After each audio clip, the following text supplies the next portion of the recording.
Yo. Yo, yo, yo, yo. Sorry. I mean, I'm not even late. I've been on hold with,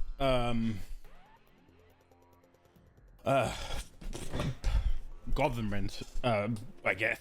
That's a little bit, but basically been on hold with the government for like fucking 40 minutes. I have been falling for 40 minutes. Yo, thanks for the subs, Tuma. I appreciate it.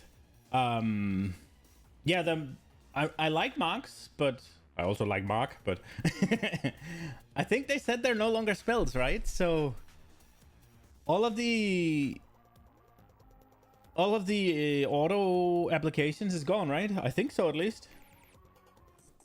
Which is gonna suck a bit, but I mean, if it's just for bosses, depending on how long the marks last. Didn't they usually last until the target dies? Do they do that in PoE2 as well? My boy Mark, the ruckus maker.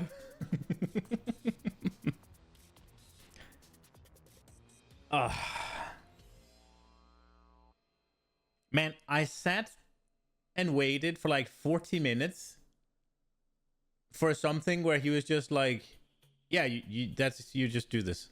Like, okay.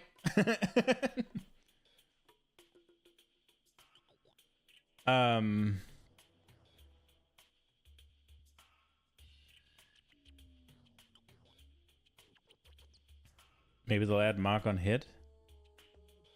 Oh yeah, that could be a thing, right? That used to be a thing. They should. But I don't think they will, though. Because I don't think they want to automate all that shit.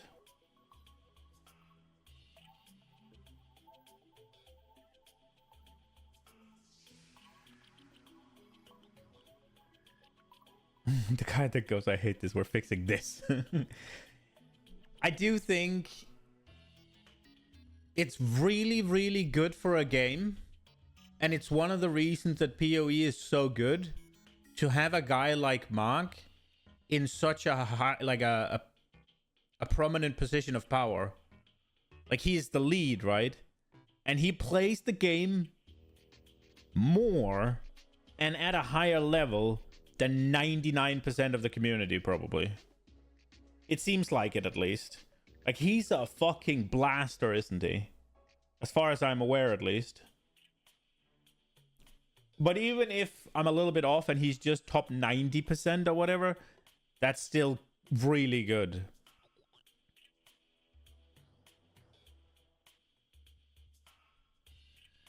Like, WoW used to have it as well, but I don't know how good Ian is anymore.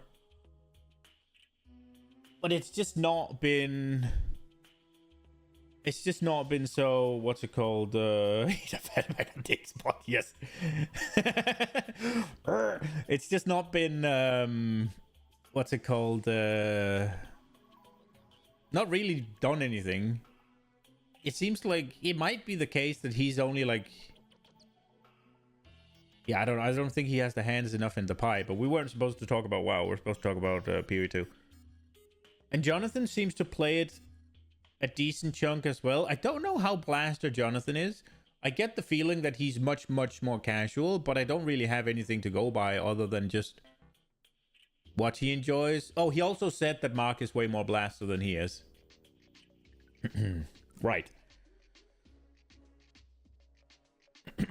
Let's get on with the patch notes so that we can get on to... I've lined up 2 videos as well, and then hopefully we can go look a little bit at some of the spells. Now, I know PoE2 had an update, and it has updated as well. Oh, I really don't like doing fucking display capture. It's like, oh, what about all my porn? All right.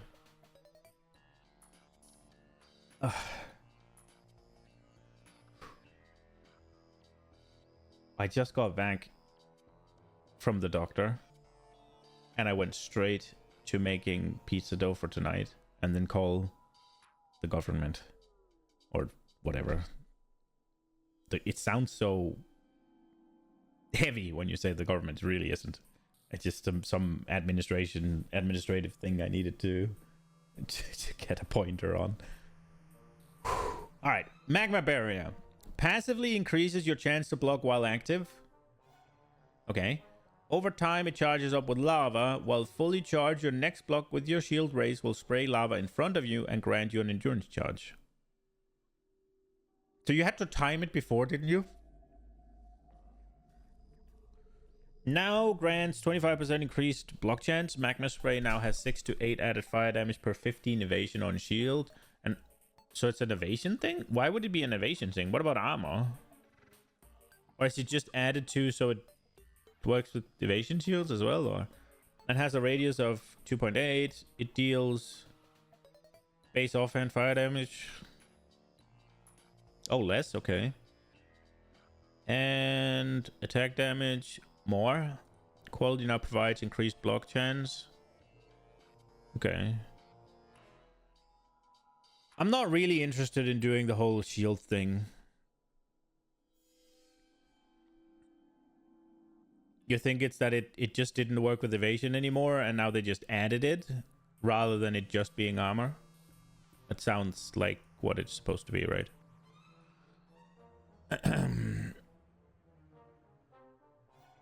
I think in this case they should say also, right? Magma spray now also has added fire damage per evasion.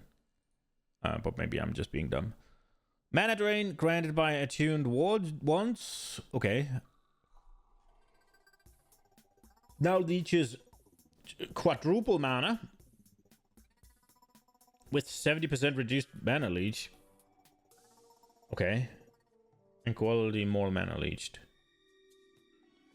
Mana remnants now grants a little bit more. And each remnant grants a decent chunk more. Okay. Mana Tempest, minimum gem level of 7, previously 9. Okay. Mantra of Destruction.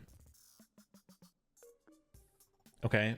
That's one of the monk things, right? Quality now requires. So it's enough. Okay.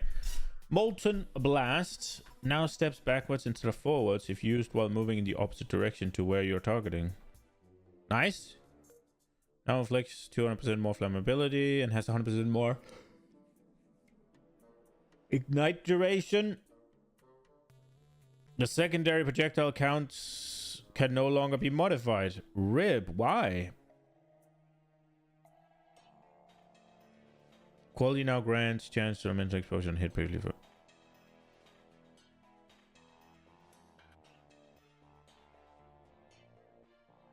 What's it called? What just dawned on you?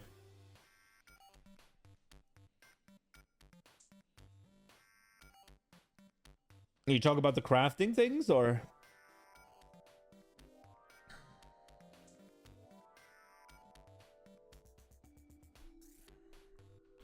Orb of Storms now trigger from casting any spell in its radius, previously only lightning spells, but incorrectly described as all lightning skills.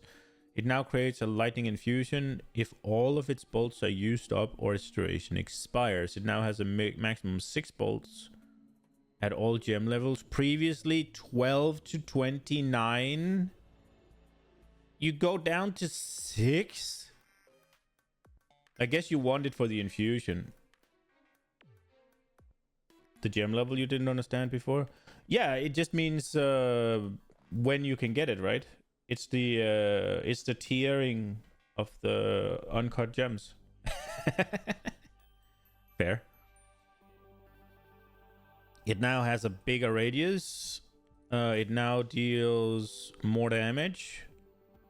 And more damage. Now fires a bolt every 4 seconds, or when you're using lightning skill near the orb. Previously every more second, like sooner. So it has a longer duration. It fires the bolts off slower, but it's skills rather than spells.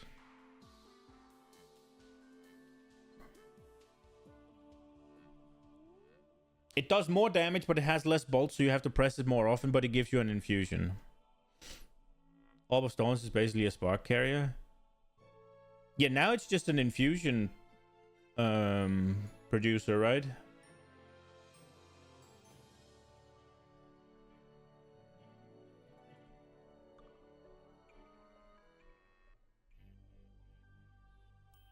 But I still don't think you want to play it because it's stationary, right? I think you'd much rather do something where you're moving and then you can snap. So you can shoot forward, apply some sort of ailment, then snap, get the infusion of it, and run through it. I mean, it'll do damage. And it'll give you... To me, this seems like a boss ability that generates infusions frequently and consistently on a boss. Spark was shit before, now it's shittier. I don't think so, because Spark is getting the infusions, right? And infusions are looking to be really powerful. So it kind of depends on what you get for infusion, right? Wasn't it like if you... Didn't they show something where Spark got Arc on it or something if you infused it with lightning? Also, you can... Didn't you used to use Spark with Flame Wall to get that extra damage? Now Flame Wall can have infusions on it as well, right? So it'll do even more damage. I don't think just because Orb of Storm is gone that Spark's gonna suck, because there's new mechanics.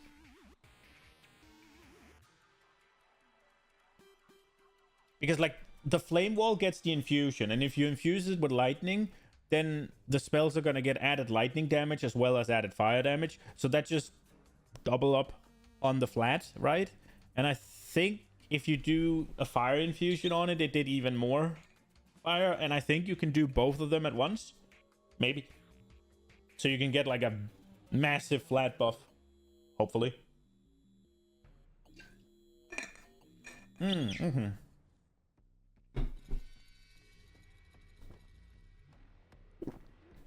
We'll see what Spark gets later.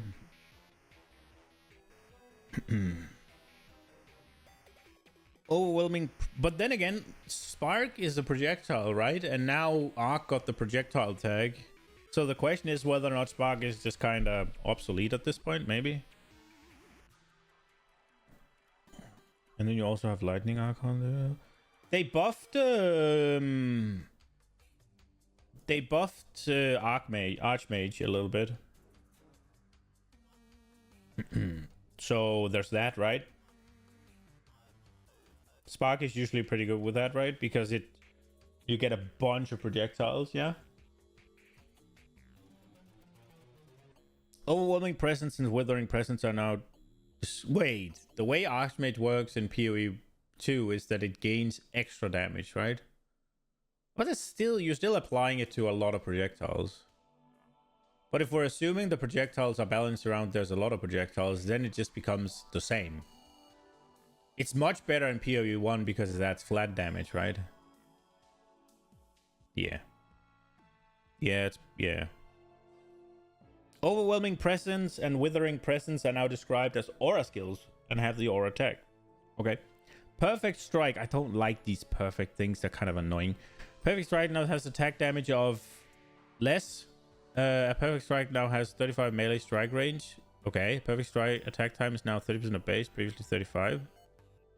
Wait, so Perfect Strike got nerfed? It does less damage. And it attacks slower. I guess more melee strike range is gonna make it... Okay. Permafrost Bolts now has 200 to 504% more freeze buildup. Jesus. And a nerf to damage.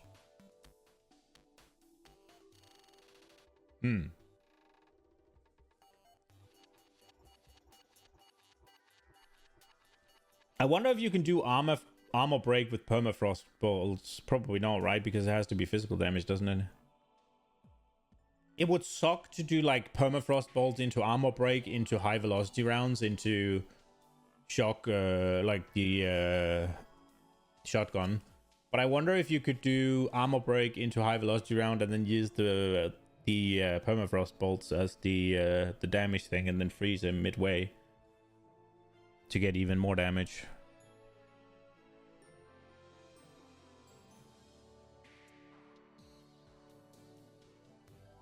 That's an option. That is an option. We can write that down. Permafrost bolt.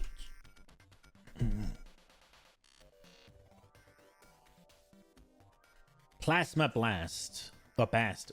Is there supposed to be a blast? Is it supposed to be a blast or bast? Is it plasma bast? It's not, right? It's plasma blast, no? Now has more magnitude of shock inflicted. No longer has 30% more chance to shock. Projectile now converts physical to lightning. Previously 70. Okay. Poison burst arrow. Quality is magnitude. Previously it was... Oh, that's big, right? From increased to more. Rain of arrows. Quality now provides arrows fall faster instead of fire. Sad. Profane ritual. Quality now provides chance to not destroy consumed corpse. Nerf. Raise zombie. Increased effect of empowerment and raise zombies instead of more minion speed. Okay.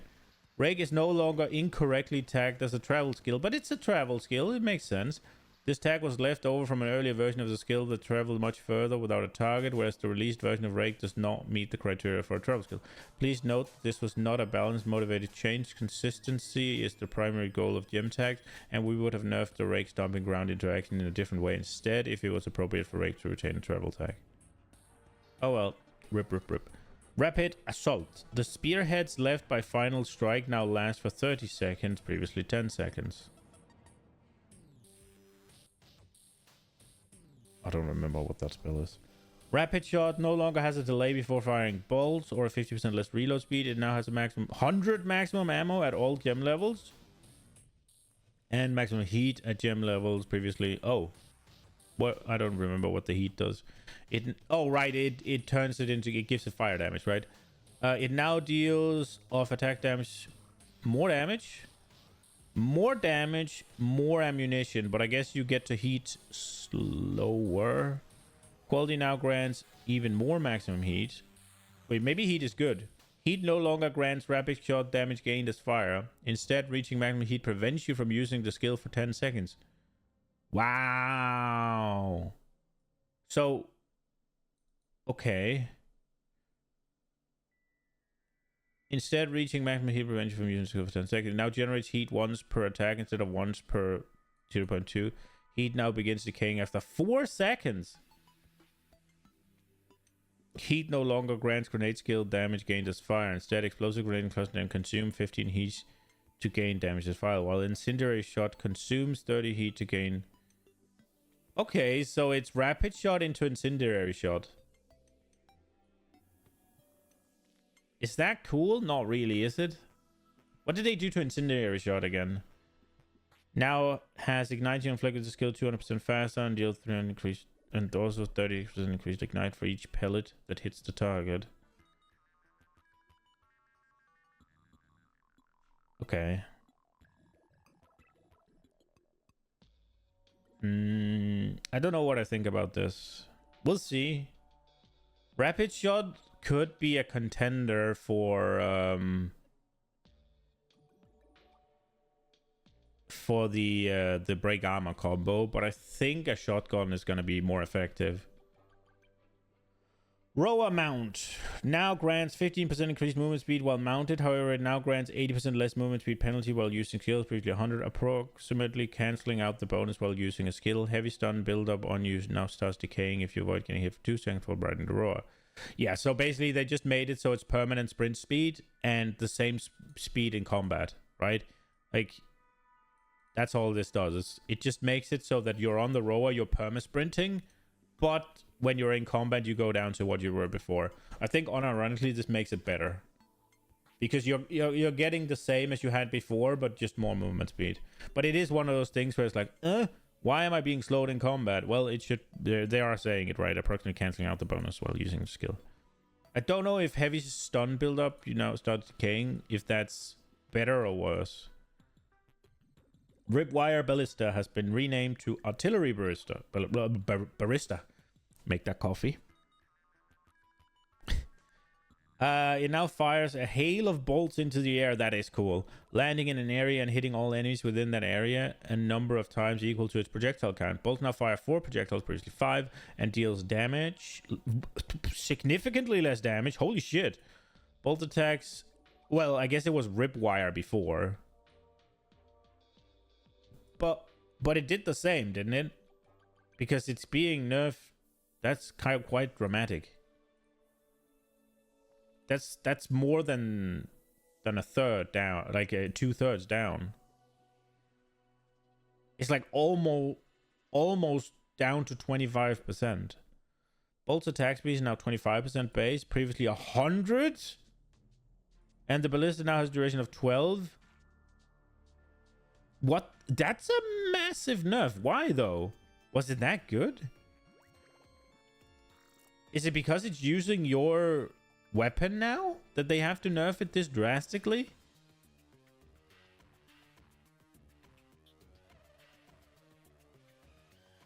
It doesn't matter if you're playing tactician, right? Because it's going to shoot when you shoot. So this part doesn't matter. Rolling Slam now has 1.5 seconds to total attack time, previously 1, but no longer has an attack speed penalty. Okay. I mean, it must be because they use your weapon now, right? So it'll be significantly worse early and hopefully significantly better late, right?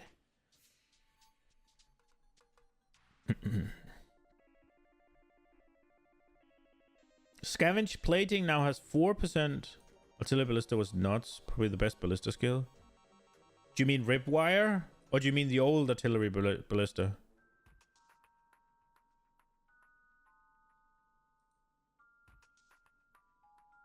Because Artillery Ballista is not Artillery Ballista anymore.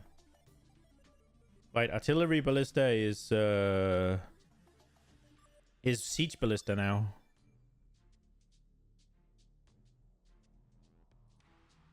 So do you mean Ripwire Ballista or do you mean Artillery Ballista? Because this is now... It now has a duration... It is now cut in half the duration, right?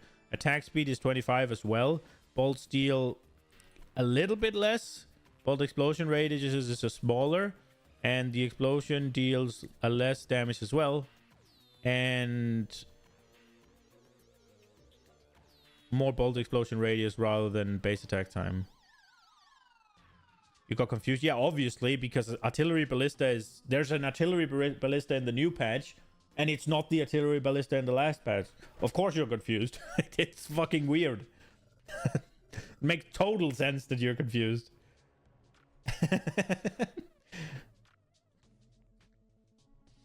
But yeah, Artillery Ballista is now Siege Ballista. And Ripwire Ballista is now Artillery Ballista. I am gonna be honest, after you talked about the whole ballistas thing... No, that wasn't you. That was Kiso. After you talked about the artillery, the ballista thing, it does seem... It is growing on me. Probably not to the point of me actually going for it. But it is one of those things where... maybe I'll give it a... maybe I'll give it a go. At some point. Okay, Rolling Slam, we read that. Scavenge Plating is 4% more armor at all geometry, previously 3 to 5. Oh, so you're losing a whole percent. 6 to 8 thorns per Scavenge Plating. Oh, nerf. Scaling up to... nerf. Quality now provides duration is +2 seconds previously. Oh, wow, big nerf. So it's not just 1% more, it's actually 3% more. So you're losing... 3% more scaling per plating. Wow. Thinking maybe doing totems high velocity. 1-3 for totems. Oh, so you're going Witch Hunter?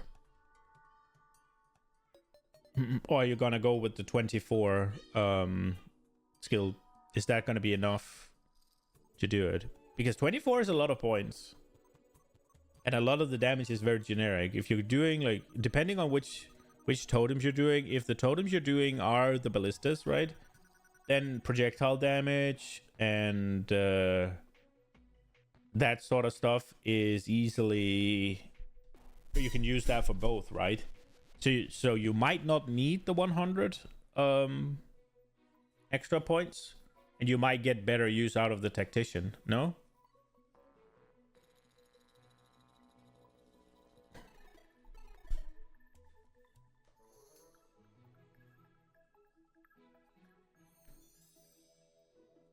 Okay, let's see, where are we going? Siege Cascade. Okay. Impact now deals damage more.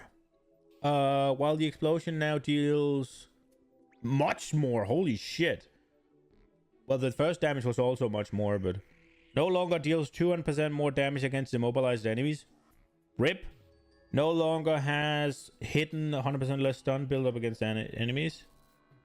Okay. Converts 80% physical damage to fire damage. Or so it no longer does that. It no longer has the payoff of Amphibium tags. Payload is now smaller, while the bolt explosion is now smaller. The delay between the payload and bolt explosion is now longer. So buffing damage, probably a nerf if you're not getting the fire stuff. It's less. One, you're not getting the ignite, right? And two, you're not getting the ignite for free, basically. You're not getting the fire tag scaling that you could use.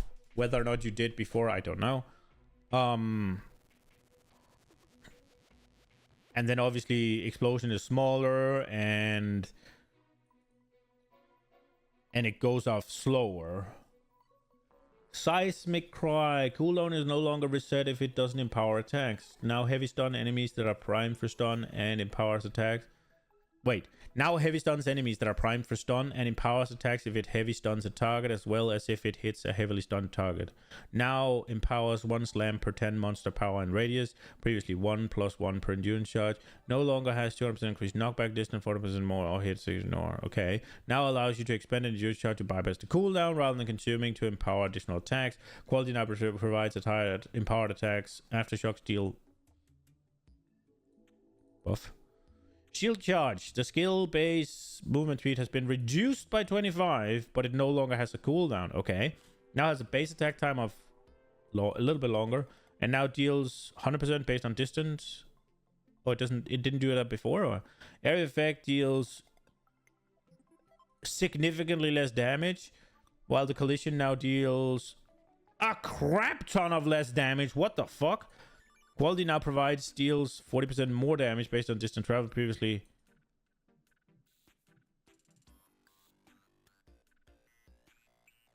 This is not enough, though, to make up for this, right?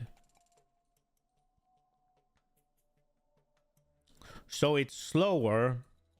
It's slower. But it gets this. But it's still nerfed down. Does this bring it up again? Double of this is 188.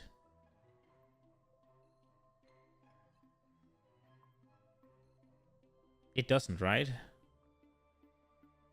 Not quite. It's close though. And here it's not even remotely close. So it's going to do less damage. It's going to cast slower. But it doesn't have a cooldown. So they're basically just turning it into a movement skill rather than anything useful. Shield wall curvature has been reduced and wall is now approximately 40% longer. Now has a base explosion radius of 4 and just damages enemies in close proximity to the wall in all directions when exploding.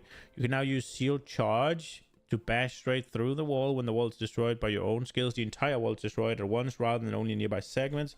However, this can only deal damage to each enemy once. Why would you do it then? Now has attack damage. Now has more damage if destroyed by your skills. Okay, so it doubles the damage if you. So that's why you do it. But you'd wait until some of it is destroyed and then charge through. That sounds ass to play. Oh, 80% less damage if destroyed by enemies. Oh, in the first 0.5. Quality provides more damage if destroyed by your skills. Instead of can have 2 shield walls at a time. Using shield wall with your target location out of line of sight will now cause you to use the skill towards direction rather than fail.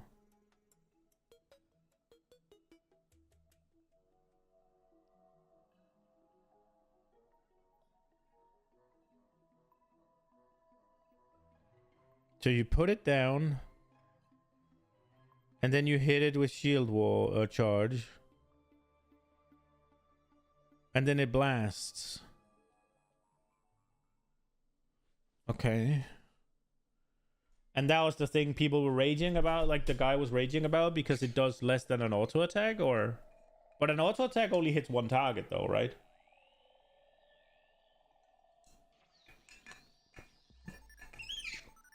I mean, this could be cool, right? You pop the shield up and you... the wall up and you charge into it, bang! And then you run forward. If you can scale the AoE large enough to pop most of a screen, you can just pop it up, charge, bang! Pop it up, charge, bang! That could be cool. Shock burst rounds. Pulse explosion attack damage has been lowered by approximately 15%.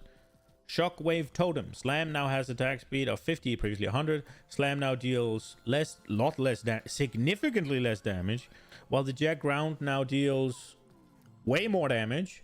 No longer has physical tag. But you have jacked ground, explode eruption, but it doesn't have physical? The fuck is jacked ground if not physical? Quality now has totem duration. Wait, Shockwave totem can no longer create jacked ground. How does it work then?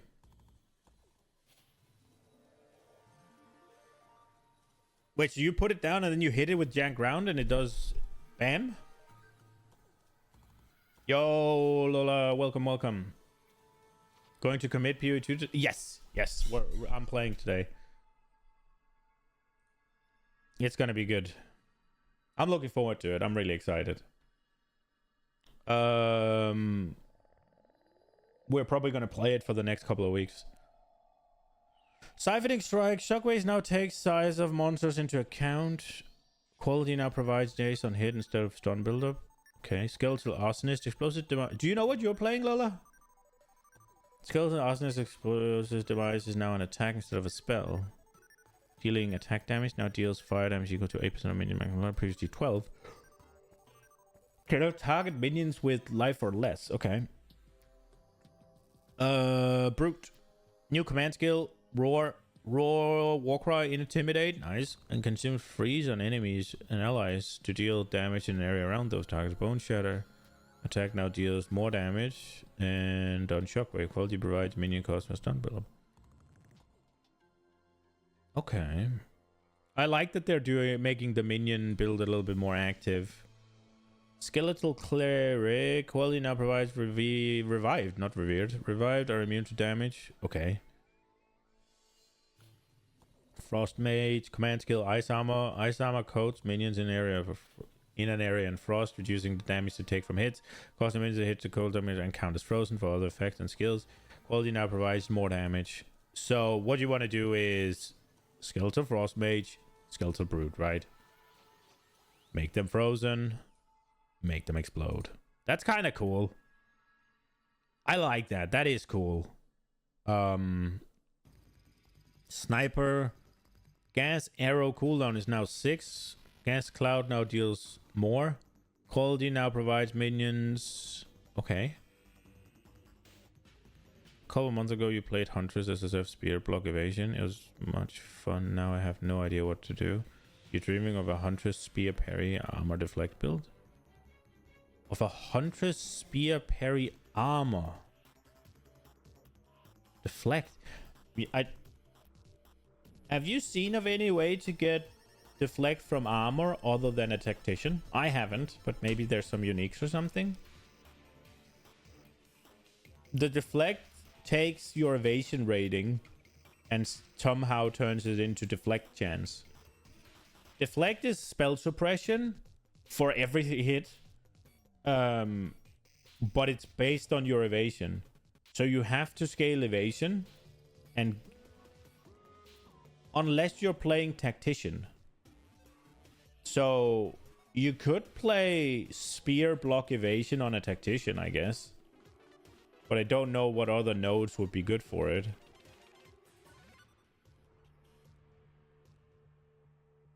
You really want to see how the buffed armor and HP pool work? If you're gonna go with armor, you'd be better off on the left side of the tree, right? So that you can get the new armor nodes with the... But because armor itself is not buffed, right? You just got the effect that it could be used against elemental, right?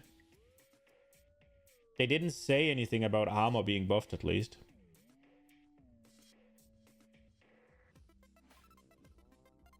Yeah, I mean, yeah, evasion energy is probably the way to go. Maybe pure evasion with deflect is gonna be good enough. But I'm thinking I'll go hybrid, assuming I can still get 100% deflect relatively easily. I think I'll go hybrid with Ghost Dance. If Ghost Dance is still a thing. Because they're removing all of the ways to regenerate energy shield outside of recharge, and if I have to play with recharge, no thank you. But I guess evasion with recharge is okay, right? Because you shouldn't be hit for a couple of seconds and then it can regen or recharge, I guess you should say. Okay, Skeletal Mage Command Death Storm, that's cool. A decent amount more damage. Bolt and shock ground radius is now 2 meters, so bigger. Projectiles can now change 2 times at all gem levels previously. Rip. Snipe. Explosion is no longer guaranteed crit. Okay. And doesn't have increased critical damage bonus. Okay. Explosion now deals attack damage previously. So it... Okay. So it doesn't crit anymore, but it does 3x damage. Has a radius... Well, it can crit, but it doesn't guarantee it. Has a radius of bigger. Perfectly timed arrows that hit a frozen or heavy stunned enemies now cause larger explosions to deal much more damage. This seems like a bit of a niche that it doesn't exist in PoE, right? Because this is kind of where you want a one big target with a bunch of shitters around it.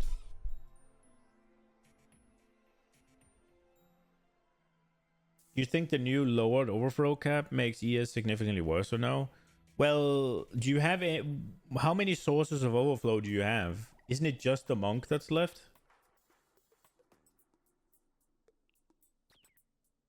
Were there any others? Because Grim Feast is gone. And I only knew of the 2.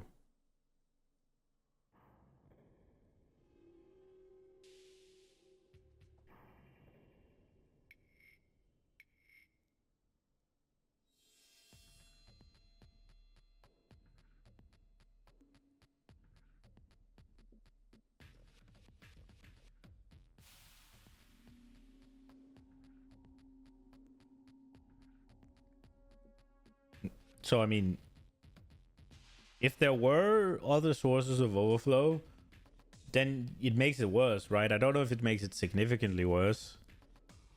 I think the biggest thing is TLDR armor still shit. Just go ESE EV.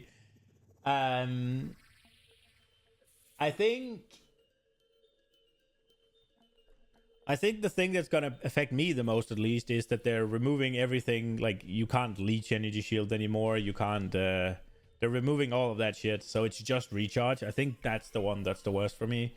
But if Ghost Dance is still there and works, then I'll be all right. I'll just do that. Sniper of the Mark now has a cooldown of 6 seconds. Previously 2. Okay. Only 10 hours to league. Yeah. Sounds good. You like choosing the hard way and no guides? Yeah. I mean, that's... I don't go for the trying to choose the shit thing. Am I gonna be up and streaming for it or no? I was thinking about it, but I forgot to talk to Nina about it. I was kind of thinking about whether or not I should stream tonight for the launch, or if I should do like an extra stream during the weekend or something. But we have a bunch of shit to do around the apartment. So I'm not sure I'll actually be...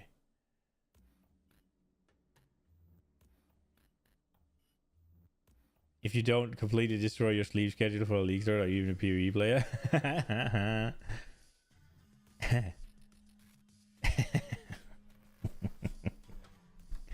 I think I'll not stream and just go Monday. Then everybody gets to like... Yeah, I don't know. I would like to be... I will be playing. And I would like to stream it. It's just... Tonight... I could probably stream, but it'll only be a couple of hours. And is it then really worth it? Saturday I could stream, but I have to put up curtains. So I have to saw them down and I have to like measure and all that shit. So I'm not really sure.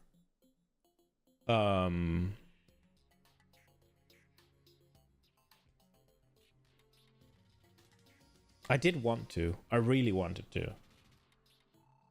And I'm probably gonna sneak in a stream Saturday if I'm being honest. Yeah, I'll probably throw in a stream Saturday. I mean, if you play SSF anyway, the league start go raised it. Nah, it doesn't. I'm not sure if I'm playing SSF. I think I would like to fuck around with the trade system. But I think I'm playing a modified version of trade. I don't think I'll allow myself to buy gear. I think I'll allow myself to sell as much as I can. And then buy currency. I think that's where I'm going. But I don't think I'll buy gear. And that'll probably be a little bit inefficient, but... We'll see. I mean, yeah. That's what I'm thinking so far.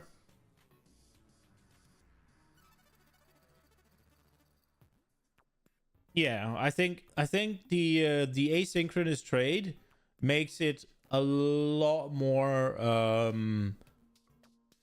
enticing for me to go trade, but I still think I wanna find my own gear and stuff. And yeah, no guides is definitely the way I like to play as well.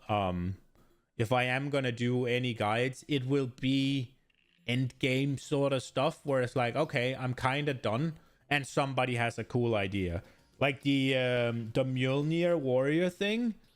If I were to follow a guide, it would be something like that because it's so cool.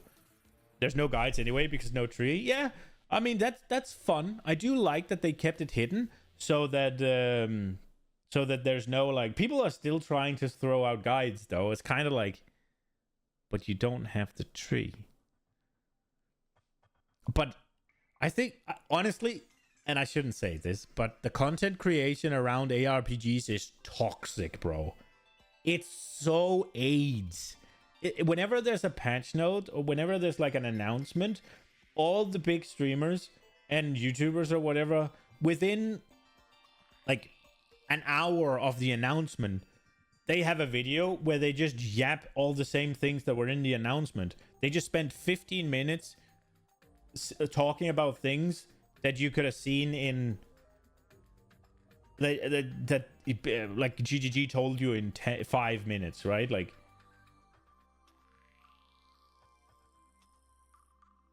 it's like, bro. And then now there's no tree and they're throwing out guides. It's like, the respective creators throw rough ideas they're doing for League Start. The bait ones are throwing out 100% OP guides. Yeah. It's kind of toxic, right? Because ARPGs have a very, very short hype span, right? and then they go into obscurity for a couple of months, right? Like right now with PoE 1 and 2, it's better because you have a 2-month cycle, so that you have this week we just had, as well as the next week, upcoming week, is just massive for every ARPG content creator, right? They're just gonna churn out videos, just pump, right? I think the week before, as well as the first week, is just massive, and then it just dies until the next one. So they're obviously trying to just print money essentially while they have the option, and in my opinion, it means a lot of the content around ARPGs is just fucking not great. It's like, bro, I mean, the guides are good, but it's a lot of yapping. And it also means that the smaller ones are getting absolutely chewed out, right? Because there is no... If we take Scissorin as an example, right?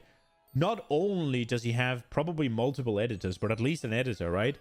But he also has people making the guides for him that he puts up on his channel. It's like, at that point, you have a company, you have somewhat of an enterprise, and you take somebody. I'm not trying to compete, because I'm not making that type of content, so it's kind of free for me to say this.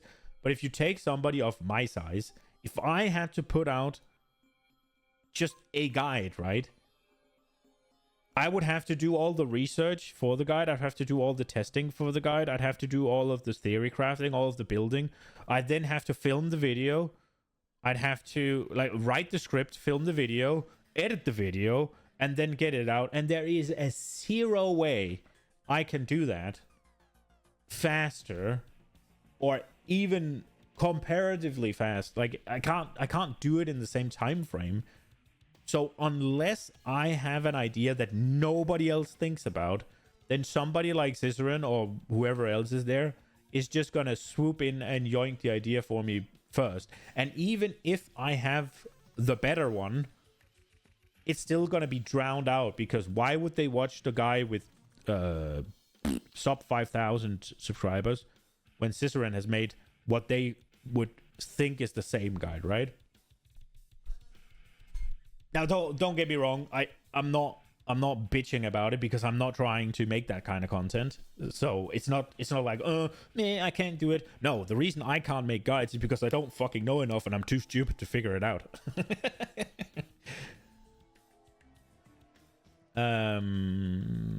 GGG kind of fucked the content creators up the ass with no tree thing. I think it's good. It leaves some discoverability. I think it's good that the sport gems are not leaked or shown, or at least I did see Quinn was looking through some of them that was on like a Chinese something. But I think it's good that we haven't just gotten these are the support gems, these are the skills, and I guess we have the skills in here. I think it's good that we don't have all of it. Pew is kind of unique, kind of creative wise, because if you find cool tech and shove it in a build guide format, you'll probably get views regardless of your channel size. Yeah.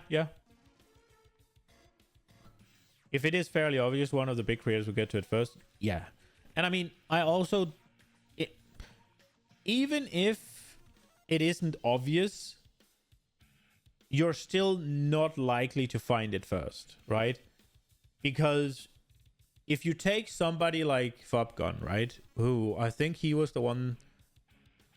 I don't even think he was the one... Was he the one that found the Herald tag? Or did he just popularize it? I'm not sure if he found it or if he just made the video on it. Because I feel like he made a video on it and credited somebody who'd found it out. And at that point, well, maybe he got permission, right? At that point, even if you find the thing and somebody else goes out and makes the video, you're like, well, I found the thing. Yeah, it's fine that you link back to me, but nobody's going to look at the Fubgun video where he explains how I say nobody. I don't think anybody is going to go from the Fubgun video where he explains how the Herald tech works to the guy who found it and watch his video as well once you've just seen the explanation.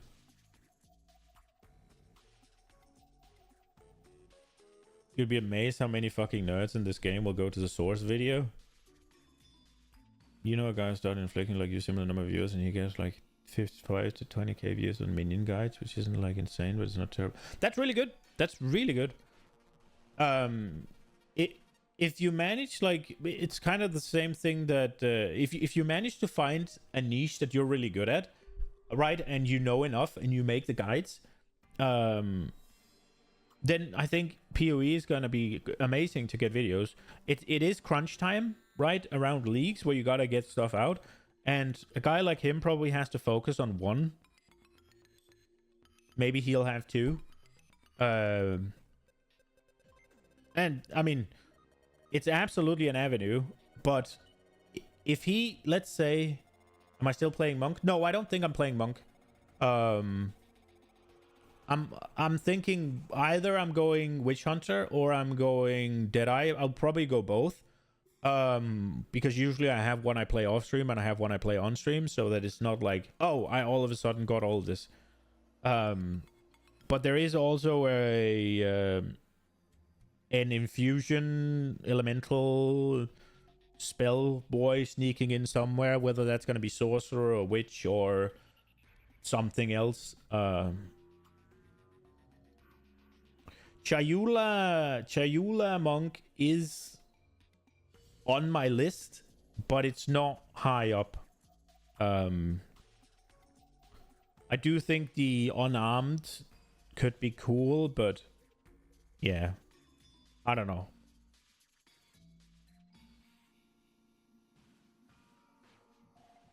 But yeah, I mean, guide content, like, my point more was, if, let's say I'm like, okay, everybody's doing Deadeye, so I'm not doing Deadeye. Let's say nobody's doing Witch Hunter, so I make a Witch Hunter guide, right? I put a bajillion hours into making the guide and making the concept and all of that. If somebody then has the same idea and snipes me on it, it's just dead.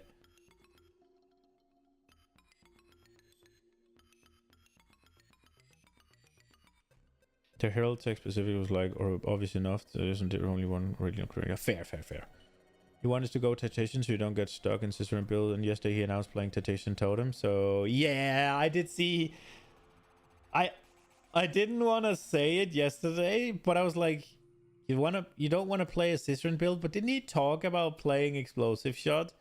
And I don't know enough about it, but I feel like Explosive Shot in PoE 1 at least has some sort of totem thing.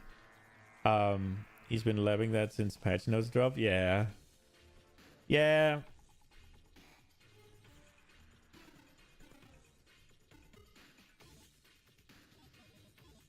You didn't know he talked about it till his podcast? And I was like, oh shit.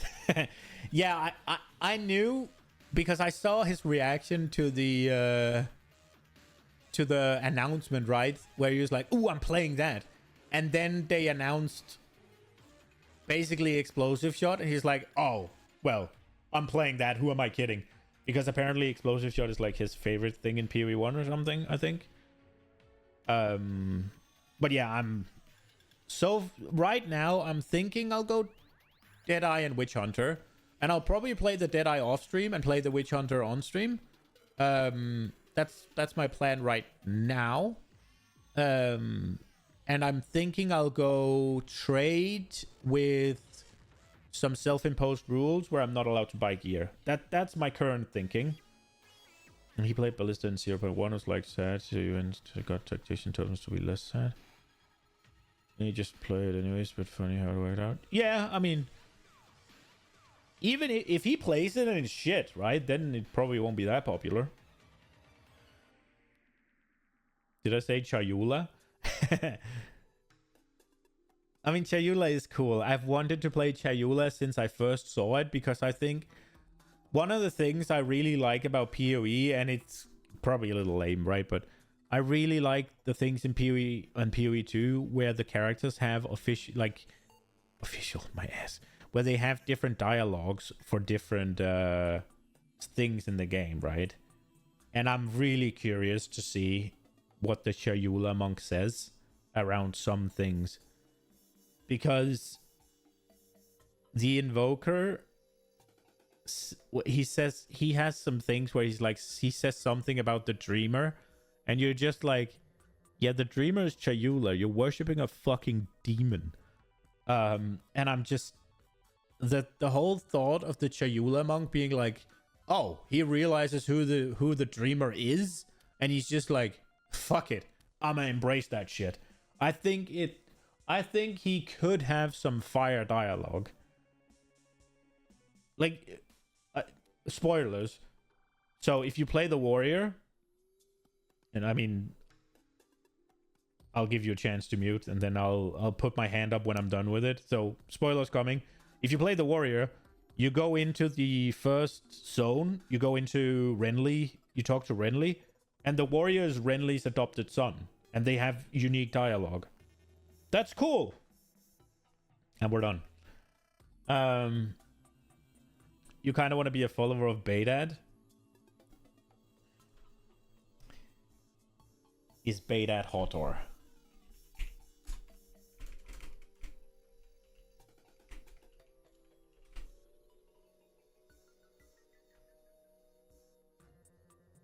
No.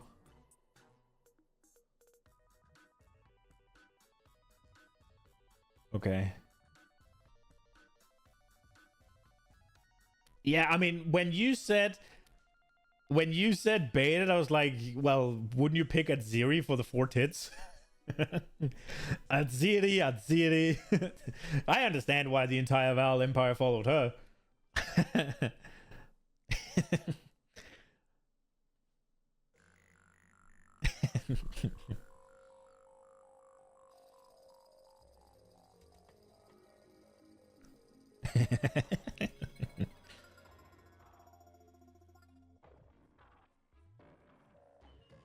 I think it's gonna be cool. I think it's gonna be really cool. I hope Act 4 is they say her name twice, once per rack. Why is it not 4 times then? Instead of per rack, it's per boob. That makes more sense to me. Atziri.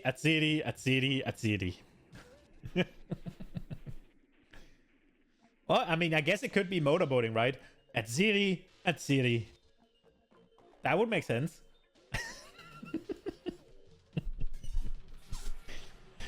But we're getting new tits in PoE2, right? We're getting Merveil. So that's gonna be good, I guess. Right, let's get on with this. Solar Orb no longer has a mana cost. Pulse now deals more damage, a little bit more. Ignite now ignites as though dealing a bit more as well. Okay.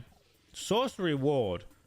Quality now grants barrier can take elemental damage up to 5 of your armor and evasion rating, previously 10. Oh, so nerf, okay. Okay. So I guess with Sorcery Ward, you could have a little bit of the armor stuff there. What does Sorcery Ward do? Do. Sorcery Ward PoE 22. That's a little bit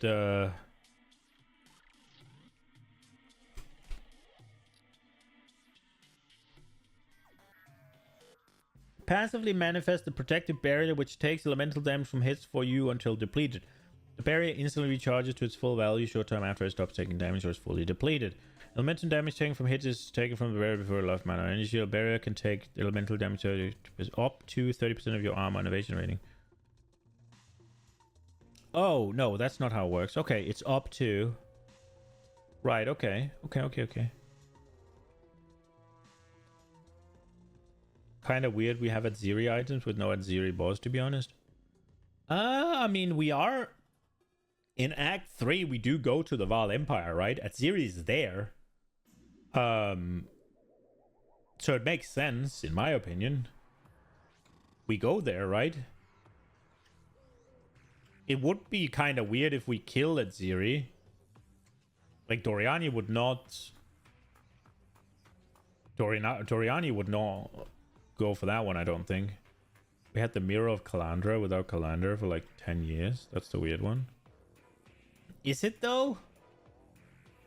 I mean, unless the Mirror of Calandra drops exclusively from Calandra, right? If she's in the lore.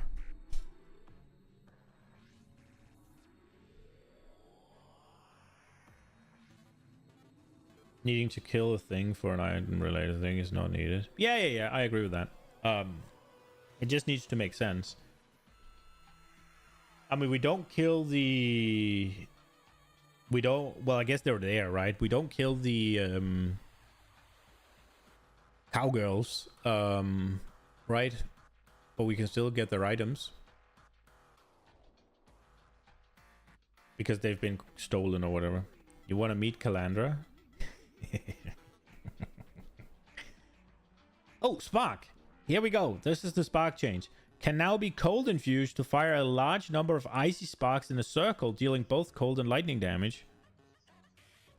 So you get more damage. You get more damage at sparks, I guess.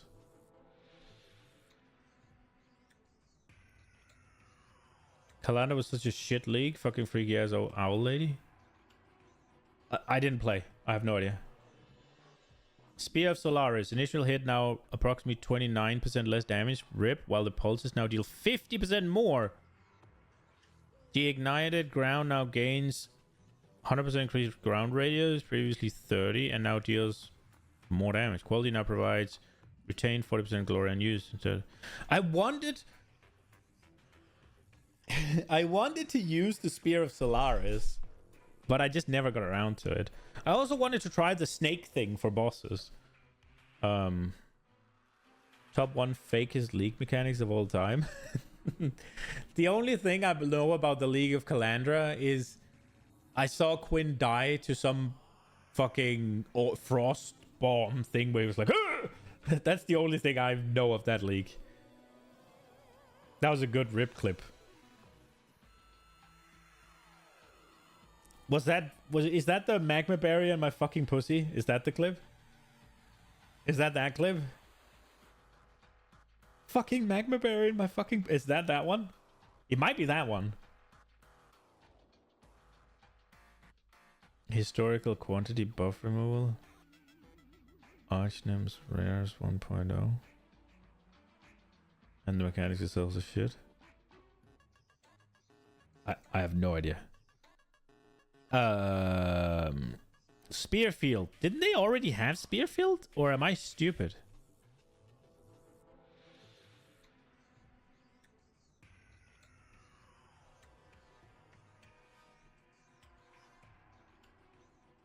I feel like I've already read something with...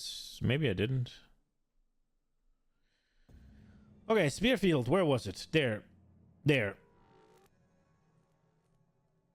What? That's a buff. You now deal 80% less damage in the first 0.5 seconds of the rib. It no longer has an unintentionally hidden 300% more damage after... Okay, well...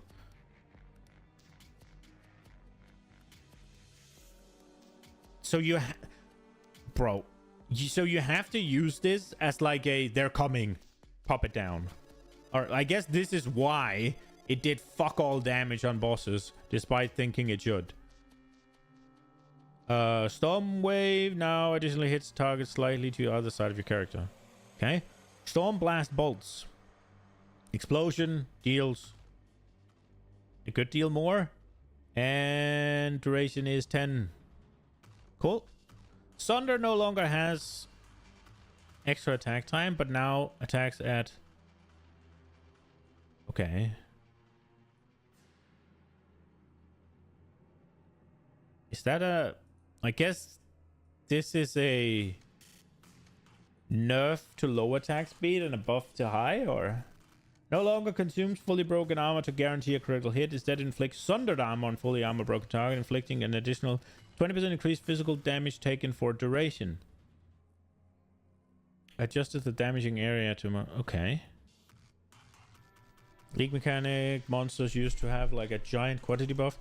got rid of it in Calendar in favor of making all rares have Arch Nemesis modifiers, the prior League mechanic. Old Arch Nemesis mod had way better conversion though, so you just get 0 loot all the time until a rare shat out like 20 divines. That sounds really bad. So you... Well, I mean, the rare shitting out 20 divines sounds pretty good, but...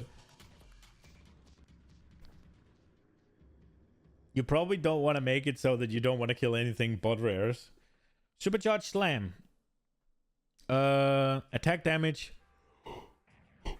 Big buff. Now has 40% more damage with hits for each stage. Nerf. Quality now provides maximum stage. Big nerf. So this makes it do a little bit more damage up front. But gives you less benefit for doing stages. Huh. Tempest Bell. Quality now provides more damage per hit the active bell has taken. Okay. Instead of bell is destroyed after +2 hits. Did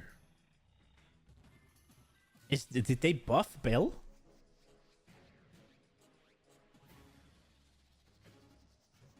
So what you do is you'd find a Solaris touch mob, go running to TFT and get a color with like 300% quant to come kill it for you. So it shut out more divines. Just got the loot explosion in your map. You were sad because you couldn't get the color to get more loot. What? Really? That sounds super ass. So the 300% quant came and killed it. And that is enough for 2 people to benefit or to profit? Wow, that sounds ass. That sounds really ass. Temporal Change now has a minimum gem level of 7, previously 13. Now has curse slows target by a lot. Yeah, so it's just that it slows white mobs more. Bosses is going to be the same. Thunderous Leap. Quality now provides chance to leave shock ground with detonating speed instead of bigger. Okay. Time of Need. Attribute requirement ratio is now 75% strength and 25% intelligence. Previously 100% strength. Okay. Toxic Growth. Pustules now deal more damage. Significantly more damage. Now a rain skill and no... Wait. It's now a rain skill and no longer causes you to leap into the air on use. It now has the barrageable tag. No longer has plus 7.7 seconds to a total attack time. And has an attack speed of 80% base. Okay. Trinity applies to all elemental damage instead of elemental attack damage. Quality now grants skill speed instead of attack speed. It's now a dexterity intelligence skill instead of pure dexterity. Okay. Twister deals damage more. Cool. Buff to Twister. But they also fixed the bug, didn't they? It spawned too many Twisters, didn't it? You had to use TFT to get a killer. You use cheeks. Definitely not a fun time to be playing the game. Also, the rares in that league were so fucking broken. There's clips of people putting like rocks on their mouse and walking off to make food while they slowly kill them. Okay. That sounds ass. Unearth can now be used on dead skeleton reviving minions once per death to create a bone construct. Oh yeah, I saw that. That's cool. You can get those little bone scorpions, and you can get them from your own minions now, so you don't need corpses all the time. So it's good for bosses.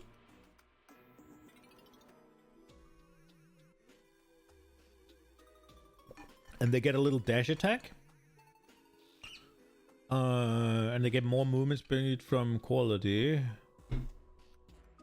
Larger corpses can create more than one? Oh, that's cool. Imagine the mortal monsters you get now, and then imagine most of the mods being like 2 extra strong, and you have Calandra League. Fee fun. I don't really get any immortal monsters though. After they made the change to adaptive resistances, I haven't really ran into any immortal monsters.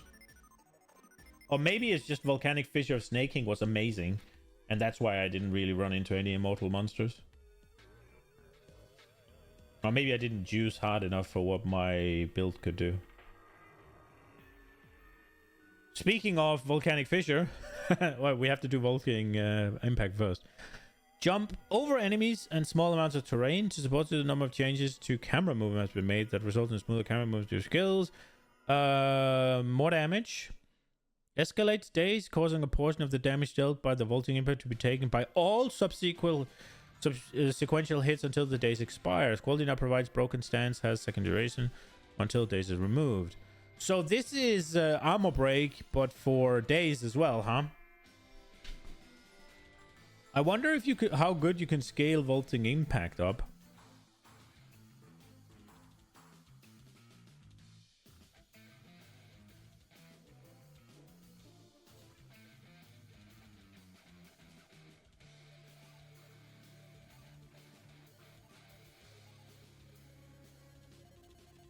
Volcanic fissure now creates two branches that emerge from either side of the main fissure. The length of the fissure is now affected by area modifiers. Wait, what? Volcanic fissure now creates two branches that emerge from either side of the fissure. Cool. The length of the fissure is now affected by area modifiers. Do you mean area of effect modifiers? Because whenever they say area modifiers, I think of the mods on the waystones. Now has a minimum gem level of 7. Now has a 80% physical damage converted to fire. Now deals a little bit less attack damage. RIP. Aftershock cannot trigger more than once every 0.2. 20 chance to cause an aftershock instead of 4 fissure duration. Ally slams now trigger volcanic fissures. 3 triggers are now created as aftershocks to scale with aftershock specific effects. Okay. AoE mods. Yeah, it just sounded a little bit like it was whenever you just write area mods, right? It sounds like you wanna... It sounds like it's Waystone mods to me. Voltaic Grenade now applies to the electrocution debuff to enemies on hit. Wait, now applies the electrocution debuff to enemies on hit for 6 seconds. And now has more electrocution build-up. Okay, that's big. Now has attack damage. Under half. What the fuck? Jesus. Vulnerability curse now inflicts...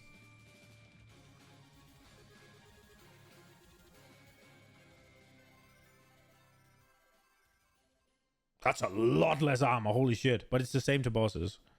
Well, not entirely. It's still a buff even to bosses, right? No. It's exactly the same on bosses. They doubled it, but halved it for bosses, yeah. That's what they did with all the curses. But it's gonna be more effective on rares. Armor did jack shit to player damage most of the time anyway. Really? Okay.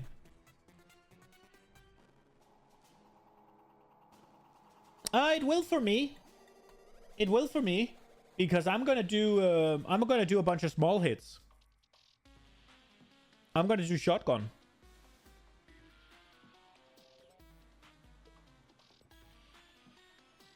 Yeah, I'm gonna do well, it's lucky then vulnerability got buffed, right? So I'm gonna do the armor break. I'm gonna do the armor break high velocity bullshit. Whereas like I want to buff, well obviously high velocity is not gonna do much. I want to buff high velocity up to do crap tons of damage. And then so I want to break the armor, hit them with a massive high velocity, and then I want to shotgun the shit out of them with just as many pellets of whatever little damage with it. I'm not gonna scale any damage on that shit. Most of the time it's like, oh no, my 100k damage hit got reduced by 2k. Yeah, so the way I'm thinking is I want to do the armor break, and then I want to do the biggest high velocity hit I can possibly do. And then I just want to scale the shotgun stuff with attack speed and projectiles and just make it hit as many times in as short a time as possible so that I can just massively abuse that 5% of high velocity round being done on every single hit I do. That's what I'm going to do. What about Galvanic? Yeah, I think both Galvanic and... I have it here. I think both Galvanic and Permafrost are going to be shotguns, right? Ammunition no longer has 50% less root and now has 1 bolt per loaded clip, previously 5. Projectile damage is now this. Well, the beam attack, I don't know what the beam attack is. Now fires 8, previously 6, so there's more fragments. And has mana cost of blah blah blah. Quality now provides 2 fragments per shot instead of, yeah. Or shock burst. Which other shock bursts sound fun? Yeah, it's gonna be one of those. It's gonna be Witch Hunter, and then it's gonna be either the, well, I will write down shock burst. It's gonna be Witch Hunter with one of the shotgun skills.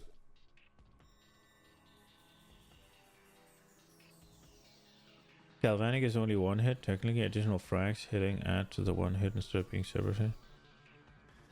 Oh, okay. That should be fine with that 1 unique crossbow. Which one? What's it called? So the thing I want to play around with is this. Where is it? Here. High velocity rounds, right? No longer consumes fully broken armor. Instead, hitting a fully broken armor enemy will apply a debuff to that enemy, which causes your attack hits against that enemy to deal additional physical damage equal to 5% of the physical damage dealt by high velocity round that applies to the debuff, right? This is what I want to do. So I want to scale this up to just do massive damage in 1 hit. And then I'm just going to want to abuse that it hits against that enemy. And just hit him as many times as possible.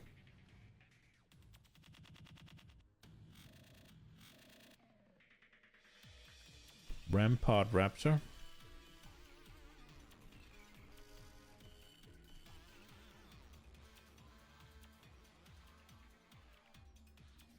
Oh yeah. That one's fun. I don't. Yeah, so but then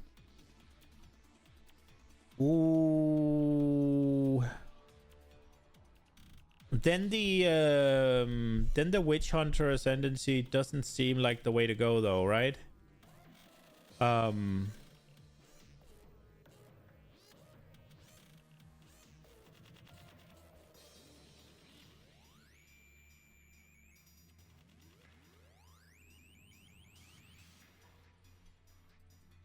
Because I won't need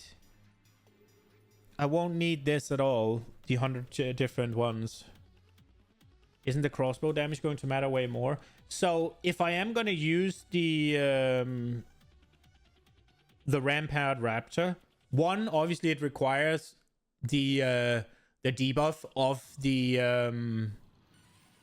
debuff of the high velocity round. It requires them to last long enough that I can't reload. It also requires a little bit extra setup, I guess, in the but that's fine. But it does require me to do no, because most of my damage, I'm thinking most of my damage will come from high velocity, right? Most of my damage is going to come from this. So the Rampart Raptor will just be only for the shotgun pellets, right? But that means I'm going to have to use 2 crossbows, right? I'm going to have to use a big dig damage crossbow for the high velocity round. And then I need to swap. But if I do that, then I won't need Weapon Master, which is now going to be 100 different points. So then what am I going to get here, right? Then I guess I'd have to go Concentration. And then it's kind of like, what else do I get? Do I then go Culling and Decimating with no mercy?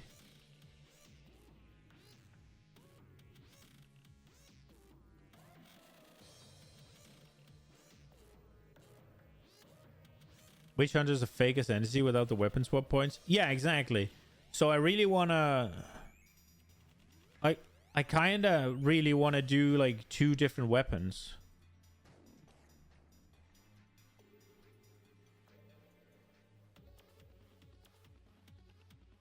Like actually 100% complete the West Ashen game.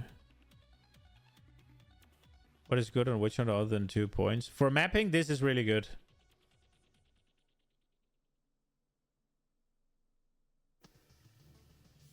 Also, for mapping, this is really good.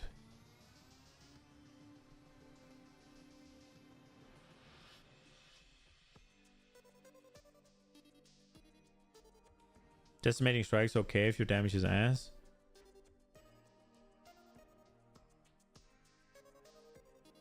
I mean, decimating strike and culling just means you can have a tank no tension to make you less tank. Wow. Well, basically what I'm thinking here is with Judge, Jury, and Executioner as well as the explosion, I could probably play like Lightning Spear again. And then rather than, oh, I have crazy damage, just I have crazy AoE. Because I'm gonna need to do 35% less damage, right? Cull only works if you hit when it's in the cull threshold. Yeah. But Decimating Strike works if your build isn't doing 30% of a white mob's HP, it's ass anyways. Or 10% of a rare. Yeah, but I only need to do 65% of a white mob's HP, right? Like, effectively, I only need to do almost half. And then you get the explosion. And I'm guessing the explosion is a hit as well, right? And also Abyss is undead creatures, like we talked about, right? So this is gonna work for both Breach and Abyss, right? Which is the two good ones, no? The Decimating Strike is really good, and I'm assuming the explosion is gonna be a hit, right? So the explosion is gonna do Decimating Strike as well, no? Or how does Decimating Strike read? I think it just said hits, right?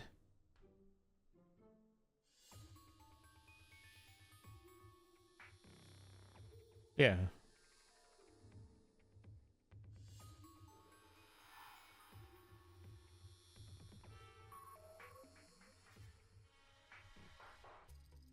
But it does require something with the weapon swapping. I just think it's super cool, if I'm being honest. It's all quite shit. Yo, Pop Potato, welcome, welcome.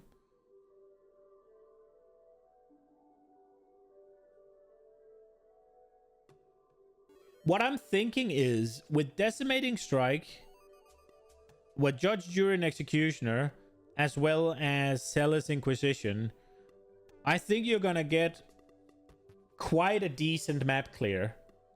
I think you're gonna have a very easy time to get quite a decent... Yes, exactly. I think you're gonna get quite a decent, clear. But if I'm gonna use double crossbow, then I don't want to go Witch Hunter. Because that seems like a waste. Because what else am I gonna do? I don't know how good the concentration is. But deal 40% more damage seems pretty good. What is Judge, Jury? It's Decimating Strike. It's 5 to 35% of a target's HP and damage. So when you hit a white mob, it just does 35% of their HP gone in without before the hit applies.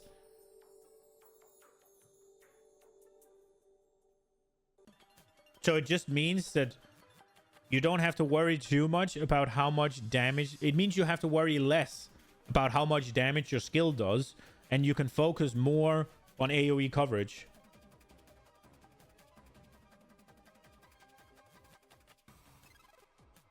It's way too uncommon. It's 20% chance against Breach and Abyss, right?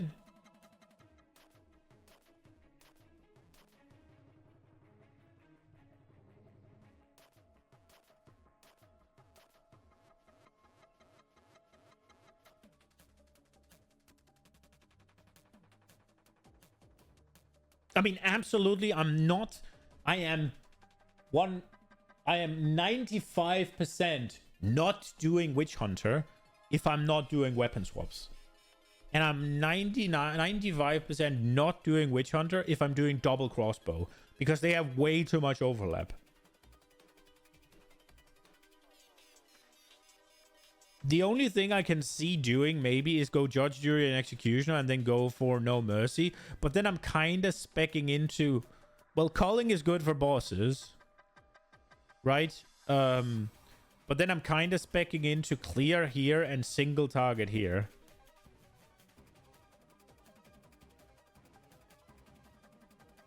Sorgward? Yeah, I'm not doing that. Sorcerer Ward is just a little barrier that takes damage. I'm gonna say fuck that.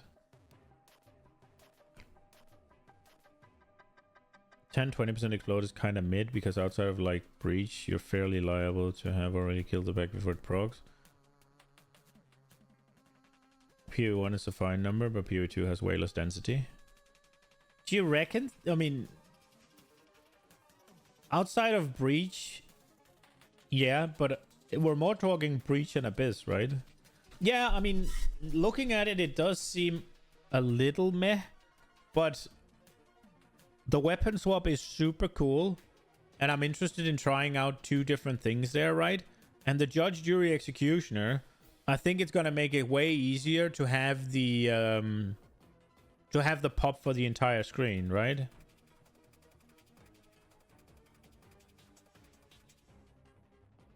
You played which ones in PoE1? Season 1, you mean, yeah. It's really sad ascendancy. Okay. Well, what were the changes again? Is it just the 100?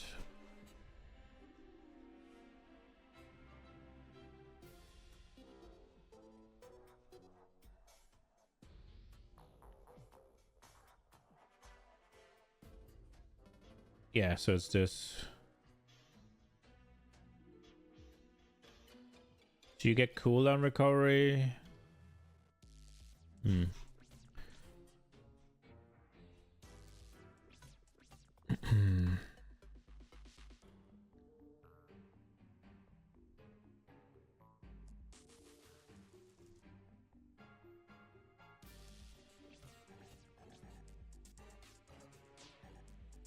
Have you done Breach? Yeah, so, I mean, the whole idea about going Witch Hunter is the Weapon Master. Absolutely. 100%, that's the whole point. I wanna have a tree completely focused on boss killing, completely focused on single target, and I want a tree completely focused on never skip the 100. Yeah. But that was what I was about to say, right? If we're doing the high velocity rounds and we find that we want to use 2 crossbows for it, then I'm not doing Witch Hunter. Then I'm doing something else. Without the 100 points, you're like barely better than Unascended.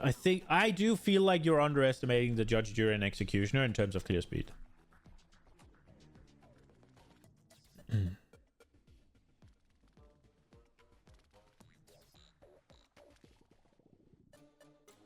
I do think you are. That is like a decent amount of points you can allocate into something else, right?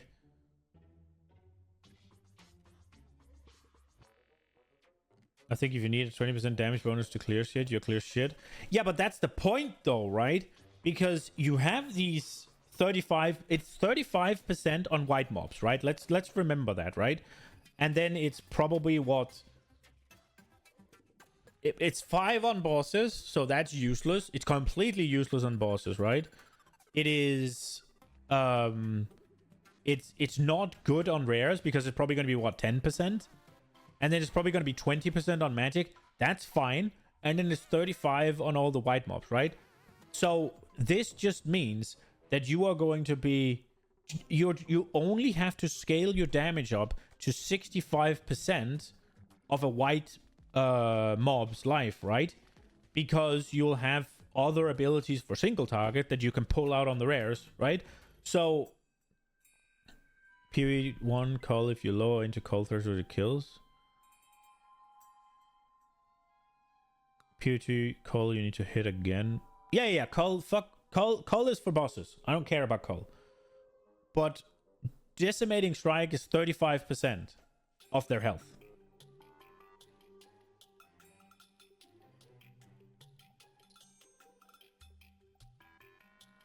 So it does literally nothing if you do more. Yeah. Agree. And Decimating is full random. It's full random? And it's 5 to 35. It's random? Really?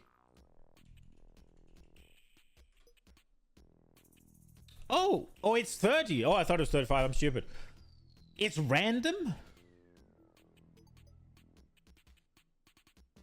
I thought it was 30 on white and scaling down to 5 on unique.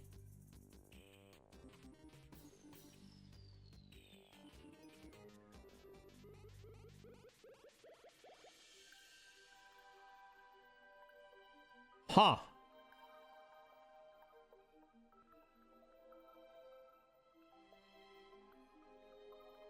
Okay.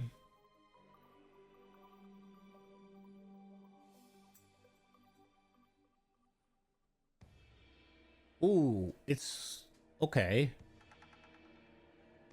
I thought it was 35 as well. Why is what is 35? They were not cooking when they made Witcher. I really thought that it was gonna be 5 for unique, like 10 for rares, 20 for magic, and 30 for white. I really thought that was what it was gonna do. But it's just RNGs just take the wheel.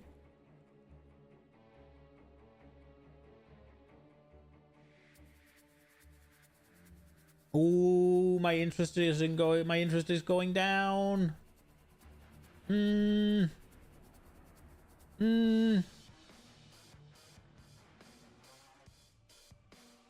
Because all of a sudden I have an ascendancy that doesn't help me much with anything. I thought, so full disclosure, I thought that I was going to use this to just make a clear skill like Lightning Spear or something that hits the entire screen, right? Or at least a lot of it. And then I would just need to scale it a lot less so I could focus on other things like movement speed, like cast speed or attack speed, sorry, like defenses or whatever, right? And I could just kind of pull more things into that because, well, I only need to do 60% of 40. It's 70. I thought 65. It's 70% of their HP, right? Because there you go. And then I'll whip out some more blast for the bigger monsters. And then I figured the explosion, they're gonna pop. All the little white mobs, or a lot of them, is gonna pop, and they're gonna hit around them. And if there's something I haven't hit, they'll do Decimating Strike as well. The pop could do Culling, right? Because it should probably be a hit. So I figured, oh, I'm just gonna one-shot the screen with these 3 things, and then I'll use the 100% points or 100 points to just go absolutely mental on the single target damage. And then my AoE side, I could focus more on mashing in a decent amount more utility and stuff. So I'd pick something with a decent clear option and then put shock in there and get big magnitude on shock. I'd put like all of the utility stuff in there. And then rather than having my ascendancy do a lot of heavy lifting, it's not completely unusual, but you need to get a lot of value from the 100 points. Yeah. The rest of the ascendancy. Yeah, exactly. But I was really thinking that the value would come from having Decimating Strike with the explosion. And then we need to invest minimally into damage on this tree. And we could get shock, right? We could get electrocution, maybe. We could get all these things. This sounds like a worse Deadeye. Man.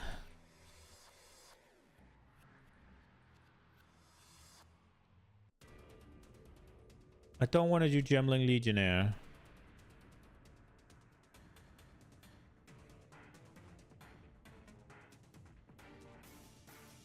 I don't want to do totems.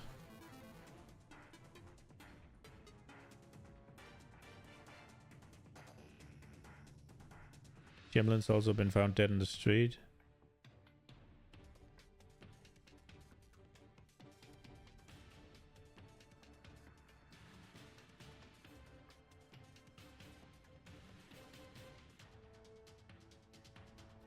It just feels kind of...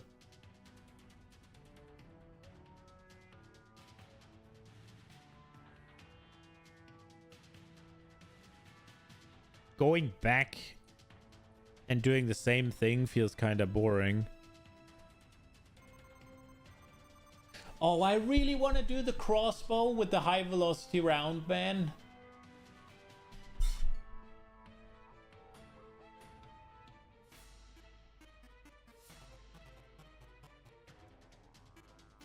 You just think Witch Hunter will be mostly a mapper and you won't be Tailwind?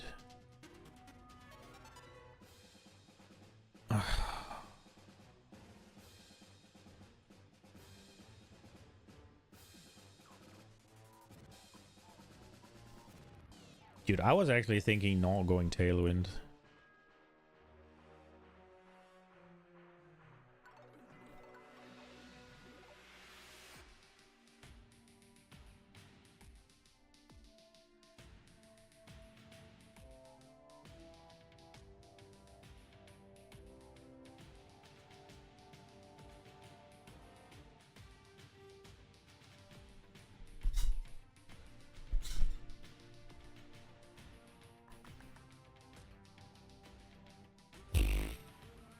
No, I mean, this point is going to be extremely good. I thought this was better. I'm very disappointed that it's gonna be...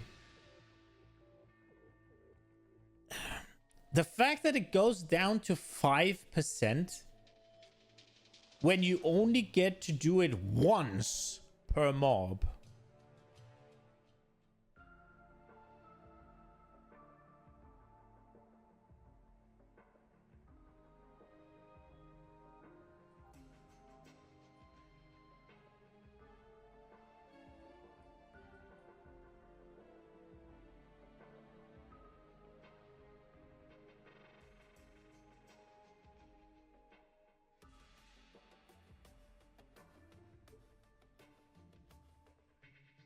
I guess I could go like Weapon Master, No Mercy, and Zealous Inquisition. Then I have a 40% more multiplier on big mobs.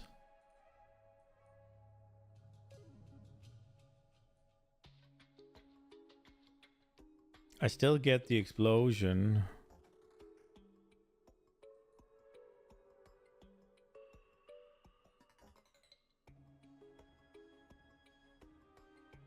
Why would... This is dumb. Increase damage with hits against enemies that are on low life. If you get Calling Strike, why the fuck would you want that? You're gonna need it on enemies with full life. What am I witnessing?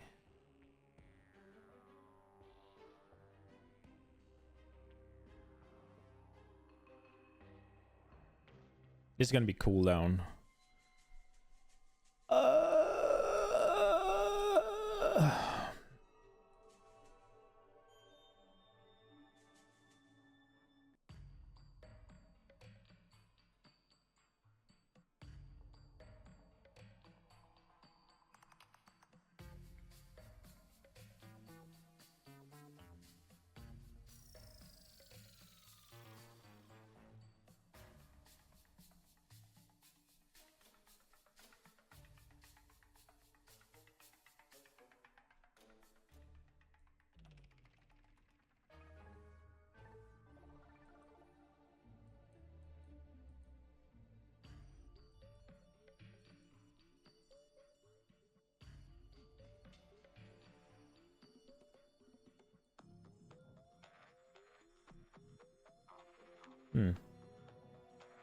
This sucks. This is the thing I was most excited about.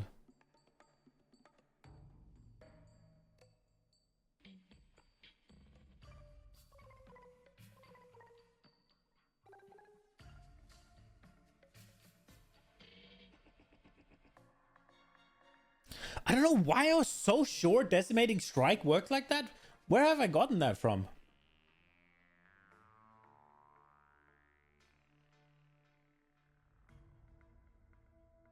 I know for a fact, if I read does 5 to 30%, my first thought is it's random.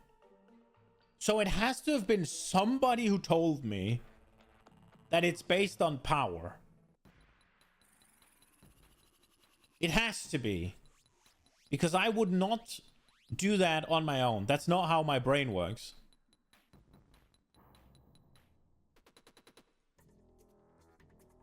I have no reason.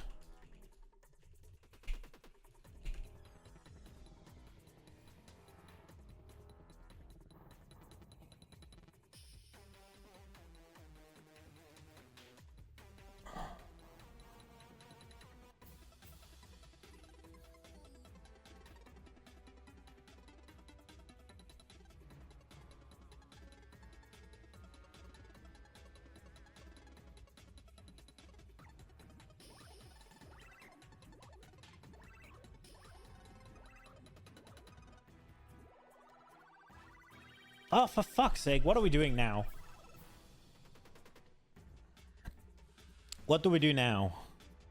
Do we just abandon the idea and go look at some of these? There's Black Flame Infernalist that could be fun. This entire Ascendancy is kind of cool. But I don't know if I can be bothered picking up... I don't know if I can be bothered picking up Life Remnants. And I'm not going Bleed.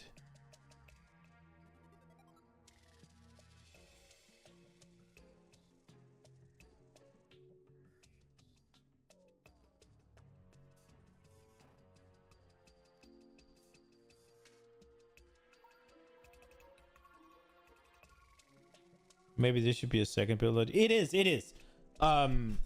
Well, no, maybe it's not. I was thinking I'd play Witch Hunter on stream and Deadeye off stream.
Corrada Blood Mage Fireball.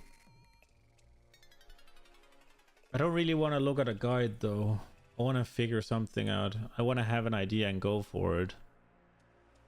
Target can be affected by 2 of your shocks at the same time. All damage from hits contributes to shock chance. Targets can be affected by 2 of your chills. All damage contributes to chill magnitude. They have Arcane Surge. What was an increase of Arcane Surge? Did they nerf Arcane Surge or did they buff it? Recoup. Explosion Inflict. This one's different. What do they do to that one? Event Storm skill. The Rain Dancer has been renamed. Provides 150 more cooldown recovery. Force of Will no longer grants the effect of Arcane. Instead it now grants 20% damage is taken from mana before life and 20% increased magnitude of Arcane Surge on you per 10% missing mana. Well, that sounds ass. to play with at least. The Scouring Wind's notable passive skill has been renamed to Storm's Recollection and no longer grant exposure. You now grant remnants you create reappear once. Wait, remnants? Is that what you create to make infusions? Where is Sap? It's Cold Snap. There it is. A remnant. Yeah, okay. Let me read again what it does. It reappears 3 seconds, okay.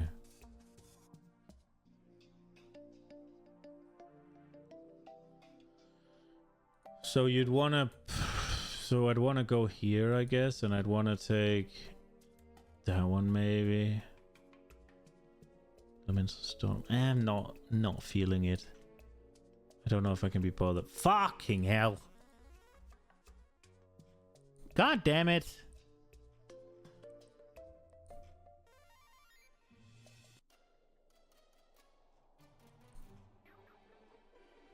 Maybe I just fail, right? Like, maybe we just go for it and we fail. That could be fine, I guess. Maybe I just suck. We'll have the freaking Deadeye to fall back on. What were they doing to the Amazon?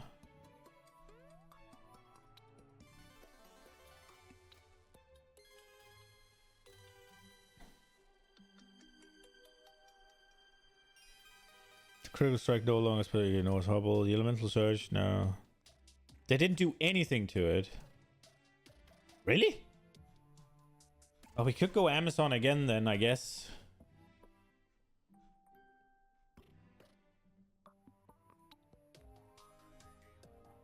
When you consume a power trigger, infuse weapon to gain 2 cold infusions. Elemental infusion. I didn't actually really get to play with that last despite playing Amazon. What does this do? Elemental infusion are consumed when you use a non-melee projectile attack to infuse the projectile fired by that attack. Trigger infused blast when you reach the end of the flight. Your weapons have a maximum of 6 of each type of infusion by default. Wait, so they blast? That's it? But I guess this is another hit, right?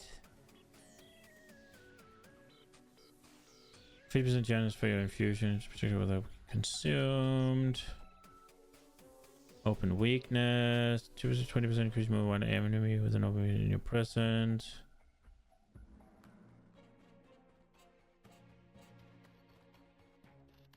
Wasn't this one getting nerfed?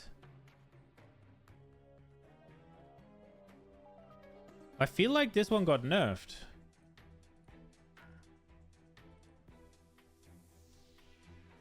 Where did I read this one got nerfed?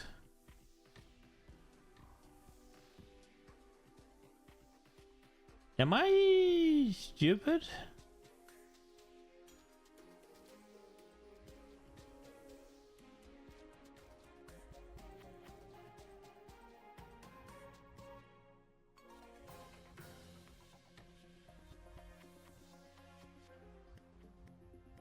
Didn't it get nerfed?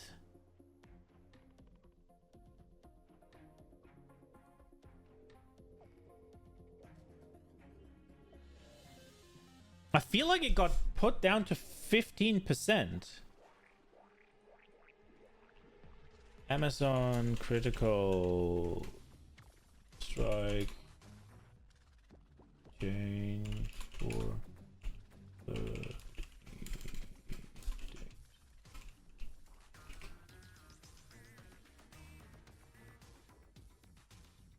yeah. Where the fuck you got that from, though?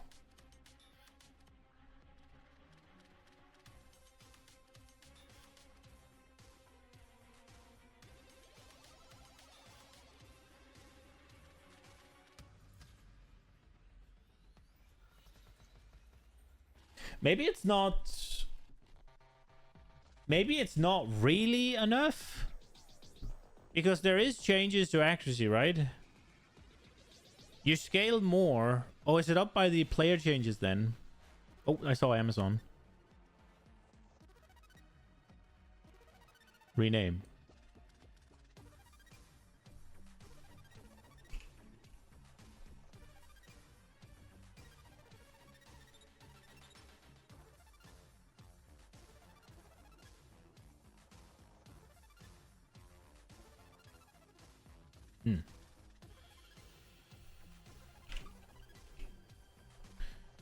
Players now gain... Yeah, so we gain double, right, per level. And we gain more for... So maybe it's not enough, really. Well, obviously it is, right? But maybe it doesn't... Maybe it isn't effectually enough, right? Because you get more accuracy, so maybe it's kind of the same.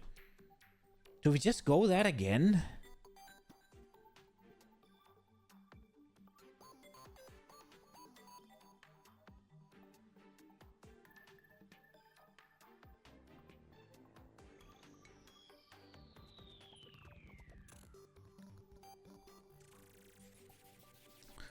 Man, I want to do this, but it seems like it's gonna suck.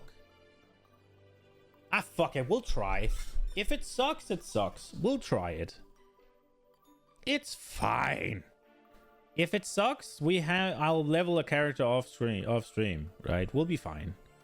We'll be fine.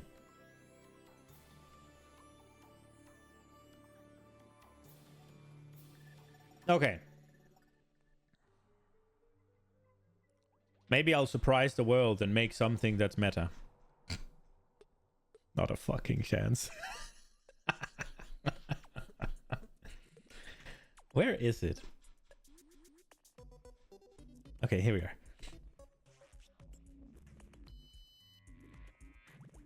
are. Where did we get to?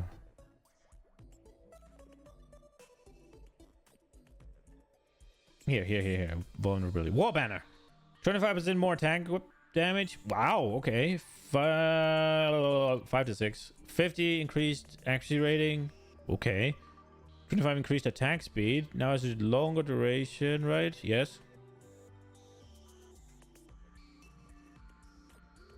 Cool. Wave of Frost. Now you can be primed for freeze. Okay. Whirling Slash. Movement is now able to pathfind slightly. Okay. Whirlwind Lance. Collapsing Whirlwind now deals 20% more damage. Whirlwind created by now have a limit of 6 Whirlwind, previously 5.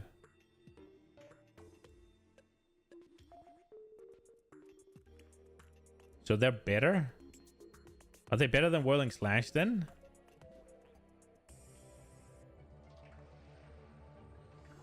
Wind Serpent's Fury no longer causes shockwaves when enemies are hit into walls or larger enemy. Oh.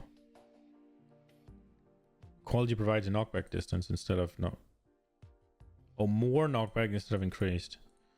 Wind Blast dazes on hit instead of causing daze below equals to percent physical damage. Okay.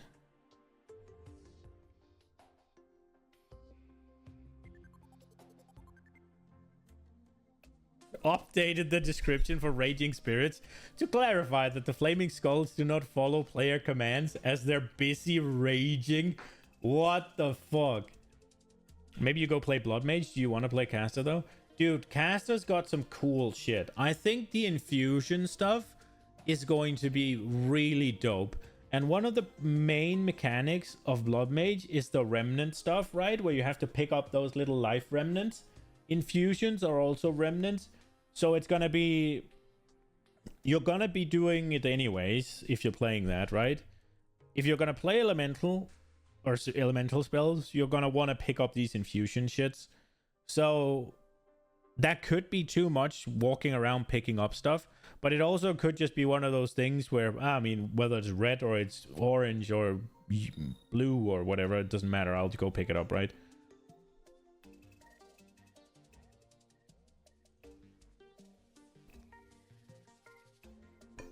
I'm really excited for the infusion things. If I can do 3 characters, I'm doing infusion. If Witch Hunter falls through, I might go do caster stuff. Because the infusions are so cool. The options are...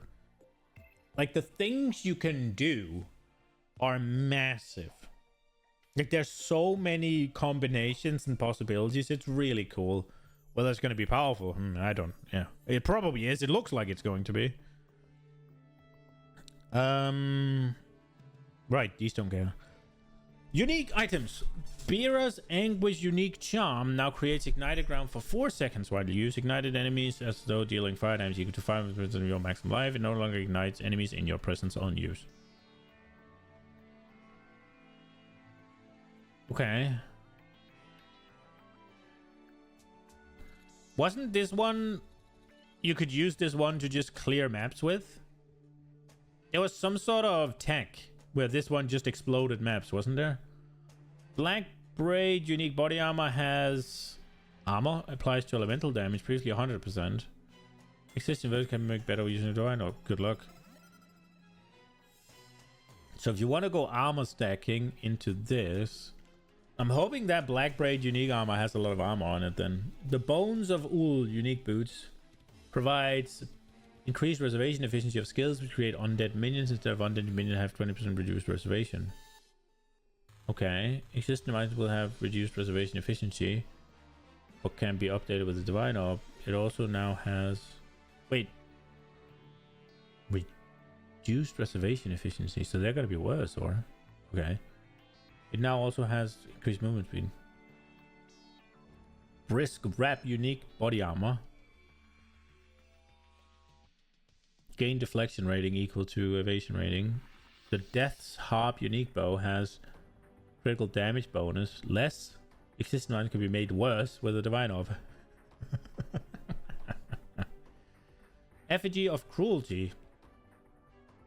Critical hits with spells apply. Oh wow, yikers. The Hero's unique body armor now has evasion rating is doubled if you've not been hit recently. Previously can evade all hits if you've been hit already. If you've not been hit. Okay.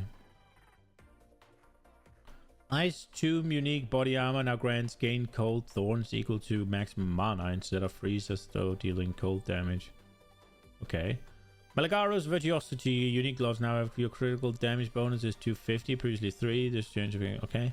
Nazir's Judgment unique quarterstaff now has days on hit instead of days build up. It causes melee damage against stunned. Okay. The Pariah's Embrace unique body armor now provides increased mana cost efficiency instead of 20 reduced mana cost of skills. That sounds bad. The Swollen unique shield no longer has maximum block chance minus. Instead you take off damage from blocked hits. Now also has increased armor. Okay. Puaddle's Molt. Body armor, deflection rate equal to up to 60. Okay. The Tangled Tongue unique spear now has critical hit chance. Oh wow, Jesus, that's enough. Was that the fork one? It was, wasn't it? Tangled Tongue? I think it was. Where crits fork. Holy nerf. The Whispering Ice unique staffs inflict cold exposure on hit, lowering total cold, blah blah blah. No, applies elemental exposure instead. Soft Blood unique amulet. Enemies in your presence have fire exposure. Is now elemental exposure. The following unique can no longer drop and will be reintroduced at a later date. These are all the max rest uniques, right? The Red Blade Banner unique shield now has increased block chance. Wow, nerf.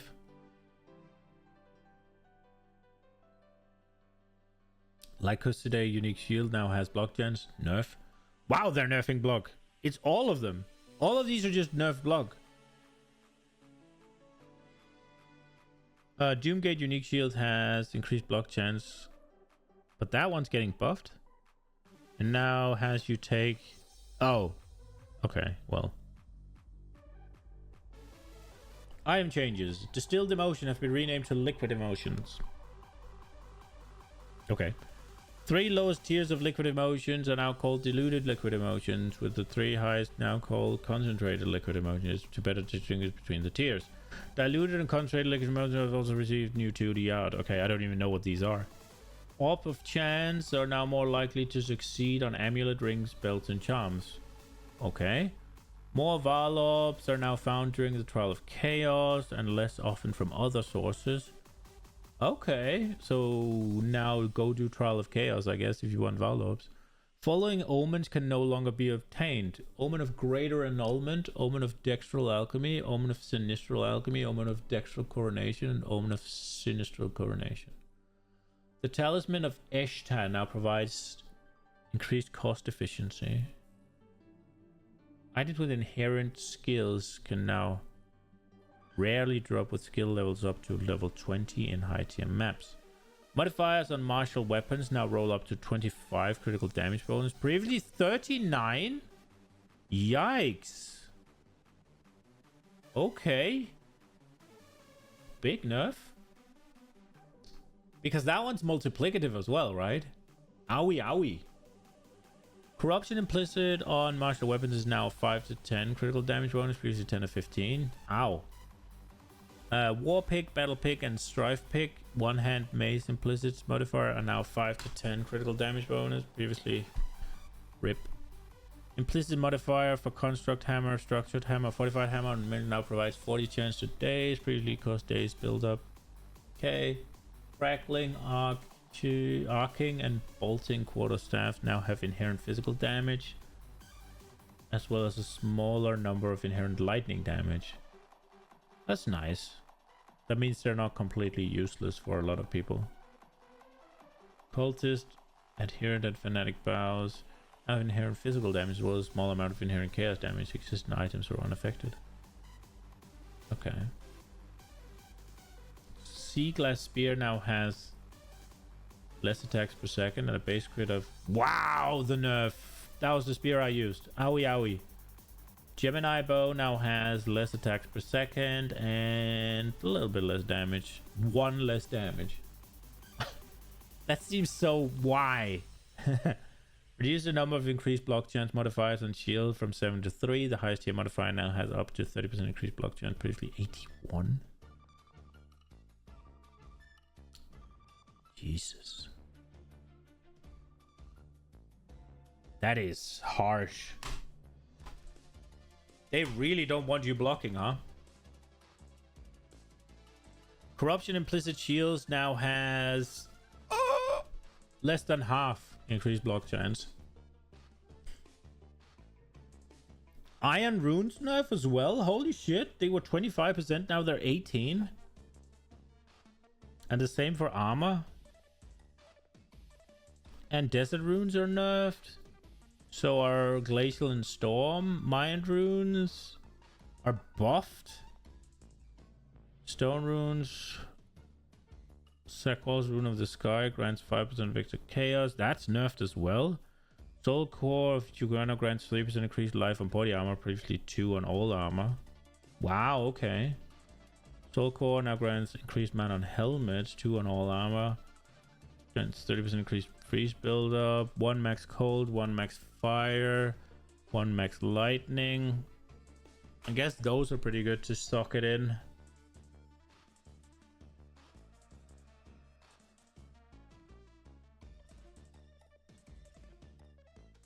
Looking more interested in Blood Mage now. I didn't know there's a base crit node. It's basically a second as you still want the leech first. What's the leech again? 10% of spell damage, leech does life. Yeah. Yeah, the crit one's big. Crit one's massive.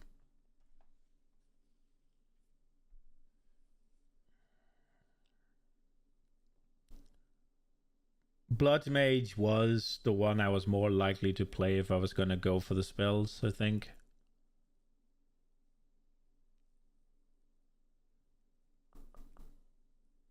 Soul Core of Ass Kappa grants increased quantity of gold drops. Why? Increased elemental threshold. So all the soul cores are now being specified on where they can drop. or where they can be used. Sokolov, did the music just stop? That was not what I needed. It did. Oh, we'll do Baldur's Gate actually.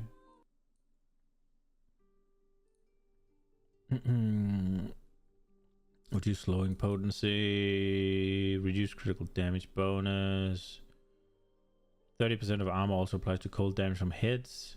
30% of armor also fire damage. Dude, imagine needing to fucking spend 3 runes on that.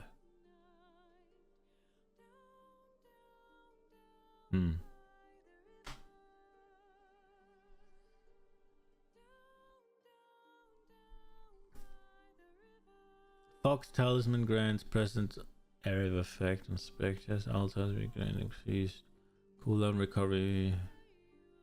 Stack Talismans grant increased thorn and critical strike helmet. Ox Talisman is block chance on shield. Cat is increased accuracy rating on gloves. Talisman. Where are the talismans from? Fralakesh, Reservation of Minions, Soul Core of Tikaba. 5 down from 12?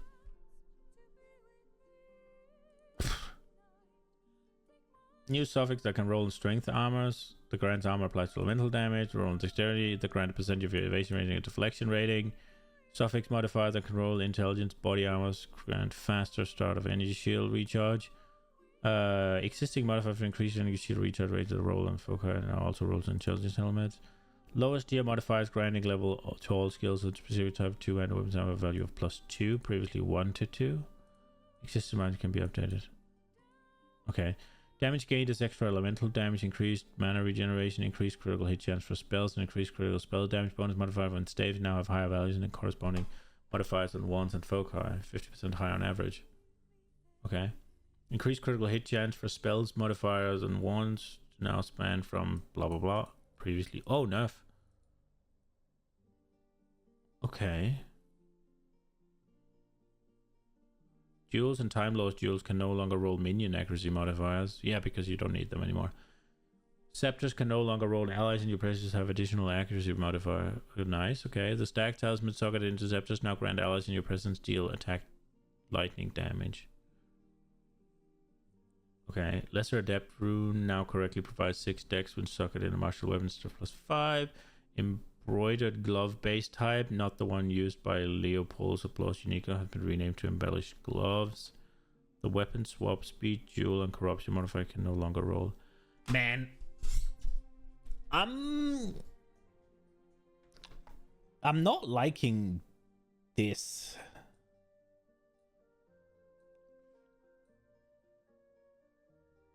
But I guess it is what it is.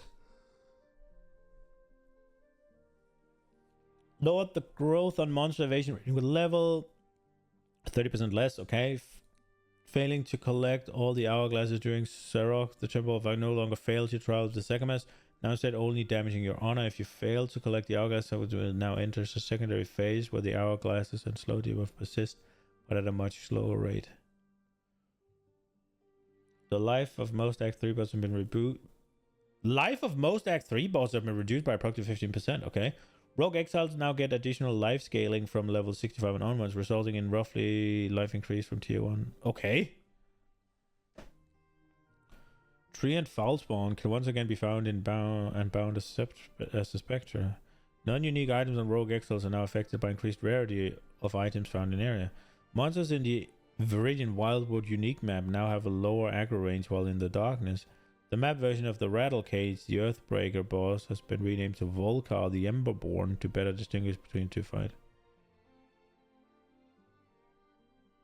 Okay. The periodic invulnerability aura monster modifier now only makes things immune to damage from enemies.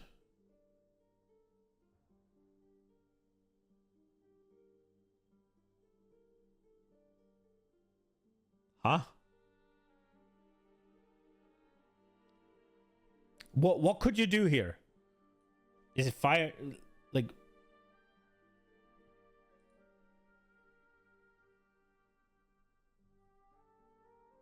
Reduce the number of river hacks. Nice. I hate them. Incrementally improve monster behavior. Okay, quest changes. The hunt begins must now be completed in a single instance. You still only have to complete that quest once per league. Sarka in the Adura Caravan now offers the earning passage quest reward if you didn't take it from her in Vastiri. User interface changes. Don't really care about that, but new aiming mode input that allows you to pick between cursor targeting and ground targeting when using a mouse and keyboard. Cursor targeting causes skills that travel directly forward, such as with most projectiles, right? To pass directly through your cursor position. Ground targeting causes these skills to pass over the ground location targeted by a cursor. Skills that directly target the ground will do so at your cursor's location, regardless of the setting. By default, cursor targeting is enabled for west, and ground targeting is enabled for click to move.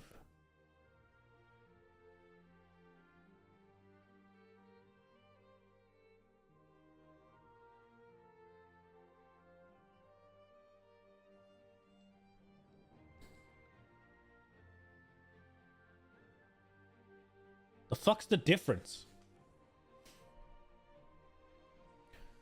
Added a new keep sprinting while moving gameplay interface option. When this option is enabled, you'll continue to sprint even after releasing the dodge button until you stop moving or use a skill. Ooh, I probably want that. New added the option to assign your equipped weapons to both of your weapon sets instead of needing to use different items in each weapon set.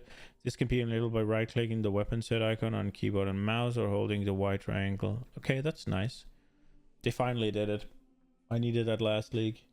The party member revive UI now displays whether you're too far away to revive that party member. The ritual favor UI now displays the number of rerolls available. Modifier ranges of items now show a positive sign if the modifier range has spans both negative and positive values. Wisp minimap icons are no longer removed from your minimap if you run out of range of them. You are now able to respawn a checkpoint from escape menu and trial of the second master trial of chaos, which will take you back to the entrance of the respective trial. Okay. When using a controller, you can now remove buff from your character when the game is paused. Improve management of cache files and console to avoid running out of temporary storage space. This should fix issue with minimap being reset on leaving arena. Okay. You can now control left click on the controller and equivalent on an item in your inventory to fill the I have section in the currency exchange. Okay. Added support for the import keyword in item filters. Added support multiple customer. Okay. Microtransactions. Oh, lordy lord. Enable the following existing armor microtransactions for use in Path of Exile 2. Brr. Enable the following existing footprints. Brr. Enable the Celestial Emperor and Pillar of Flame rare finishers. Enable the Goblin Troop pet. That's the pet we get. Enable the Sandfish pet. So race rewards. Brr. Re-enable the Legion Commander and Scourge Commander armor set.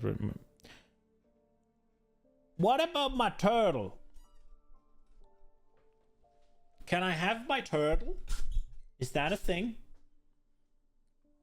Bug fixes. Additional shock and additional chill from strike twice and heavy snowstorm with passive skill will now being considered a shock or chill respectively. Wow, okay. Fix the bugs where cost for skills failed to be paid over a short duration, appropriately based on cast speed, which could result in skipping part of payment. Do I care about bug fixes? There are going to be something in here, but am I really?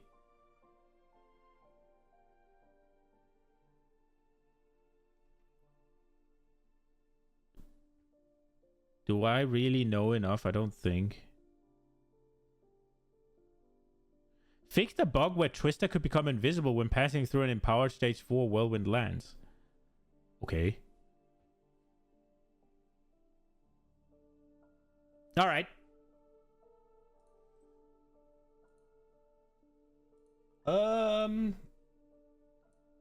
So we have this one. I think this will be good. I am fucking hungry though, which is kind of weird because it's a little bit earlier than I usually eat. So I'm gonna go make myself some food. And then we'll watch this video. It is Dream Core. He's talking about the deflection scaling, and that's interesting. You're going Son? What is that? What is ZON?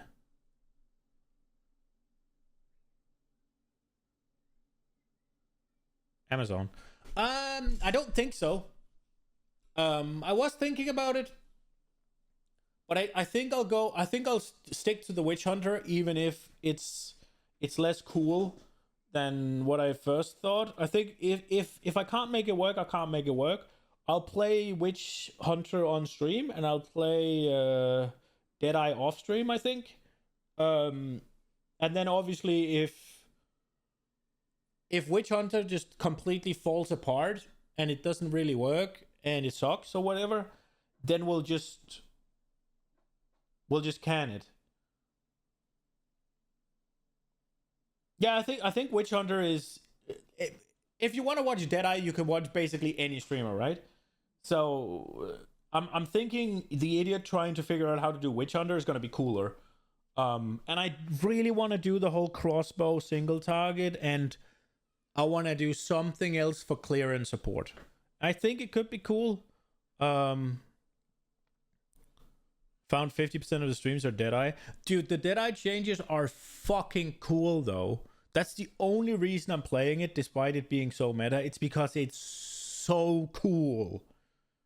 I love projectiles, and I love chain, and I love fork. Like, lightning is my favorite element in PoE, and this just...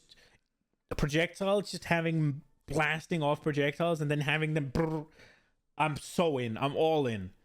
But...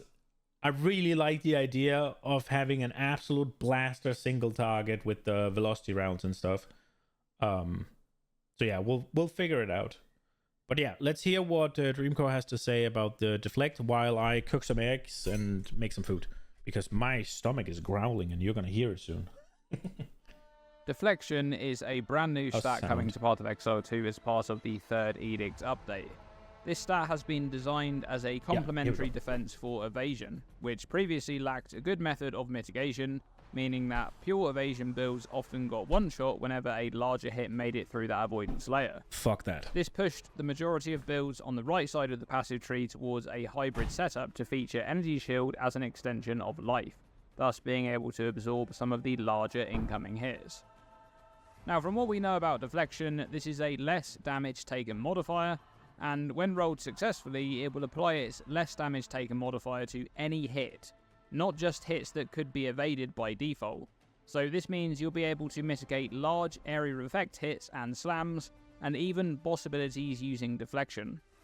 But what exactly is deflection? Well, deflection is a stat that will most commonly come from modifiers that grant a percentage of your evasion rating to be gained as deflection rating.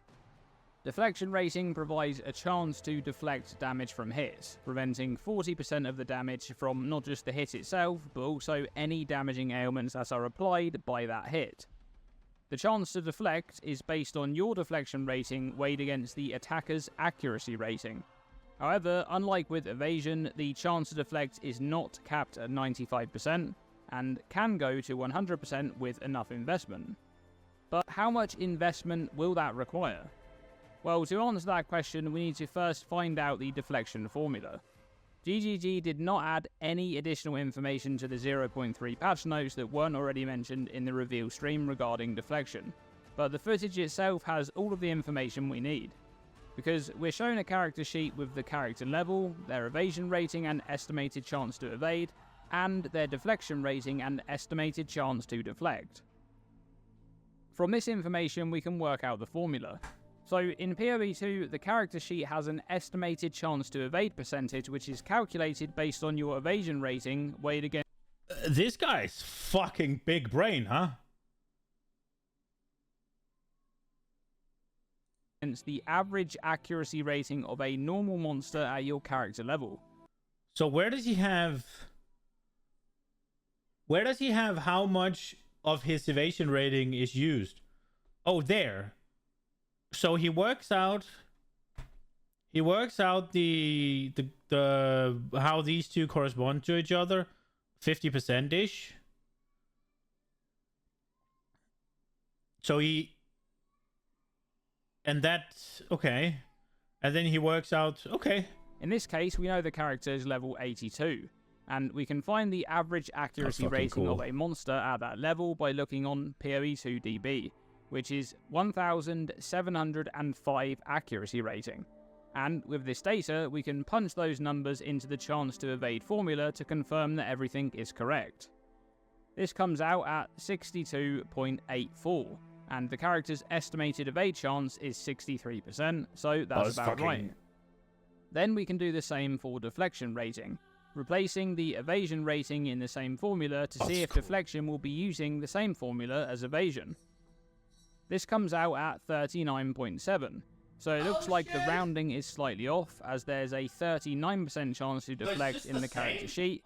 It may be that the formula is slightly adjusted, but it could also be just a rounding error or display error in game. Either way, it's close enough that it looks like deflection will be using the same or a very similar formula to evasion's chance to evade calculation. So with this information, we can work out just how much deflection rating you'll need to cap out your deflection chance in the late game, and as a result, how much of an investment you'll need to make. So in regards to investment, how much of the new evasion rating gained as deflection rating stat will you be able to obtain? We've seen this stat on body armors and helmets, but we know that it will also appear on gloves and boots, and possibly on bucklers as well. With this information, we can approximate that you may be able to get around 60% of evasion rating gained as deflection rating with good gear, more if the stats roll on bucklers as well, and you can use a buckler in your build. We also saw an entire new wheel on the passive tree dedicated to deflection, with 6 small nodes, 4 of them each providing 6% of this stat, whilst the notable increases deflection rating by 10%. And we're not sure what the remaining 2 small nodes do, but there'll likely be several more wheels like this one on the updated passive tree. We're just not sure where they'll be located or how many points you'll need to spend to reach them. So let's just round out a total of 100% of evasion rating gained as deflection rating for some examples. Now, gain works very specifically in Path of Exile 2. It's always derived from the base stat before any modifiers to that stat. So in this case, the gained deflection rating will be based on your base evasion rating prior to any modifiers that increase your evasion rating. We don't know if the modifiers will appear on hybrid gear, so for now we'll just look at pure evasion gear. With very good evasion gear, also accounting for prefixes for life modifiers, you may be able to reach between 4,500 and 5,000 base evasion rating, more if you're also using a buckler. So let's go with 5,000 base evasion rating. That means you'd be gaining 5,000 deflection rating if you did have 100% gained from your evasion rating. And so far, we only know of a single notable granting 10% increased deflection rating. So let's assume there's more of this stat available on the passive tree. Let's say you may be able to get a total of 40% increased deflection rating. So that would be a total of 7,000 deflection rating. So how does 7,000 deflection rating perform in a tier 15 map? Well, to calculate that, we need the average accuracy rating of a monster at monster level 79, which is 1,552. And putting those numbers into the calculation would result in a 73% chance to deflect. Okay, 73% chance to deflect is pretty good. However, Jonathan said in the reveal that you'd be able to cap deflection with enough investment. But here's the thing. The chance to evade formula that deflection appears to be using has extreme diminishing returns. For example, to reach 90% chance to deflect against the average monster in a tier 15 map, you'd need 21,000 deflection rating.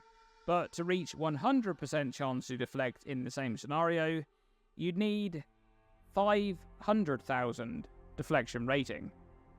So what exactly is going on here? How on earth can you reach 100% chance to deflect? Well, I think when Jonathan said that you can reach 100% chance to deflect against all hits if you spec into it enough, he meant really using absolutely everything to get there. For example, the blind debuff, which imposes 20% less accuracy rating on affected targets, You can also obtain up to 90% increased blind effect on the passive tree, which is split between 4 clusters that are quite far from each other. That would impose a 38% less accuracy rating debuff. Then there's the Vigilant View unique ring, or the Tactician's Stay Light Use Cover notable, both of which cause enemies to have an accuracy rating penalty of up to 90% less based on their distance. No way! Oh, that's gonna suck. If you can't realistically, relatively easily, and I don't mean easily, but like moderately doable, get 100% deflect rating, then you just have 2 different fucking types of evasion.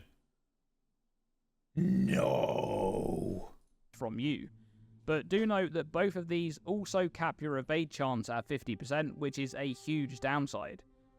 So let's go with the maximum for this example. That would be a monster that's 9 meters or further away from your character, at which point they would be imposed with a 90% less accuracy rating penalty. And when combined with the boosted blind, this would lower the average accuracy rating of a monster in a tier 15 map from 1552 to just 96. And with 7000 deflection rating, you'd now have a 98% chance to deflect against those very specific monsters that are both blinded and at a far distance away from you. But even under the most perfect scenario, the chance to deflect is still not capped out. So here's where I think a very important modifier will come into play, and this is pure speculation, but I think that one of the new deflection wheels, or maybe several of the new deflection wheels on the tree, likely the ones that are deep into the dexterity area, will provide more chance to deflect. This is a stat that will effectively multiply your actual chance to deflect, not your deflection rating. And this will be the key to reaching 100% chance to deflect under specific circumstances. The thing about this modifier is that it's inherently more beneficial to characters that already have a heavy investment into deflection. So let's say that there's a 3-point cluster on the tree where the small nodes each grant 3% more chance to deflect, and the notable grants 6% more chance to deflect. That would calculate to around a 12.4% multiplier on your chance to deflect. So let's go back to the example with Blind and Vigilant View. And let's go with a less perfect scenario this time. Let's say the monster is blinded, but you only have 50% increased effective blind from the Pocket Sant Notable, for a total of 30% less accuracy rating from blind. And let's say the monster is around 5 or 6 meters away from you, for about 50% less accuracy rating from the Vigilant View.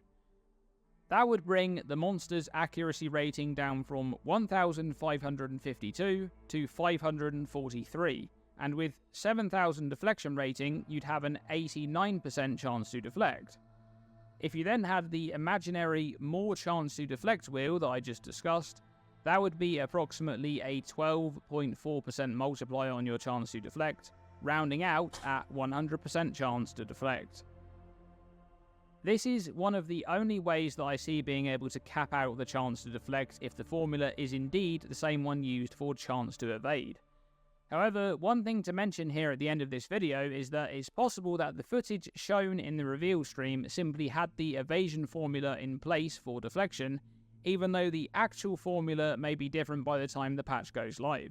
Though I doubt that, since their internal testing with this mechanic would surely have been done using the correct formula and realistic gear.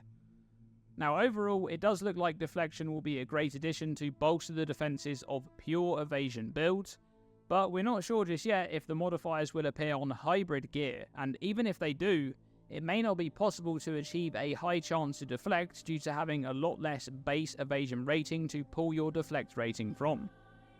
Additionally, it may be the case that you really need to invest heavily to reach a very high chance to deflect, including the use of lots of external mechanics such as blind. But that's going to be it for this video. Thanks very much for watching, and as always, stay tuned and stay safe.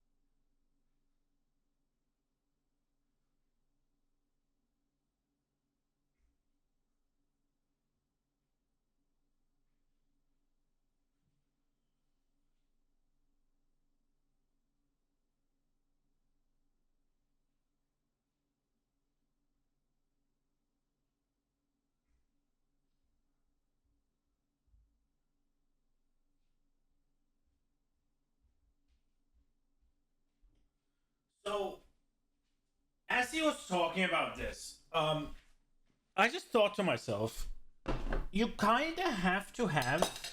He was talking about that imaginary. He was talking about the imaginary deflection tree, right? Oh, for crap's sake! I'll close the.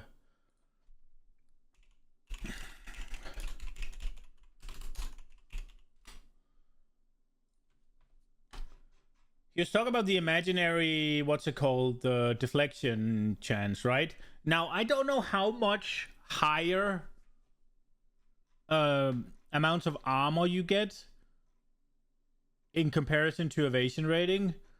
In PoE 1, it's very similar, right? Like the amount of armor that's on a... Don't you get way more evasion, actually, now that I think about it? Just baseline. Well, it's either similar or I think evasion is higher, right? No, maybe? I think so. If you just take a white tier 1 base, aren't they really similar? I can check.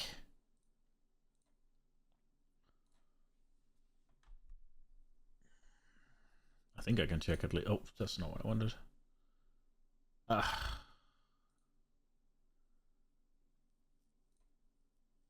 So body armor, dexter. Oh, that's the wrong one. Is it simulator or emulator? So this is 14 to 1663. If we go... Yeah, so the same. And you have this note here. Polystack gear now gain deflection rating equal to 20% of armor, right? So if you do not have these multiplier to deflection rating gain, and it's only coming from evasion rating, this node is then dog shit, right? If the only way you can scale deflection rating is from essentially, well, not converting, right, but gaining your evasion rating to as deflection rating, and you need as much as he described in the video, then unless you get significantly more armor in PoE 2 than you do evasion rating, this node is going to be dog shit if it stands alone, right? And it seems slightly counterintuitive that you would go invest in a bunch of evasion rating, gives you deflection rating, and also take this point just because you're using hybrid armor and evasion rating gear, right? This simply, it seems like if you really wanted to deflect, you'd be better off just going for, what's it called, going for pure ES, or sorry, not ES, EV build, pure evasion, right? So there has to be something. There has to be things that can be used to just scale your deflection rating. The way I see this node is that it's kinda, well, not kinda, it is basically giving you an avenue to go armor, but also more easily go armor and evasion bases, right? While playing tactician and still get the deflection. Now, whether or not you can actually go 100% with this, I don't know, but there needs to be something that scales it. You think you're going back to your original idea of hollow palm, but you think you're going Amazon? Doesn't that sounds a little dumb, doesn't it? So these two. Now I don't know what accuracy is for unarmed, right? But I guess this one will work. This one's one of the really big ones. This is a lot of damage because you get flat damage based on your accuracy. And if you don't have a weapon, then you don't have a weapon, right? I don't know if infused weapon will work. It might. But it's not... Would you go hollow palm Falling Thunder then. I guess there are a couple of other quarterstaff builds that are... I mean, this will work. I guess this one will work as well. I guess... I mean, it's just... This one's really good. But I guess you don't take this then? This is also nerfed, so maybe you don't. Are you just gonna go... Predatory Instinct with in for the kill, and then infusions, and hope that the infused weapon is just kind of a wording thing?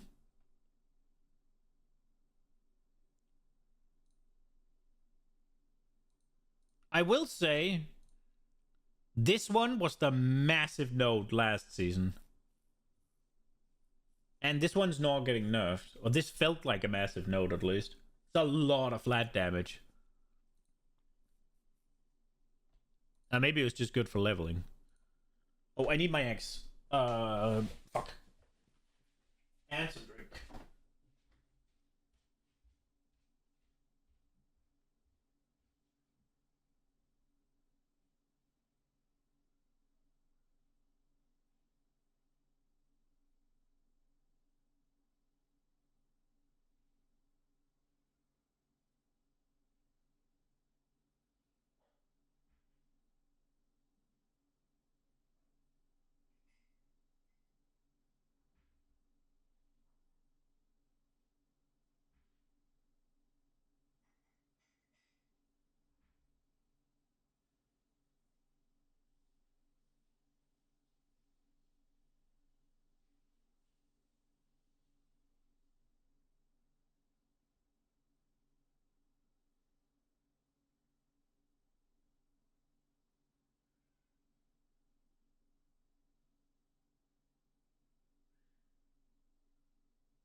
I really hope you can get. I really hope you can get deflection rating up to 100% relatively easy without having to rely on all that bullshit he described. I really hope it's just like, yeah, put a decent amount of investment into invasion rating. He did say the base. I hope it's not the base. Ooh, oops. I hope that it's like, yeah, you put a decent amount of you put a Jesus. I hope it's you put a decent amount of investment into it, and it's just like maybe a little bit harder than Spell Suppress, but something similar. Are the gamble chest going to stay in the game? Yeah. I think so. Quit before it came out last week, but I didn't know if it was a limit thing. Looks really fun though. Yeah, they're really cool. They are really cool. They're coming to PoE 1 as well. The Gamba box is really cool. You're hoping what would work? The infusions, or that's now Surge for the Amazon? I mean, it says trigger weapon, right? But it should work. But it has to be projectiles, and I don't think there are that many projectile skills for quarterstaffs. Are you going Falling Thunder? That's a really cool spell, by the way. Or are you going like Twister? Aren't those about it? I don't think anything else.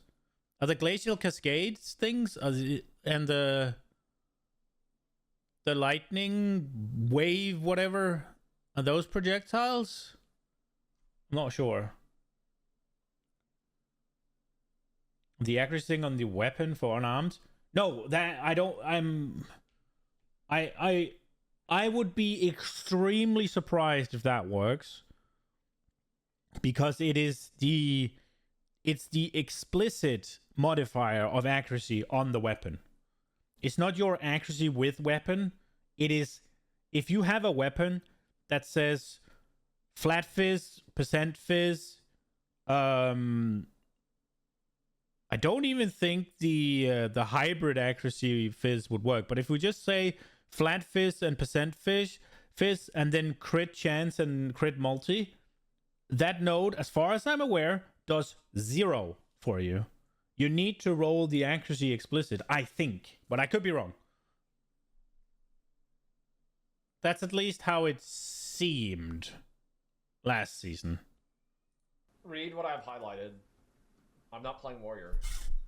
There's no way. Yeah, I already didn't want to play Warrior. They nerfed block and they nerfed their life.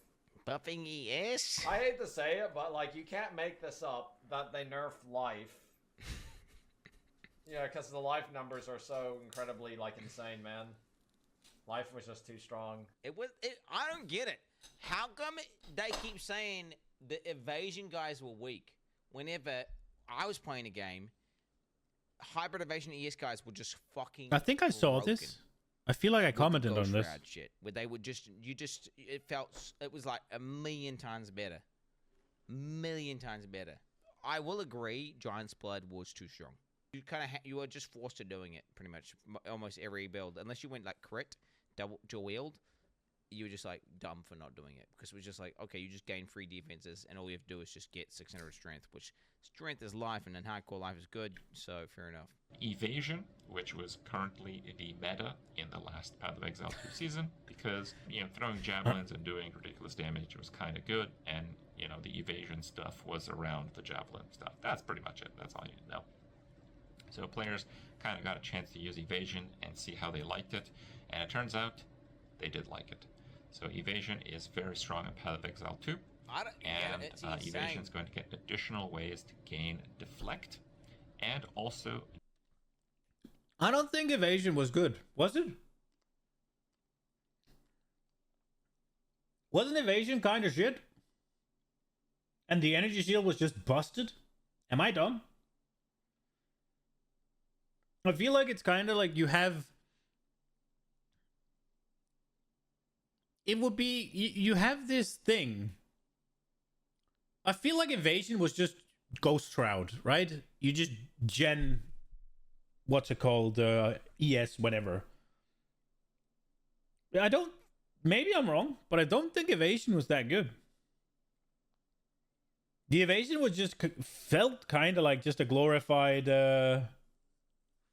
Glorified recharge.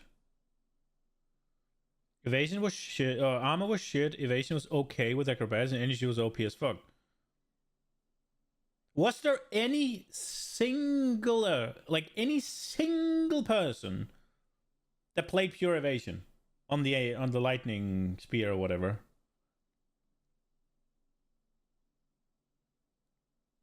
Because I kind of agree with what Jonathan has been saying. Now, I haven't taken a warrior very far, but the warrior always felt super beefy.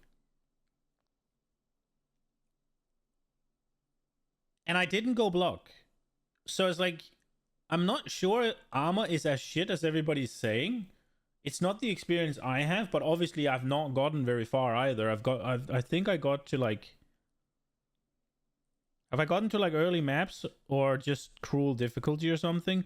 But armor... So my opinion is close to useless, but I always felt super tanky. Where I've played 2 evasion side builds and I felt omega squishy. But when I played the warrior, it was kind of just like boom, boom, boom, bam, bam, bam. I felt slow as fuck, but I also felt pretty invincible. And I never had that feeling with evasion until I got ES out the wazoo. It just... I do it does seem a little bit like the warrior is in a little bit of an echo chamber, right? Like, because you played Smith of Kitava last season, didn't you? And it was pretty fucking good, wasn't it? It was always hybrid. Did you ever take acrobatics though? I don't remember what that does.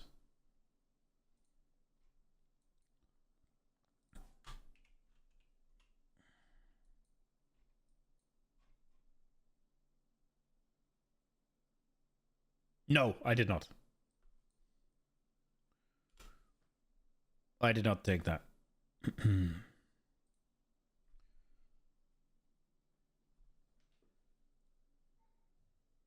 But like I obviously I went hybrid.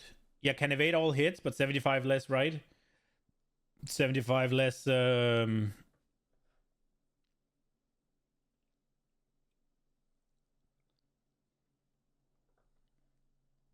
rating, right? Which is being removed. Yeah. It makes sense that that's being removed. You're meant to do deflect for all hits, right? It's to incentivize blocking and parry and better differentiate between armor.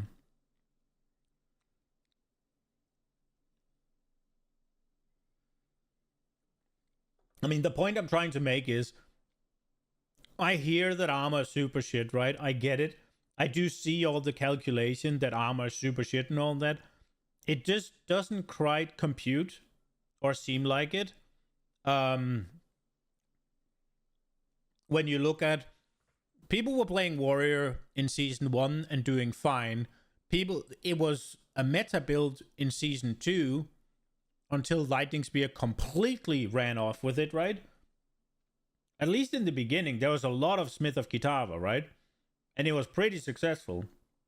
And before you go, oh, max resistances, right? Yeah, but armor is still good enough to protect you against the physical stuff, right? I mean, I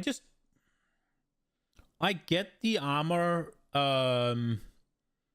I get that the armor calculation makes it look super shit. And I do understand that whenever they start looking at moderately big hits, that armor just becomes nothing. But it just doesn't seem like these massive hits are all that prevalent. And you can't juice all that much anyways, right? So it's not like things realistically scale all that way up. Or so I'm not necessarily trying to say that armor is good or anything, but Jonathan did say, or was it Mark, that armor is not as bad as everyone makes it out to be. Evasion was the worst defensive. That's what they said. Evasion was the worst defensive. And from my just personal experience in PoE 2, that is absolutely what I found as well. I feel like it's also, if you look at it, like you look at most of the top streamers, they're armor boys, right? Are they not? Like, maybe I'm wrong, but I feel like Quinn usually plays like Juggernaut or something, right? I'm not sure about Scissoran if I'm being honest, but didn't Steel Mage just get his name because he was doing splitting steel? And and then you have Al-Kaiser, right? Out of the four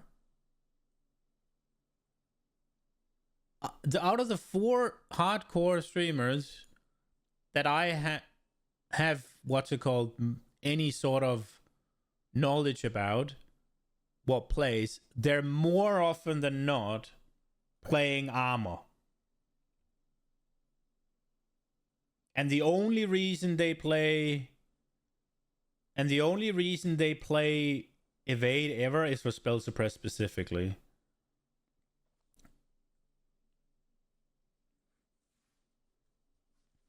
Sis played Righteous Fire and Totems. He plays a lot of PF caster too, though. What's PF?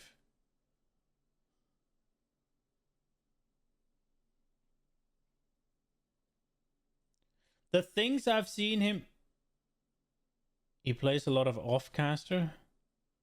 Yeah, so the things I've seen him play most, and don't get me, I can be wrong, but the things I see him play most are Marauders and Templars and Duelist, I think. And they're all on the armor side of the tree, at least, right? Duelist is hybrid, Templar is armor, yes, and Marauder is just pure armor. Obviously, you can pick and match whatever you want, right? But I could be wrong. That is PoE 1, yes. But that's my point.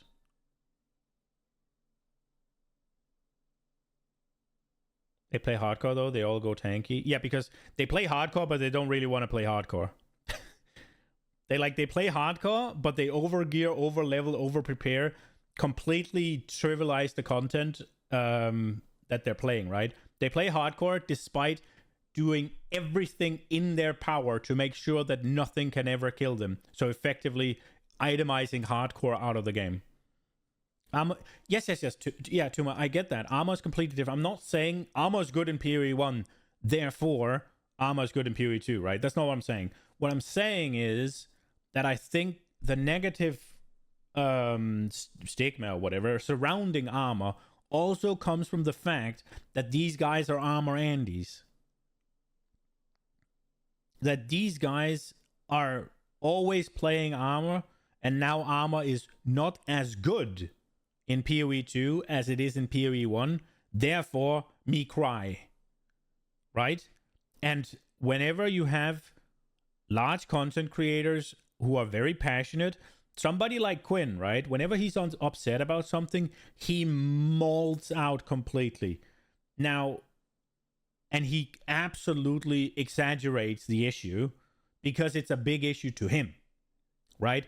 And if you have a lot of Crypt does it as well with the armor, he's always also really driving in that it's shit. And when you kind of spin the narrative around it, and also just the sheer thing about content creation is negativity drives more engagement than positivity, right? You're gonna get more views on a video complaining about something than you are on a video praising something. And so there's more money basically in doing negative stuff, and more often than not as well, you're better off exaggerating it. And I do think that the whole discussion about armor has at least the possibility or the opportunity to become a bit exaggerated. The top races played a lot of energy shield builds, though. Are we talking PoE 1 or PoE 2? I'm not saying armor isn't bad, or I'm not saying armor is the best. I'm just saying my feeling from PoE 2 is that energy shield is far and above the best, armor is second, evasion is worse. Now, you combine evasion and energy shield, and you get something really powerful. So if we want to talk use cases, because energy shield is so good, that makes evasion rating valuable, right? Because Ghost Shroud and all that shit. Yeah. I mean, absolutely no arguments here that energy shield is amazing, right? No argument. All I'm saying is, when Jonathan and Mark said evasion is the worst defense, armor is second, but still not good, and obviously ES is the best, right? Yeah. I'm not saying ES is not the best. That's not what I'm saying. I'm not even saying armor is good, right? I'm not necessarily either saying that armor is better than evasion, although that is my feeling, and that is what Jonathan or Mark said in the was it in the Q&A? They literally said, I think, that armor is second in PoE 2. I mean, they said evasion is the worst, and we all know ES is the best, right? I'm not necessarily saying that that's true. What I am saying is that is what I have experienced. And what I'm definitely saying is it seems like the armor discussion in PoE 2 is a lot of exaggerations and a lot of cry wolf, right? I mean, it's kind of like you come home and there's like a big pile of smelly brown stuff on the floor, right? And immediately you're like, it's diarrhea from a homeless man. But in reality, it's just some mud that just doesn't smell good. Now, both are bad, but one is significantly worse than the other, right? That's what I'm saying. Additional ways to get elemental damage reduction from evasion, which is crazy. Evasion is... Bro, the devs, are they out of touch? Are they out of touch? Yo, listen to Crip here. He's bro, buff life. Wait a minute. What if these new wheels they haven't shown us yet? What if like the warrior nodes have like 5% life per point, 5% life per point? What if we actually have that now? This sounds like massive copium.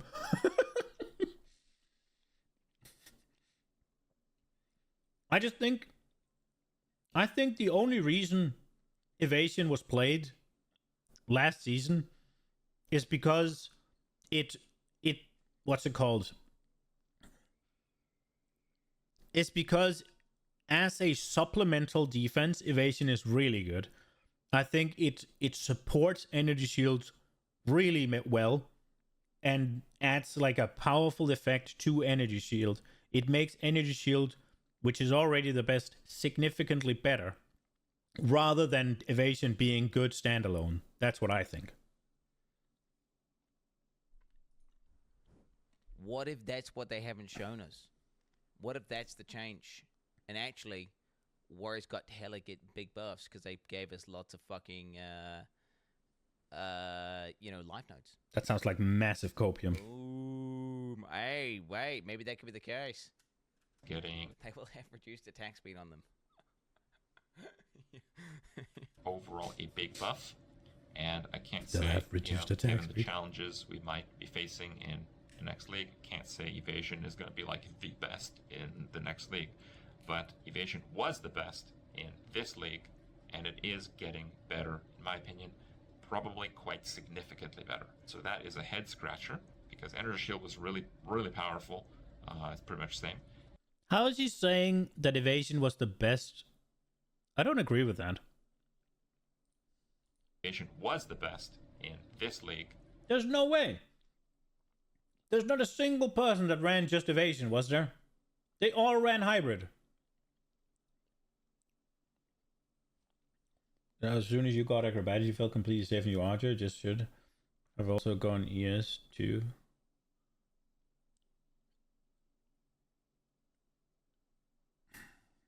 You felt completely safe on your archer early game when you took acrobatic and got 75% less evasion for avoiding all hits.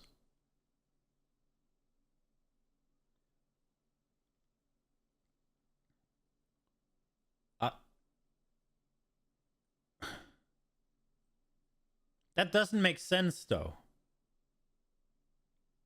Like, unironically, you should be hit more. That sounds like either something else was defensive for you, like ES and Ghost Shroud, or something's bugged. And if something was bugged and what you're saying is indeed the case, then why weren't people doing it? And why are everybody saying ES is the best? And it is getting better, in my opinion, probably quite significantly better. So that is a head scratcher, because Energy Shield was really, really powerful. I mean, maybe I'm off base. It's pretty much the same. Evasion was meta and really powerful, and it's getting buffed. And armor is also getting... Oh, it's getting buffed. How about that? Armor gains armor, applies to elemental damage from... You didn't have ES? No, but, so, okay. So, if we assume you have 100 just for the sake of it. If we assume you have a 100% chance to avoid hits, and you take acrobatics, you should go down significantly, right? Now, it's not going to be down to 25, right? But I don't know what the formula is. I guess we could have. But if you have fucking, I don't know, if you have 4,000 evasion rating, you're down to 1,000, right? Unless you have more modifiers to evasion rating, then it kind of, then there's some math there, and I don't know if there's more modifiers to evasion rating. But less is multiplicative with increased, right? So you'd figure out, do all the increased calculation and then put in the less. Because otherwise it would be reduced. So it just doesn't seem... Just the fact... I mean... It just doesn't sound right. Right? I mean, yeah, you can evade all things, but...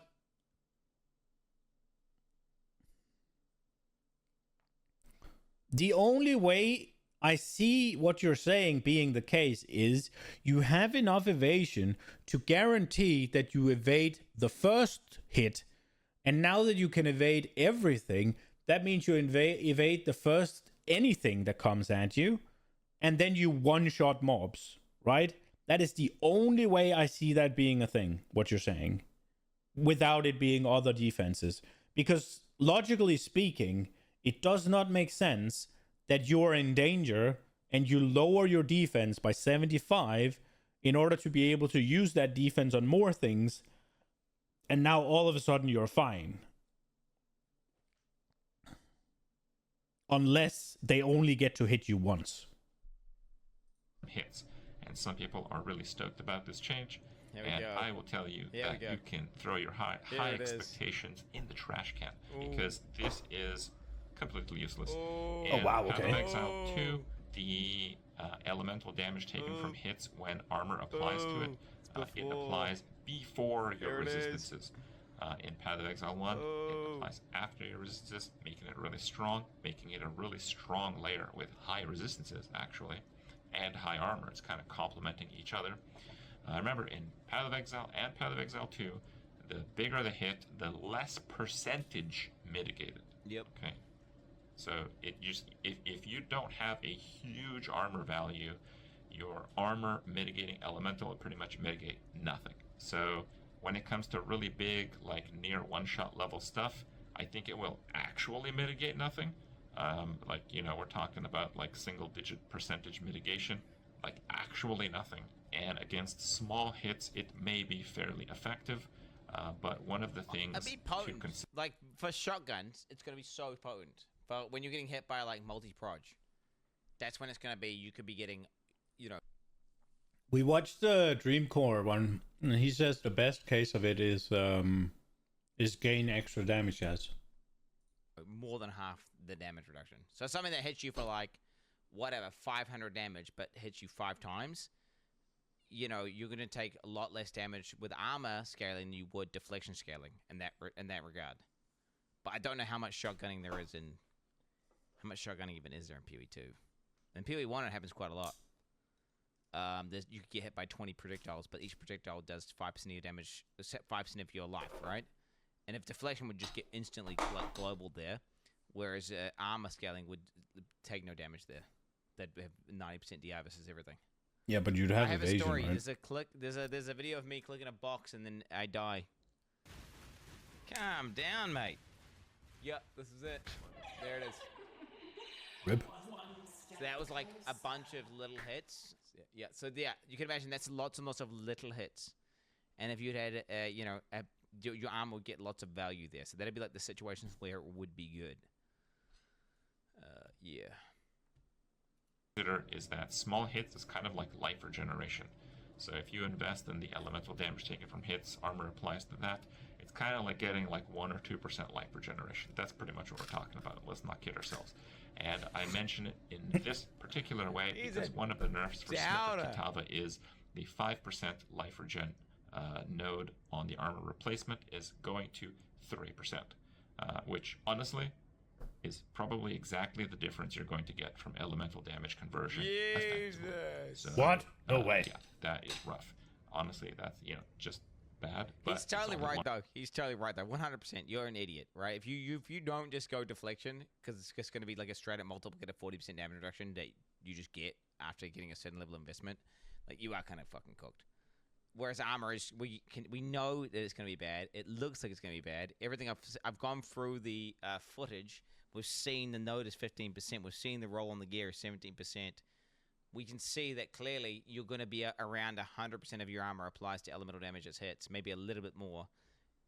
Based on that math, it's bad. It's objectively worse than deflection, and you'd have to invest massively into it. Wasn't it just okay? Like pretty aggressively mid? It was comparable, but slightly worse than Max Risk, wasn't it? And there were certain cases where it was really good. Wasn't there? Or was it always just worse? But I'm still considering doing it anyway. Because what if there's a secret component that we haven't seen yet? What if? Ascendancy, but it is the most popular ascendancy when it comes to the warrior playstyle. Overall, there are lots of buffs in this patch. Like overall, the whole sum of it is. Or did you just go We're gonna be speed? strong. Okay, not warriors though. No, you guys. Fuck off, crap. Warriors. I'm going a warrior, and I'm going fucking armor stack, boy. And it's gonna be good. Even though I know it's bad. Fuck minions. Fuck minions, bruv. For real. On God. Okay, but the thing to kind of keep in mind here Okay. is that we are going to have like a new league mechanic stuff with like abyss stuff. So the new content might be ridiculously hard. This is something they like to do in Path of Exile Look at it 1 in single because span. people don't like to get Attractions nerfed. They're to like, boss in that buffs one, for everyone. Oh, by the way, the new stuff is like way harder. Effectively, I mean, I do see the use of it. I'm just saying, that alone, I don't believe is going to make that big of a difference. Unless evasion just doesn't mitigate fucking any hits. Like, there are two use cases where acrobatics, a single point in acrobatics, as your defensive, is going to fix anything. It is if, well, without the other defenses, right? Because you didn't have ES and you didn't have anything else, right? It was just full on evasion, nothing else. And you had X amount of evasion and you were dying. And now you take acrobatics and you're fine. Either evasion doesn't fucking dodge anything. So you having 70% chance to dodge something, and it's like 1 in 1,000 things are that thing, then yeah, it's better to have like 20% chance to dodge everything, right? So the only reason there is that you go from having 0 defenses basically to having a little bit of defense, or what I said with you had enough evasion that you're going to reliably dodge the first hit of everything, and then you just one-shot the map, right? Logically speaking, unless there's a bug, it doesn't make sense, right? Like this thing... Can I get my own build? Why is there max roll here? Oh, I need to authenticate? No, we're not doing that. Fuck that. I was just kind of curious to see what that would do to my changes, right? Like 75% less is no fucking joke. your character against it is actually worse than before. I actually think that Classic. mechanic works pretty well for them, so they're probably just going to do that again. So your characters are probably going to be a lot stronger across the board. Again, not warriors. And the new content is just going to completely destroy you. Now, if it's not going to completely destroy you, I predict that the best type of character to make is going to be a zoomy evasion-based character.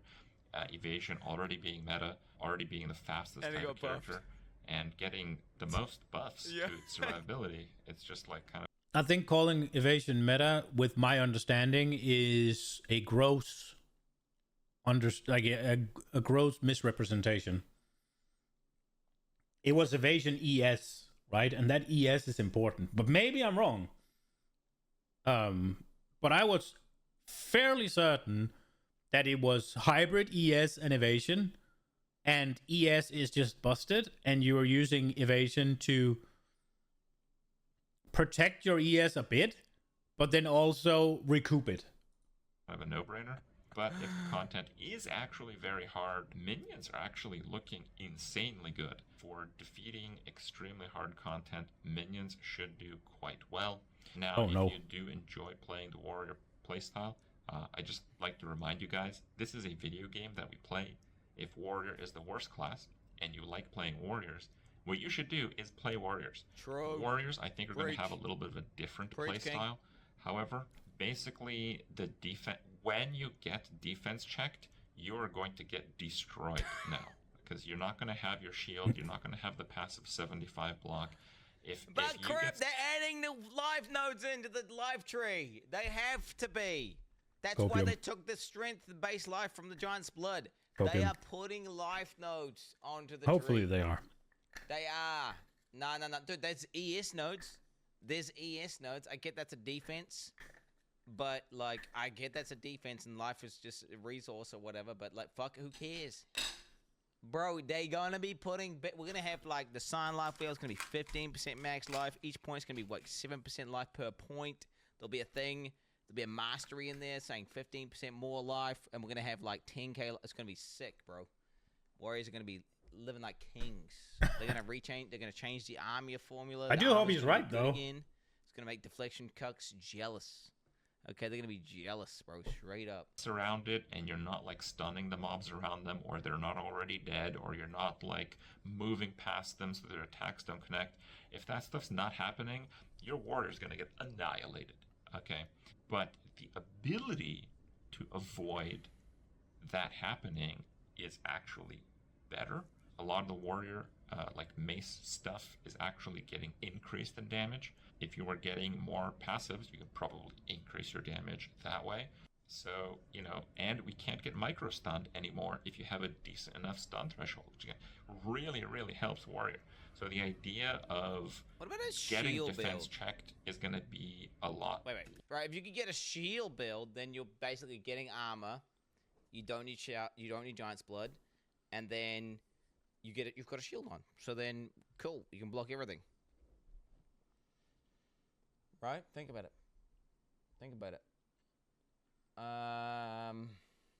There's a shield guy that said they destroy damage on shield. Negative 50. We don't know till we see the tree. We need to see the tree. Notes. We got another note. Need to see tree. Did they buff life?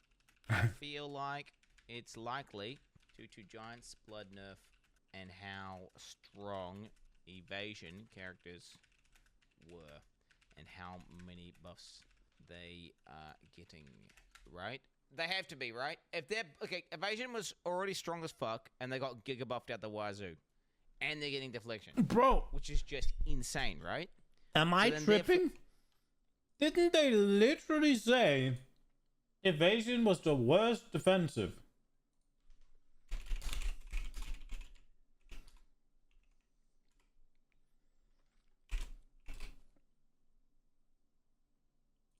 Hello, and welcome back, Exile.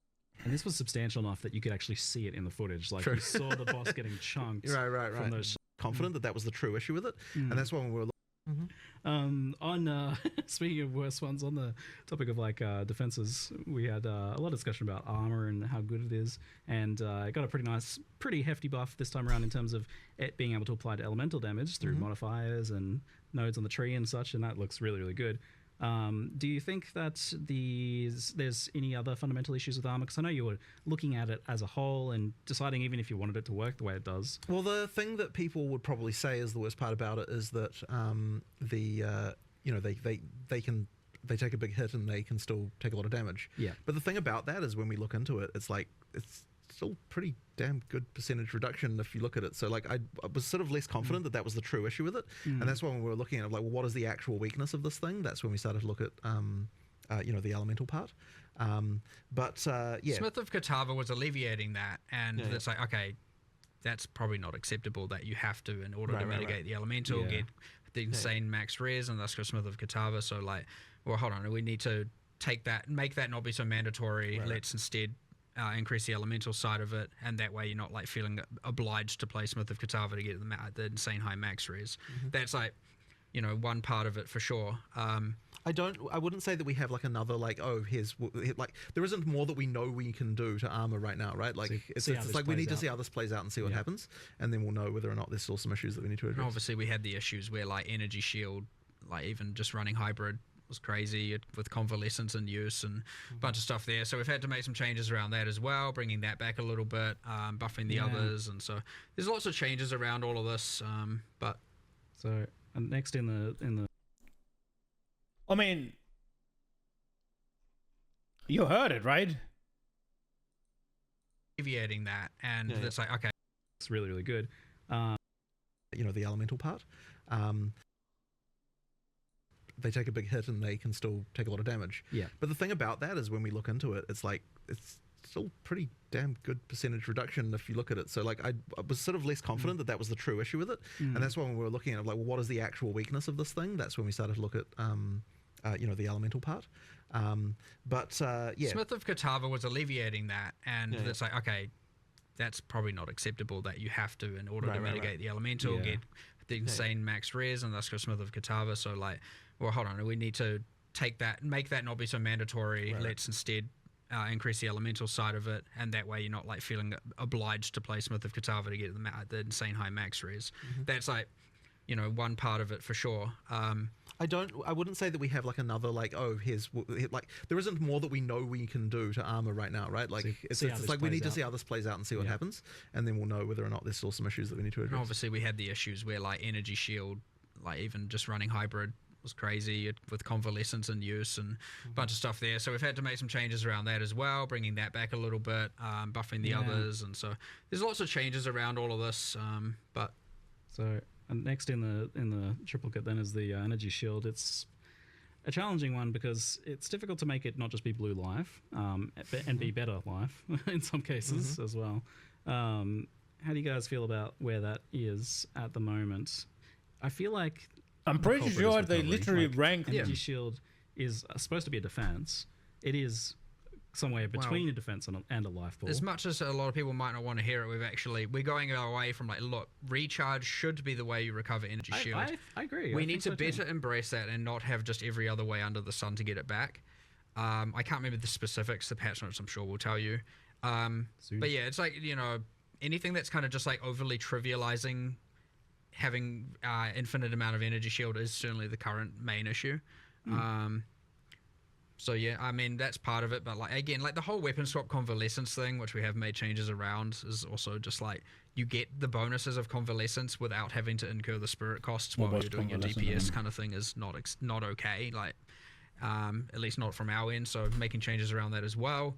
But yeah, I mean, before that it was Grim Feast, and so it's been a couple of problems, but like ultimately, I'd say they're more equally balanced now, those three defenses, and on average, armors come obviously up, evasions come up, more predictable things, less, and then energy shield, some of the recovery means have come down that are not recharge, and we've added a lot more ways to make recharge better. Cool, yeah. That's what I want to see. Just to be clear, it's no.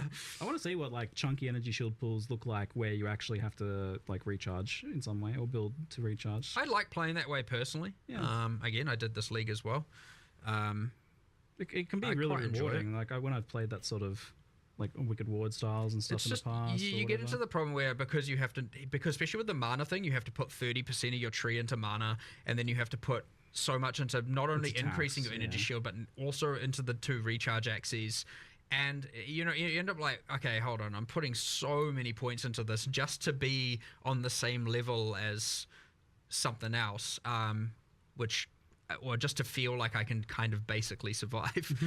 Whereas like other classes are just like, as much as armor has its disadvantages, warriors are rocking around with double the life of the other your average ranger, and they're pretty beefy for sure, and especially the titans, and then you get your all the smiths with all the resist, and so there is some certainly tanky warriors going on out there for sure. But yeah, doing the elemental thing with that will go a long way, and the deflection with evasion will go a long way. Parry and block being way like just. You're actually looking at PoE Ninja at the moment, just like everything is most ES. Everything uses triple defense armor.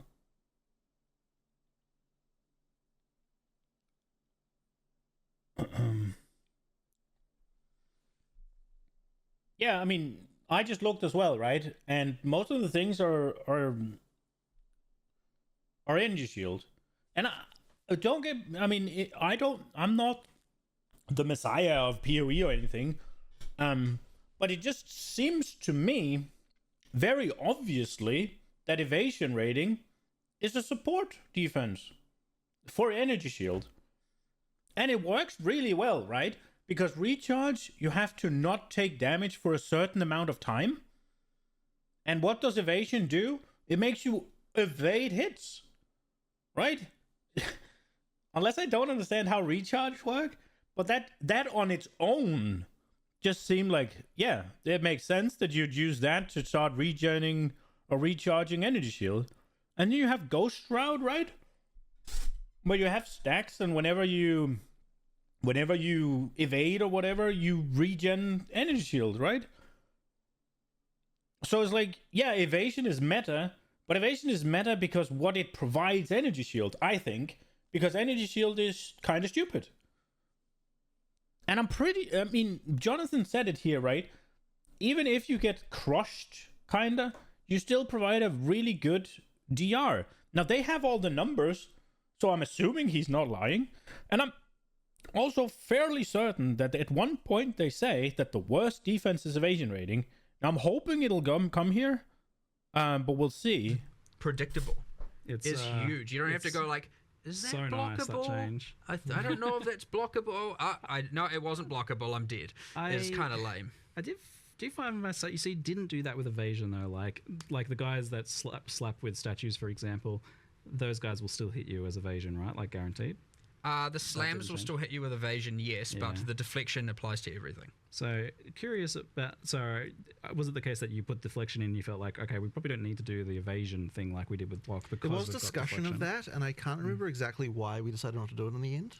Well, it was kind of one or the other, and we thought that the deflection being because both are too strong, you'd have to water them down to some degree, and having one watered down seems bad because then, you could have that and have deflection be 20%, and then you're like, what the hell's the point in this? Like, you invest all of that into it and don't really get much. So having to not water them down was the main idea, and thus you get to have both, and you get to have deflection being the thing that is like ultra predictable, and evasion can obviously still be quite strong, but not with the whole applies to everything thing going on. So I agree. I can see both ways. Yeah. We landed on this one. We'll see how it works. But yeah, I always agree with the I don't know if I can avoid this or not. Yeah. At least deflect, that's great. And with block and parry now, that's also great. So I don't know. We'll just have to see how it plays a little bit though. But I fully see both sides 100%, and I wouldn't say I'm confident that one is necessarily completely perfect over the other. And good job in advance on solving the spell suppression issue with deflection by tying it to evasion, so that not like I don't have to play my Templar jeez, and have a mandatory investment in deflect. Yeah, we made that a Appreciate specific that. goal, and we kept getting stuff like Suppression. Ugh. it being granted from other. I'm like, no, it must come from evasion. Otherwise, we're just going to have like every single character in the game having to get 100% chance from flat things from sources, and then we're going to have now every single character has their like specific way of getting 100% suppression equivalent. I kind of wonder if you don't just do that in PoE1 for suppression as well, but that's a topic for another day. I guess. Yep, different live streams topic. Different live stream. Not to say we have any plans there right now, just to calm anyone down before they're like suppression dead. Just hold on. But different live streams topic. How's your schedule feeling overall? Like you feel like you will be moving? It's somewhere else. But yeah, they did say armor has a pretty beefy reduction. So, Right. Therefore, I hypothesize that the evasion builds were already better than life builds, and they're getting buffed. That means life builds, and we can only see in life nerfs, right? We've only look, he's saying evasion builds are already better than life builds. They're tying evasion and energy shield together so much. It's like there's 3 defenses, not 2. It's not life versus energy shield and armor versus evasion rating. No. Everybody has life, and then you have armor, evasion rating, and energy shield. Now I get that energy shield is kind of just blue life, and I get that, but it isn't entirely. And it's not structured that way. So you can't just say evasion is better than life, because your fucking evasion build is gonna suck ass if you don't have any life or energy shield. and they're getting buffed. That means life builds, and we can only see in life nerfs, right? We've only seen life nerfs. So there must be other life buffs. Has to be. There's no way. Right? Hopefully, he's right. There must be. It doesn't make sense. So, wait I do agree with him to decide to an extent. Build. If they are nerfing, everybody's picking that giant bane thing. Now they're probably nerfing it in order to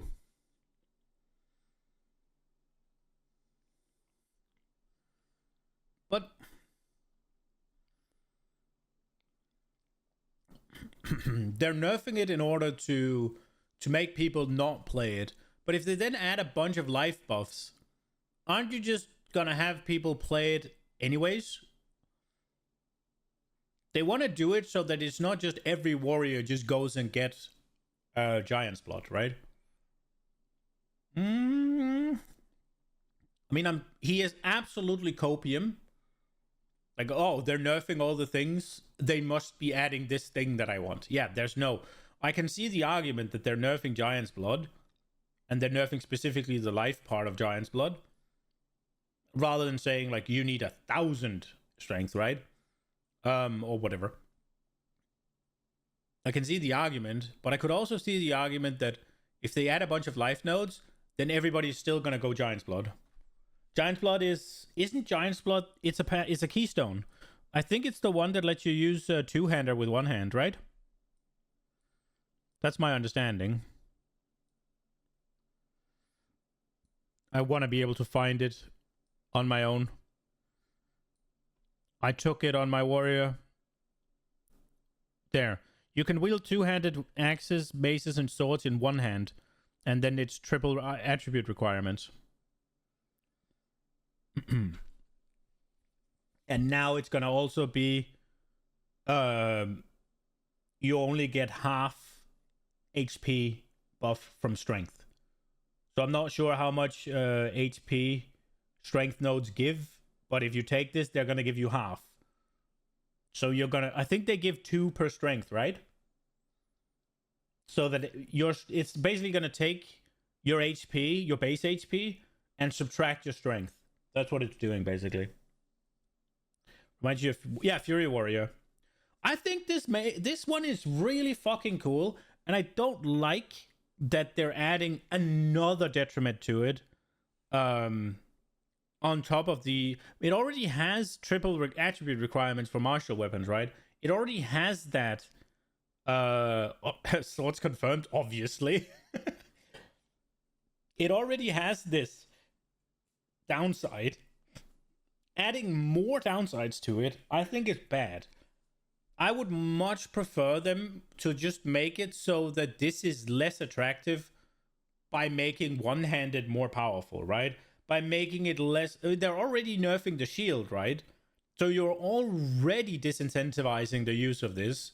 Because the big thing with this was you can get two-handed weapon scaling while having a shield. Now they're nerfing the shield down. If they then brought up the one-handers a little bit, so that it becomes, all of a sudden it becomes, okay, well, I gotta get way more strength now. Well, it could be competitive with other nodes, right? They're adding a bunch of nodes, so it's already competing harder. You're already at a higher, there's already more competition for your points, right? You're not going to get as many just travel nodes just to travel, right? So getting a lot of attributes is probably going to be slightly, it's going to come at a bigger cost than it did before. So I think the Giant's Blood was already worse than it was last patch without them nerfing it.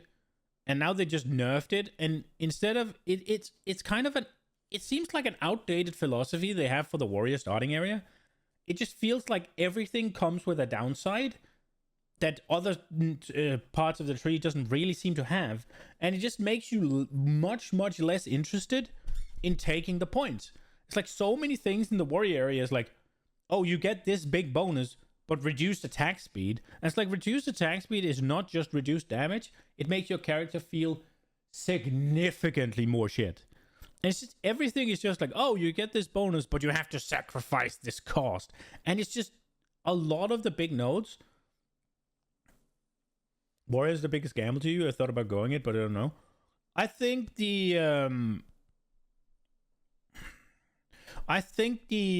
Forge Hammer new skill that you throw on the ground, and then you do a war cry, and it bursts into like a spiral of flames. And then you slam onto it and it comes with more flames. I think that thing has the potential to be really fucking cool. I wonder if it's going to count as a projectile and you can have projectile scaling so you can put 3 of them down. I feel like if you could do that, they would have shown it in the reveal. But maybe you can. If you can scale the AoE up from that fire spiral to be massive, it could be really cool. That's the main reason you think people are just not liking armor, because everything at the start has some kind of stupid detriment. Yes, but that's not an armor issue. That's a warrior issue, and it's, in my opinion, it's completely outdated design. Weren't they fighting like 48 mobs in the video though? Maybe, I don't know. Doesn't matter.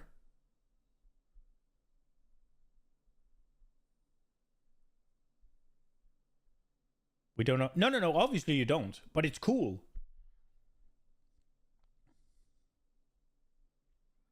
It's the same thing as when D4 released. Every single sorcerer thing, all of the aspects had a positive and a downside. And none of the other classes had that. It's the exact same thing here. It seems like they decide the warrior first with a certain theme in mind, where they were going to make all of these nodes be more interesting by having detriments. So it's like you need to solve issues, and when you're solving issues, you're creating new issues to solve. So you need to find the best way to solve all the issues you had as well as the issues you created, right? And then they found out this was not super good, and they didn't do it for the rest, and then they just kept it for the warrior. But the tree could change that, right? And I think they did make some changes to it. I think they did make some changes to it in 0.20.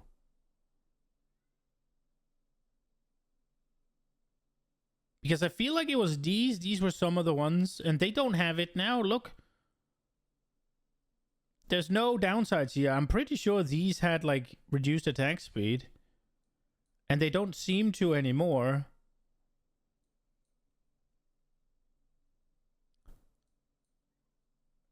So it seems like they've addressed it.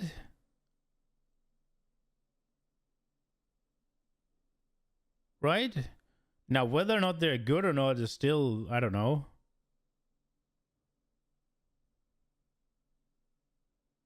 Look. I can't seem to find any of the real downsides anymore. There's one. Reduced attack speed. Here's one as well.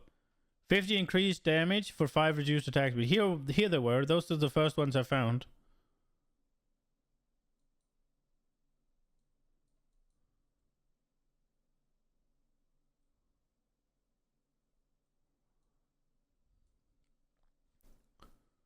Yeah, there absolutely are still. So, I mean, I could just search for it. Reduced attack.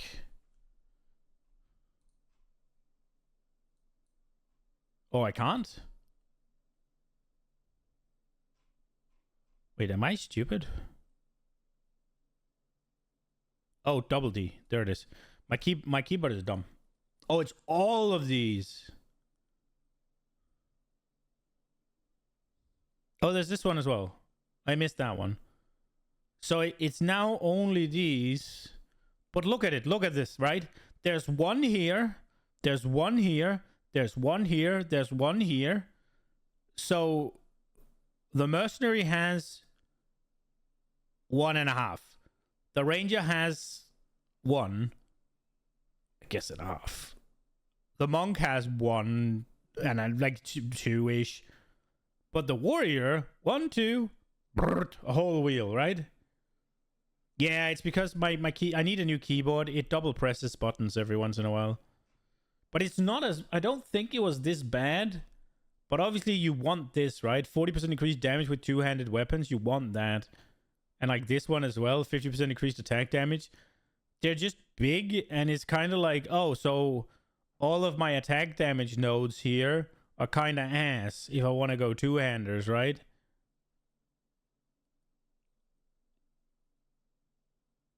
And this one's not even bad. Oh, it could be that... Yeah, this is reduced attack speed. That's reduced attack speed.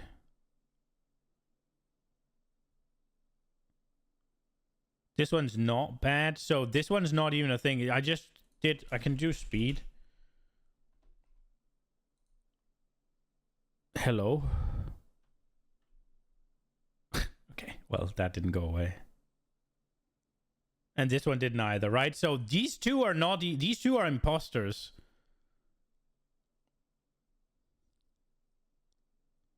So yeah, this further enforces my point, right? It's here. What about cast speed? Is that a thing? We just do reduced speed.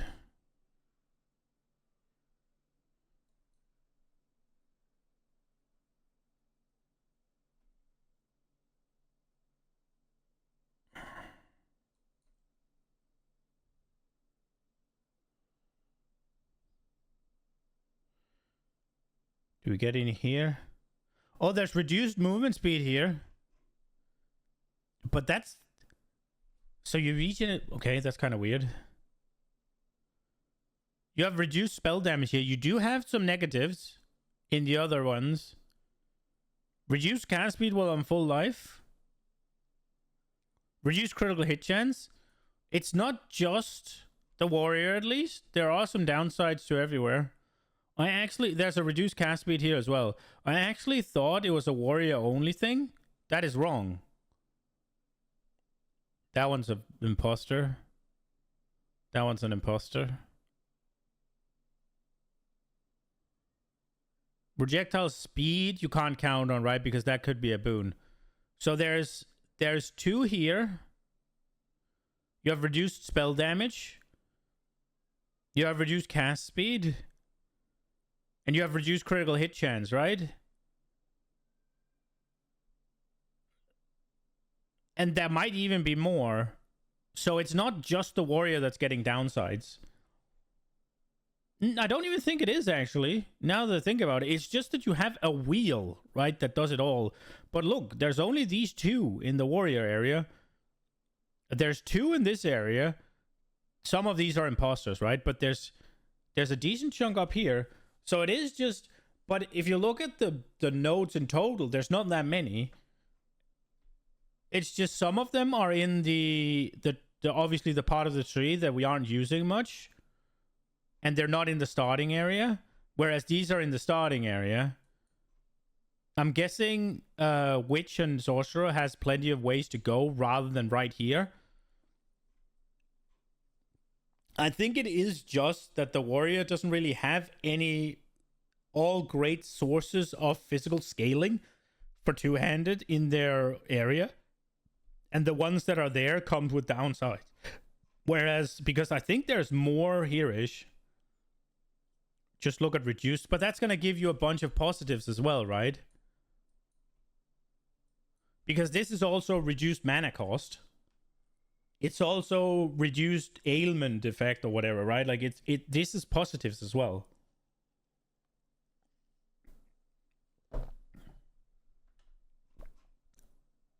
Because look, reduced skill effect duration, reduced slowing potency, these can be good. Reduced mana cost is good. Reduced maximum mana might not matter to get the crit, right? But there's also like a bunch of things. Reduced slowing potency on you. Reduced maximum mana, right? Fire-based warrior looks cool to you. Yeah, the Forge Hammer I think is really cool. They showed it off. Oh, fuck's sake, I should go to YouTube.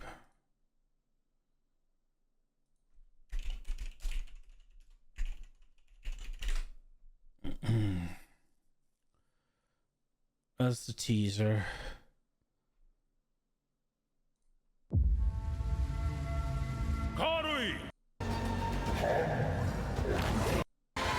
That one.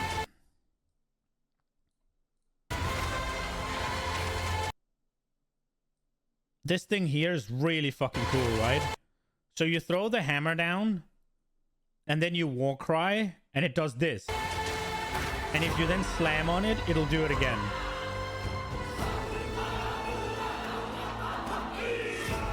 Did they show it better in the actual content reveal? Hi, I'm Jonathan Rogers from Grinding Gear Games, and welcome to GGG Live. Today we're going to show you an exclusive reveal of what's an upgrade for regular hits too. And unlike evasion, there's no maximum chance. You can reach 100% deflect against all. You like this one, Volcanic Fissure. Overall, you should feel much safer. 100% deflect against all hits if you spec into it enough. Of course, this is a buff that helps all Dex characters, so the Mercenary and the Monk, but especially the Huntress. This one, right? Volcanic Fissure? Fire skills on the Warrior were not really cutting the mustard, so we decided we needed to upgrade a bunch of them, but also add some more as well. Let's start with a buff. Volcanic Fissure now branches into multiple fissures, giving it much more clearing potential. Yeah, this is really cool. We've also added a new skill called Forge Hammer. This skill throws a molten hammer that does a slam at a distance. You can recall the hammer back by using the skill again if you like, but the cooler thing to do is to use a Warcry near it. Using a Warcry makes the hammer... Oh, it doesn't have a projectile, we can see it here. ...explode, making a bunch of Volcanic Fissures around. Volcanic Fissures re-trigger when you slam them, so it's a great skill to make a flaming arena to fight a boss. I think this is so fucking cool. We also buff... The question is, so you like Volcanic Fissure. This also says, this is Volcanic Fissure, right? I think that's the one you like. Yeah, that one. Exactly. So this is a slam, right? And you could combine them and get like massive shit. Because look, hurl a fiery hammer that slams onto the ground and lodges there. While the hammer is lodged in the ground, reusing the skill recalls the hammer and resets the skill cooldown. Alternative, using a Warcry near the lodged hammer causes it to shatter, releasing a number of molten fissures in a spiral. While the fissures persist, using a slam on them will cause an aftershock, which spreads to all connected fissures, right? So what you're doing is, does it play like a mind build where you have to activate the hammer? Yeah, but you have to Warcry it, right? So, one, Volcanic Fissure, you put it down. If you slam on Volcanic Fissure, it causes an aftershock. This hammer is a slam. And once you slam on the hammer, it also causes an aftershock. So what I'm thinking is, you can do the Volcanic Fissure or the hammer, whichever one you do first, it doesn't matter. Both are slams, both were triggered by slam. If you do hammer first, it's hammer, Warcry, Volcanic Fissure, and then you just slam some things onto it, right? It probably has to be not Volcanic Fissure that you slam onto it. So it'll be a 4-button combo, right? Whereas like Forge Hammer, Warcry, Volcanic Fissure, and then whatever slam you like. Slam, slam, slam, slam, slam. And then you scale the shit out of aftershocks. Or you could do the other way around, where it's like Volcanic Fissure, Forge Hammer, that's a slam, so it activates it, and then you go one like what's it called, the Warcry, and then slam, slam, slam, slam, slam. And then you get both the Volcanic Fissure and the Forge Hammer going Explodey Boy, and you can scale aftershocks. So you'd be Warbringer.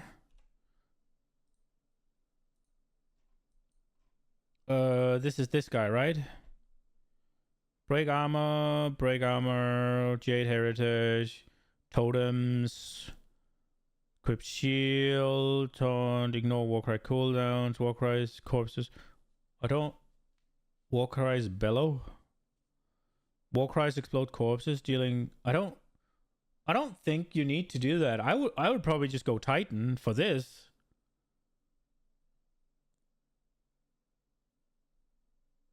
To just have more aftershocks. And then you also get to take this or Mysterious Lineage or whatever. Yeah, I'd go here.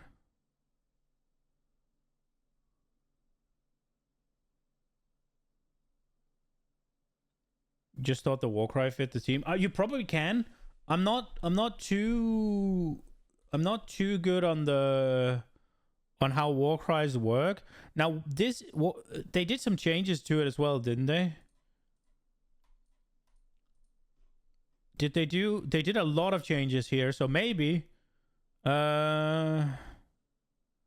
minions.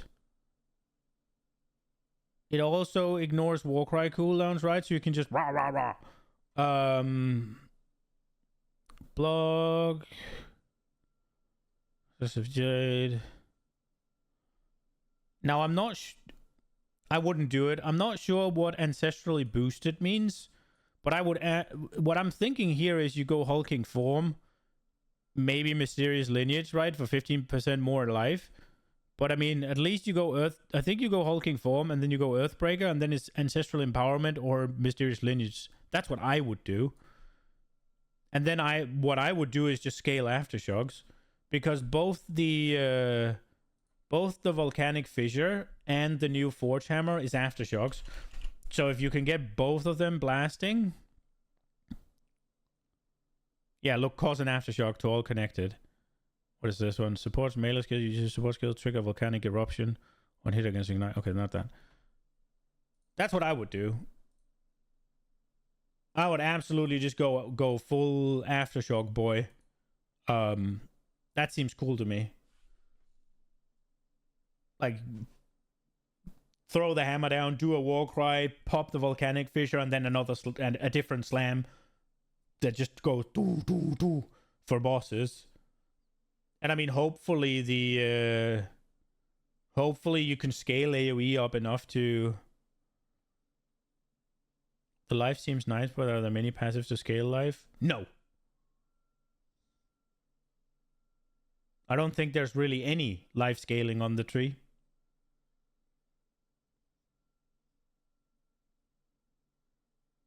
Hulking Form is absolutely nuts. Yes. Hulking Form is insane. You're definitely taking Hulking Form, right? I think that's one of the problems, is that there's no life nodes on the tree. 100%. Okay, wait.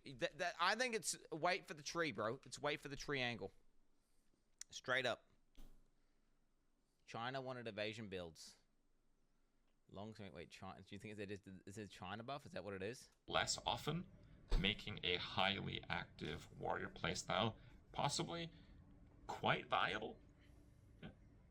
So that's what I got.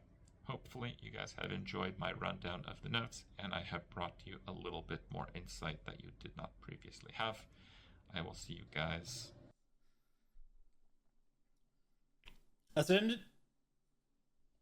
Ascendancy is percent more life, yeah.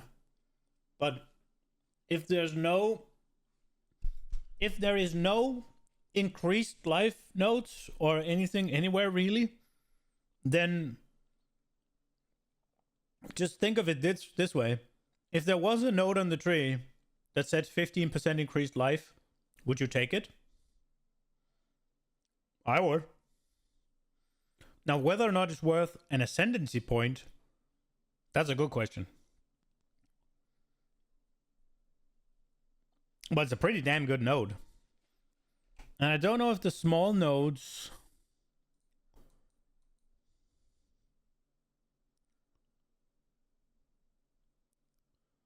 Nah.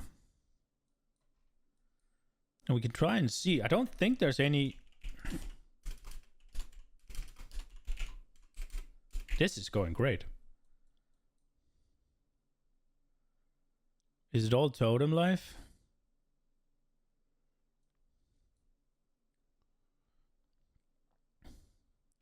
Yeah, I don't think there's any... Yeah, no, there's no life nodes, right? That's one of the issues. They could be adding them though. There's reduced max life.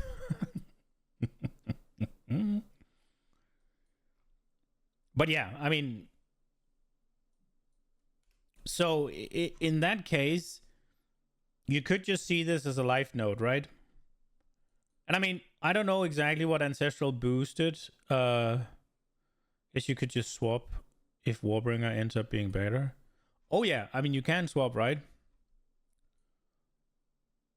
I do think for sure that Hulking Form alone is better than Warcaller's Bellow. I mean, it depends. If you, like... I don't think there's there's not really any exertion or overexertion, right? Like... Obviously, if the war cries are really good, then yeah, sure, you can go that way. And I don't know if there's probably some things that makes things do aftershock when you war cry. Biggest part of Warbringer is no cooldowns. Yeah. But then, if the whole thing is you war cry to trigger the aftershocks, would it not just be better to just slam to trigger the aftershocks, right? You're going to get the aftershock damage and you're going to get another attack on top. But maybe I'm wrong.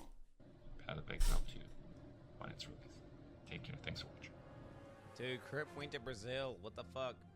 I think he's He's such an anti-armor Andy, isn't he? That's exactly what I said. He is such an anti-armor Andy. Like, don't get me wrong. I mean, I get it. It's calculated before resistance. I get it.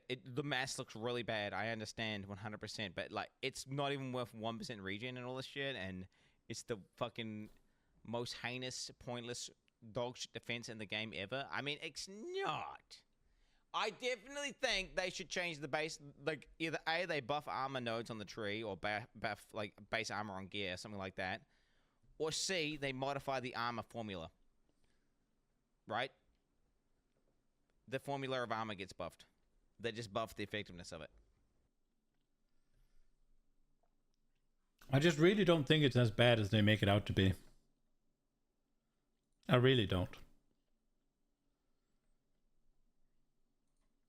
I mean, I know I'm being a little bit, but I don't think it's as bad as they make it out to be.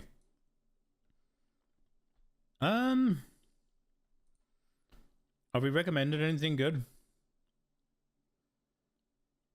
Everybody wants me to watch this one, huh?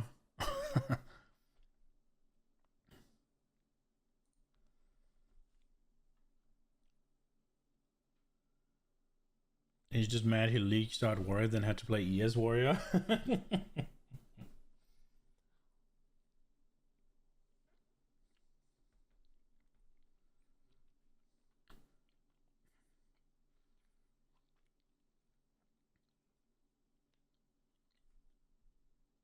I mean, don't get me wrong.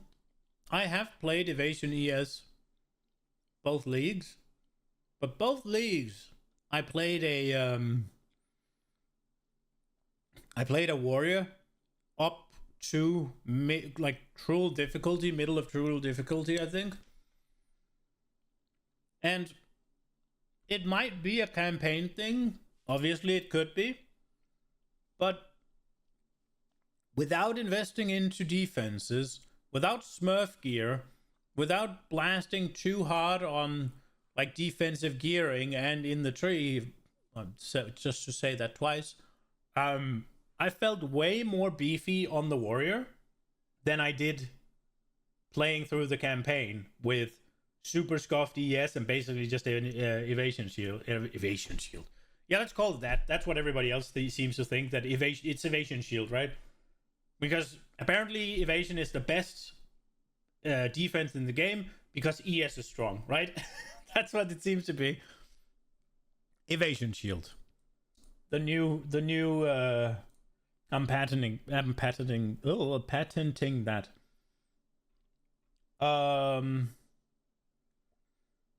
Let's see.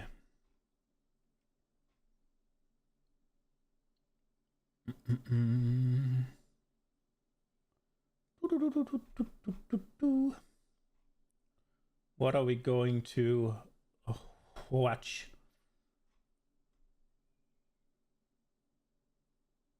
Wait, there's a Valheim update where they're adding bears? No way! Really?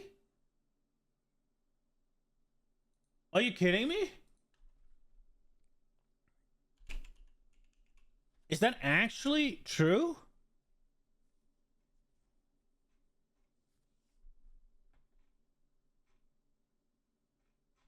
There's nothing on their official post. It must be a mod then.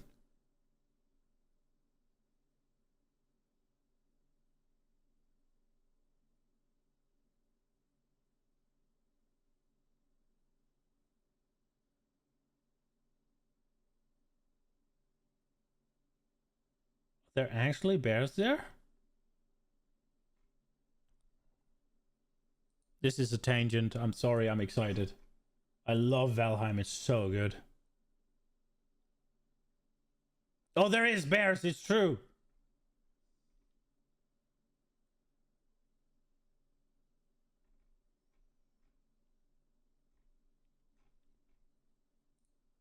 Oh! A lost grey wolf in the black forest of... Tired of cutting cheese? Get the sword. Dude, the amount of memes these guys get up to.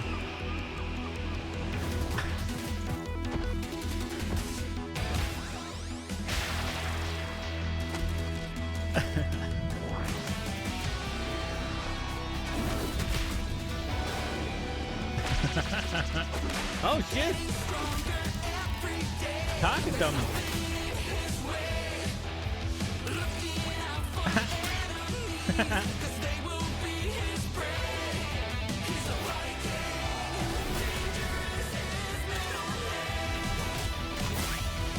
Oh! Oh, what's that? That's new.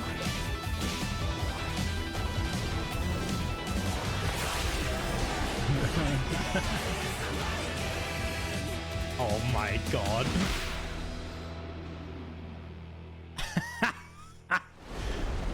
Oh, that is so fucking good. Oh shit, that's an undead bear. Oh, look at that shit.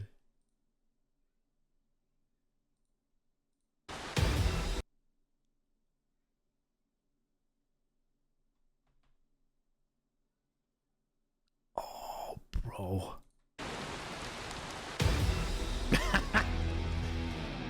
Dude, this shit is so good. Oh, I love their videos. It's so good. in the Black Forest of... Tired of cutting cheese? Get the sword.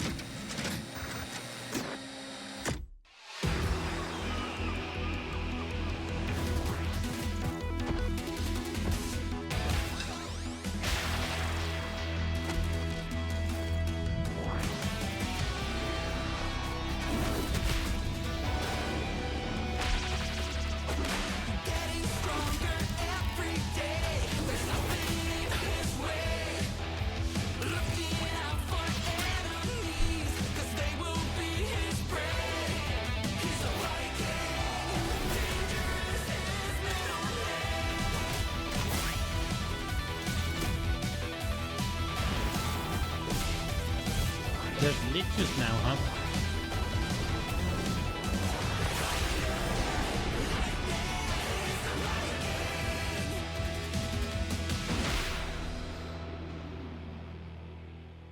Batteries not included.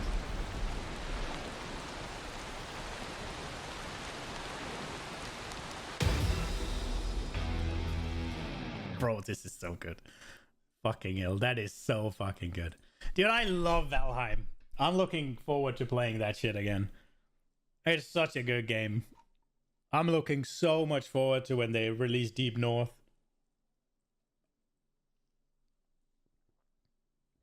It seems like they're adding a decent amount of like mid-range creatures in that one. There's like liches, which is probably going to fill out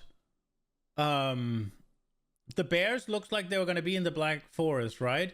And then there was something that looked like a swamp bear. So that's probably in the swamp, right? And there were these liches. But they were in Mistlands. Why would there be liches in Mistlands? That doesn't make sense. Unless it's like a raid on your base, kinda. But it was on a... It was on a tomb, like stairs to a tomb.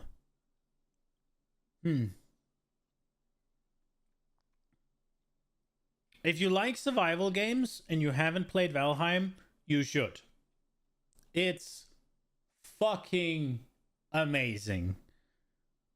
Like, it's a survival game with an open sandbox world with a really fun and cool building system that adds a lot of freedom. You can just snap things together, but you can also free place them. It's like Terraria. I mean, yes and no. In terms of like overall game structure, yes. Whereas like you have an open sandbox area, kinda. You have to mine resources, build your base, acquire weapons, and then beat bosses, and each boss unlocks a new boss, kind of, right? Like, and in many cases unlocks the things you need to progress to the next zone.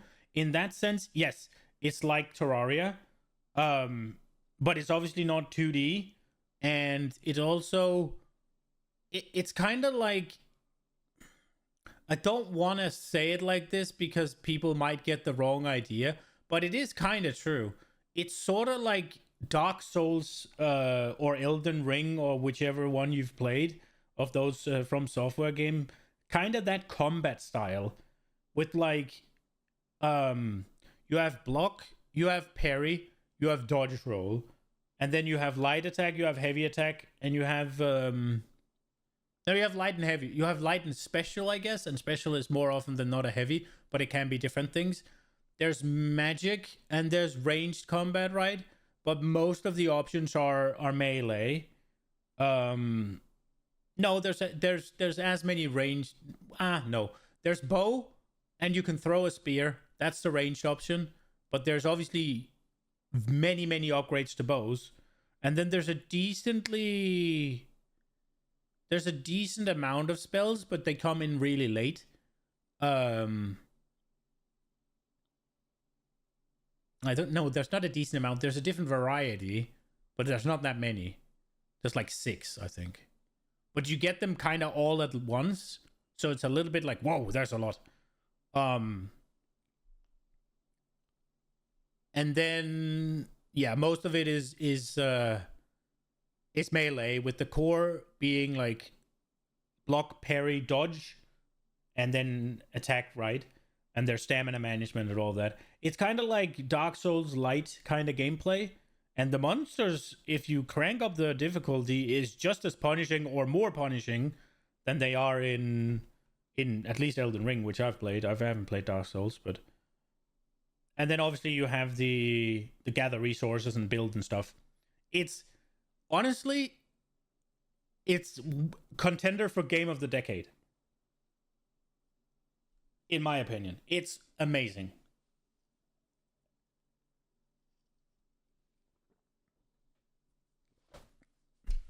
Now, obviously, it's stylized graphics, right? So you're not getting, like, the wow factor, AAA, super graphics, right? But... And they are a tad slow, not to say really slow, on updates. But yeah. Price to pay, right? But as of right now,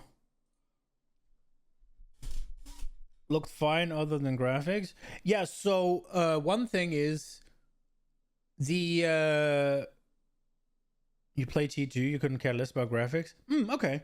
The water in the game, you're a Viking. I don't think it should come as a surprise that you can sail, and I don't know if you saw water. The water in the game is actually really pretty. Like really pretty. It's just the yeah, everything's a bit like low pixel count, except for the water. It seems like the game is amazing. I mean, if you say you couldn't care less about graphics, then you're gonna fucking love it. And I will say the graphics aren't bad, right? Because it is intentionally bad. So it's not like it feels like they went for realism and it looks shit. No, they went for this, so it doesn't look as bad. But obviously, if you look at it for it to be realistic, then they aren't great.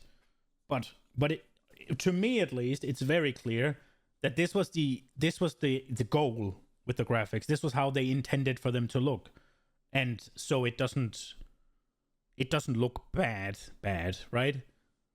Yeah, I mean, you get what I mean. I am going to get this to the kitchen, get me some more Coke, and then we will actually log into the game and look a little bit at crossbow skills, I think. And I'm probably going to try and see and get some sort of a semblance of an idea about which skill I'm going to use for clearing and which weapon. Right now, I'm thinking we're going to go fucking Season 2. We're going to go back to see if Lightning Spear is still alive or if they butchered it. Aren't the crossbow shit? No, they're not live yet, but you can still... The skills are very much still gonna feel the way they are, right?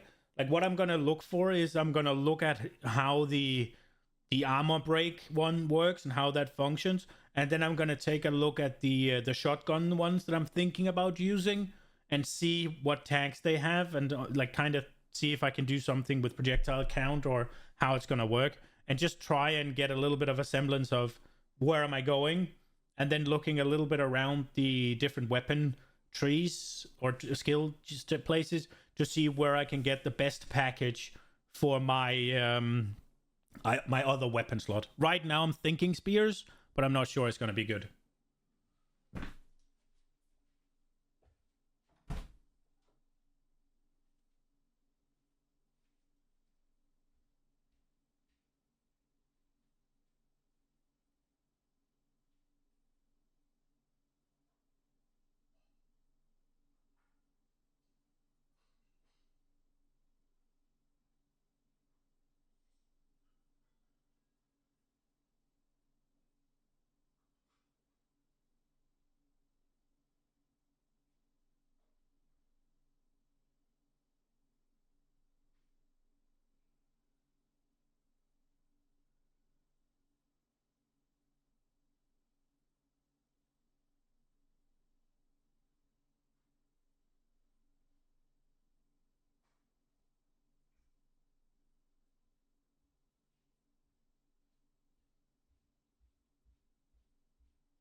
Okay. But yeah, I mean, none of the shit's really live yet, right? So...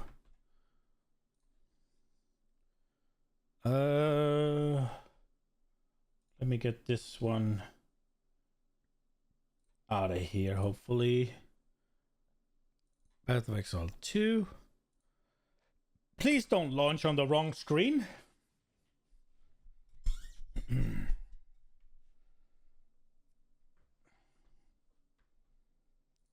But do please launch, though. What the fuck?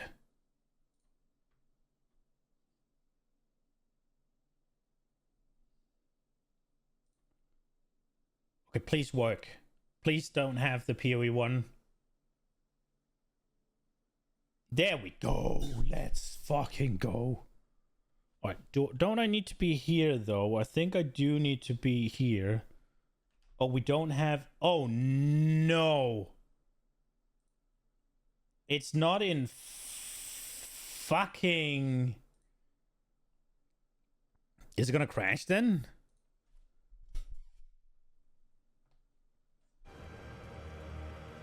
Six hours, bros. Okay, so this is the current. I guess I only made it to Act 3 then for this one. For this league. I think I got slightly further last league.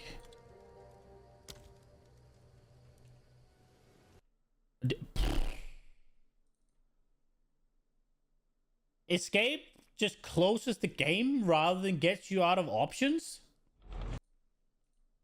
Please pick it up. Please pick it up. Come on, OBS.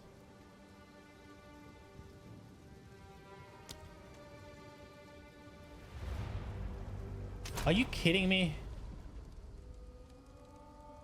It has to be fucking full screen? It didn't used to.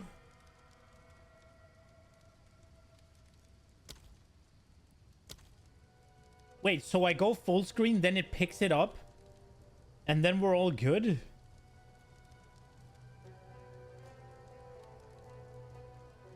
Okay.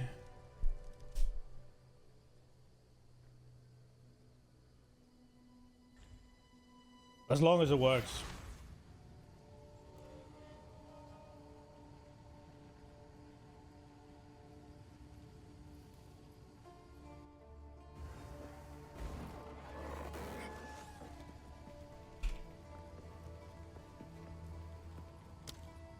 I have 16 points. I guess they changed the tree. How do you...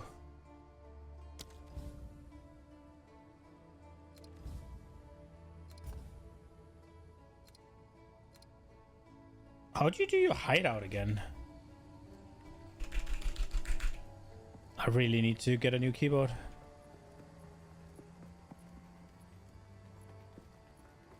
Is it Alva? Hello there. Oh, they haven't brought my turtle over. Okay, do we have a crossbow anywhere?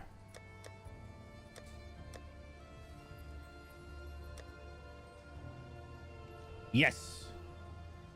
Can't use it though. We can use this one. Okay.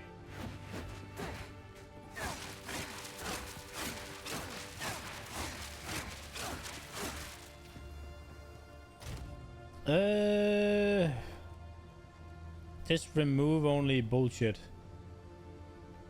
Where be gems?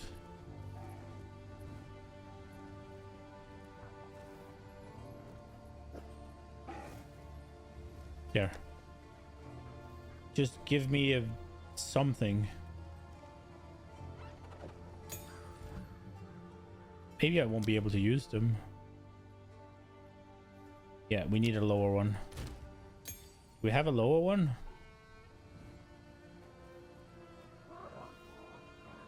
We have some level 6s.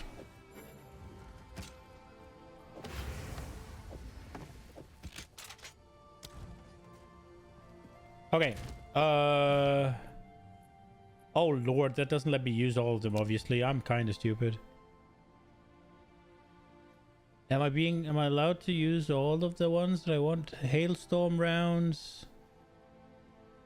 See, these are great. Plasma blast. Load your crossbow with unstable bolts that require a lengthy charging period to fire but deal devastating damage. Additional projectiles are fired in a spread, unlike other crossbow skills. What does other crossbow skills do? Load your crossbow with enemies seeking payloads, which are fired into the air, dropping a bolt near every enemy in the target. These bolts lodge in the ground and explode after a short delay. Hailstorm rounds passively generate bolts of ice at a frequency equal to reload time up to a cap. Activate to load the accumulated bolts into your crossbow. All loaded bolts are fired at once, causing them to rain down on the target. Is there a max amount? Up to 20. Up to 25.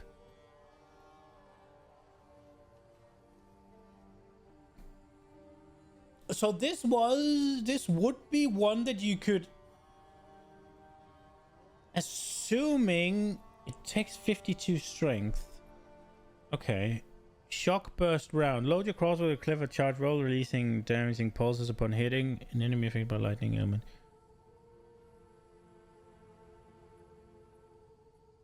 $15. Emergency instant reload your crossbow ammunition and empowers the loaded bolts to deal more damage. I'm definitely doing that. Oil grenade, storm, blast bolt. Load your crossbow with charge bolts that land around the target location and they detonate. Fires 3 bolts.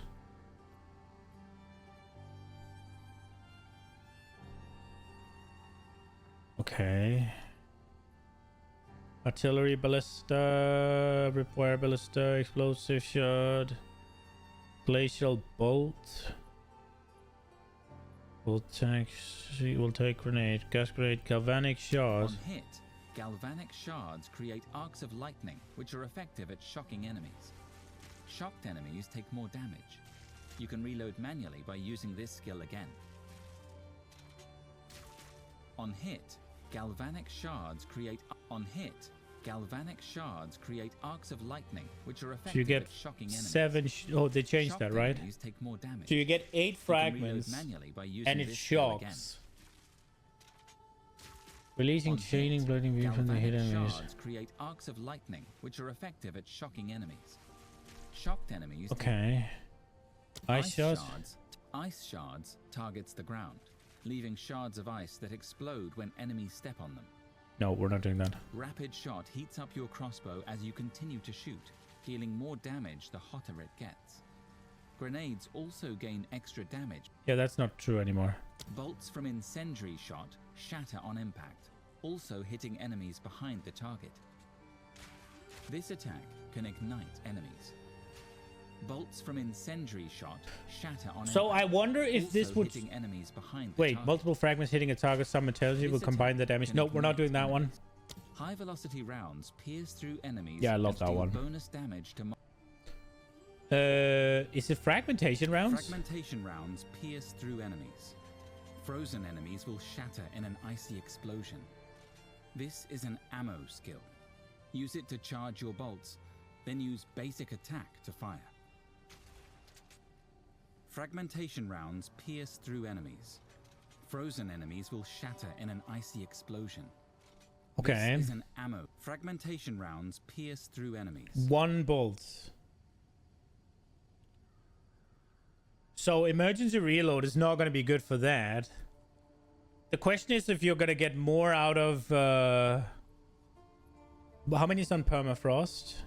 1 bolt as well. Permafrost bolts shatter on impact, hitting enemies behind the target. This attack is very effective at freezing enemies. Yes, This is an explosive ammo grenades will be skill. best to Use level. it to change your bolts, Fair. then use basic attack to fire.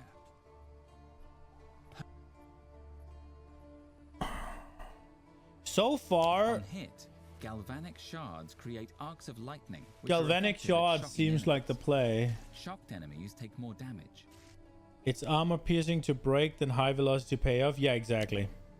Armor piercing rounds can break enemy armor. Look out for this symbol that indicates an armor. Yeah, so right now it would be... What I'm looking at right now is armor-piercing rounds into high-velocity rounds into galvanic shards. That is what seems like it's gonna be the best. So break armor, pay off galvanic shards until reload time, hit emergency reload, then galvanic shards again. That's what I'm thinking right now. That also means I'll have shock in the combo so it doesn't fall off.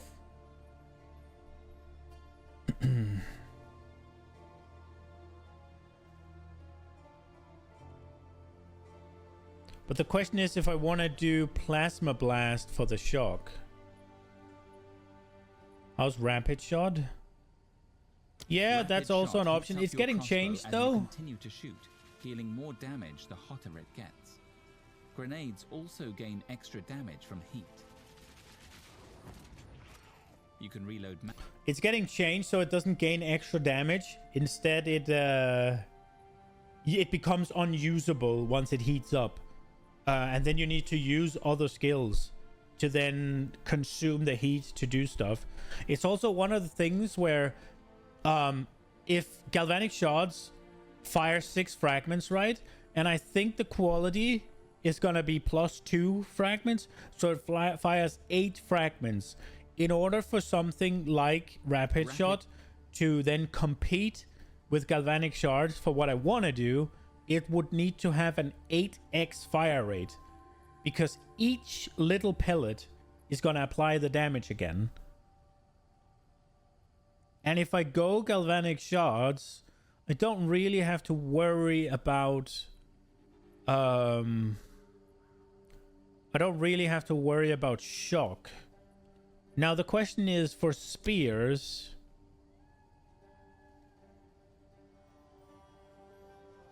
Are there any really good shock? Plunge a spear into the ground to emit a pulse that consumes free shock and ignite on a number of nearby allies and corpses. The pulse itself does no damage, but each ailment consume. Okay. Thunder Sleep, Bloodhound's Mark, Tame Beast, Primal Strikes. A lightning charge stab that can be changed into a combination of up to 3 attacks. The first 2 attack conjure if it hit a shock damage, refreshing shock duration. The third attack is a large rod that inflicts lightning exposure and consumes shock to conjure each stampede of spirits. So this should also get changed, right? Now,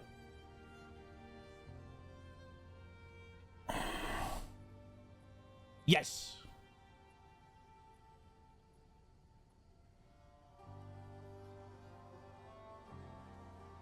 And also there's spear field, right?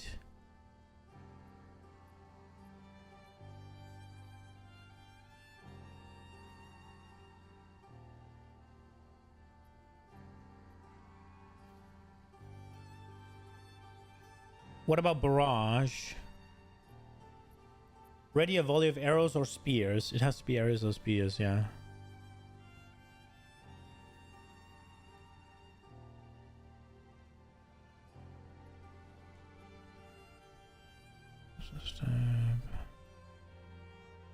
I really like lightning spear, man.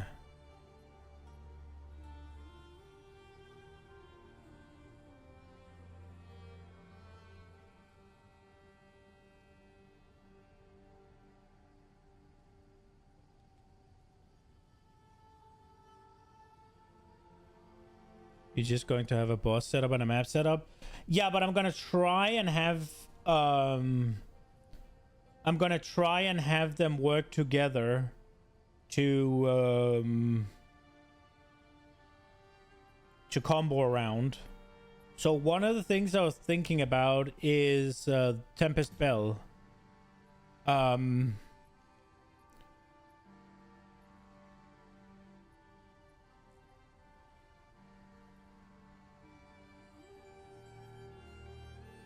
So I'm gonna have, what I'm gonna try and do is I'm gonna try and focus This was the whole idea before Decimating Strike got decimated for me, was try and set up a pretty heavy skill, a pretty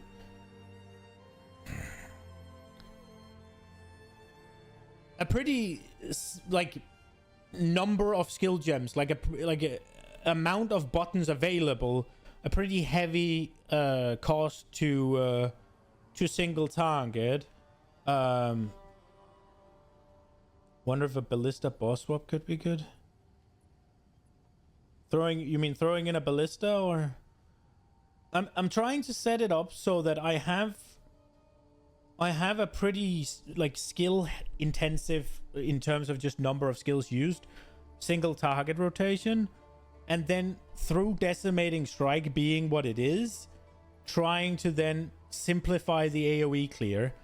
And the perfect button for AoE clear, in my opinion, is Lightning Spear. Like PoE1 had a totem barrage set up for bosses, and bosses just got melted. Yeah, something like that, right? Like, so I was thinking about using, so I need shock, and I was thinking I can get a big shock, and then galvanic shards could keep it running. No, barrage wouldn't work with crossbow skills. Now if I do quarterstaves, we could add to the question is, how good clear is Tornado gonna be able to do? It's usually not great in open environments. But if we do quarterstaves, we get the bell. And now the bell is gonna add hits to the it's gonna add hits to the high velocity round. And I think it says galvanic pierce. No, they knock back. No, okay, we can't do galvanic because it combines them into a single hit. Wait, no, wait. Wait. How is this gonna work? If it combines their hits, then it sucks. Oh no.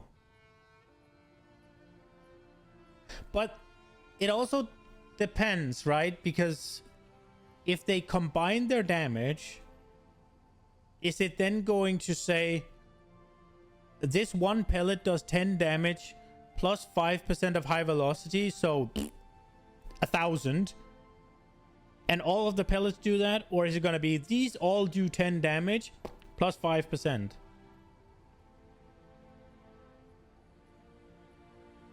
I'm going to just say right now, if this shotgun thing doesn't work, then I'm not playing it.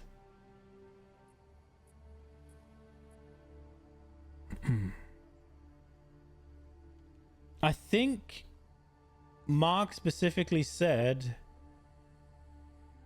that you could do it.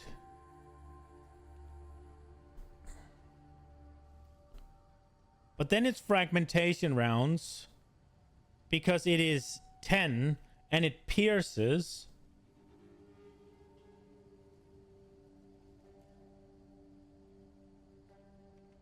I guess we're just gonna have to see, right? As soon as we get everything loaded up, which we will. I mean, high velocity is level 6, right? Armor piercing is level 6 or whatever, level 1, and this is level 3. So we can have the combo in Act 1. If this don't work, or just falling back on Tactician. If this doesn't work, I could. If this doesn't work, then I'm probably just gonna completely re-roll. Shock burst round. I want to see them, but I can't see them without. This interface is annoying. They need to improve this, right? Because if I take this one, level 19, I go to the crossbows. Oh, you can't use them, right? No, but I want to see them. Like, let me see. Okay, I can use this one. But no, I don't have the fucking strength. So it won't let me even see the video. Do I have any strength? Strength.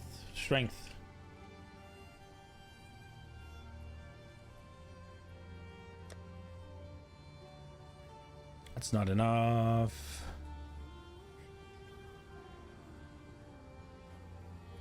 $15.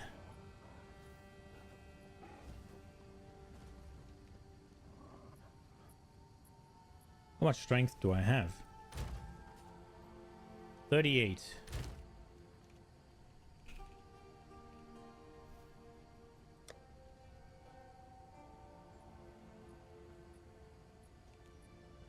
This requires 69 to use. Why are all the strength numbers so weak? 32. 30. Strength on this one. No C, only take. This should be enough strength, right?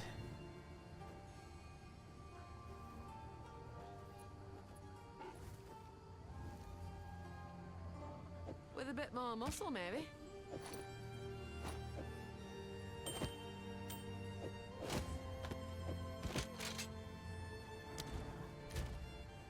There we go. We can do things now.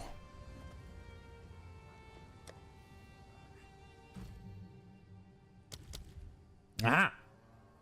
Cluster grenade. Cluster grenades spit out multiple smaller grenades when they explode. Cluster grenades spit out multiple smaller grenades when they explode. Plasma Blast takes a long time to charge, but deals devastating amounts of damage. It pierces through all enemies and will explode if it hits terrain. Siege Cascade fires a bolt at each enemy in the target area. The bolts rain down, burrow into the ground, and explode. Hailstorm bolts accumulate over time, even when they aren't loaded. Firing this skill launches all accumulated bolts at once. Hailstorm bolts. Okay, so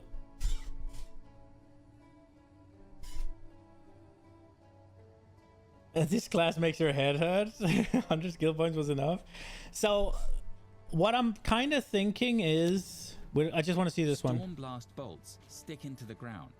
They can be detonated to create lightning explosions. Use a detonating skill like Storm blast bolts stick into the ground. They can be detonated to create lightning explosions.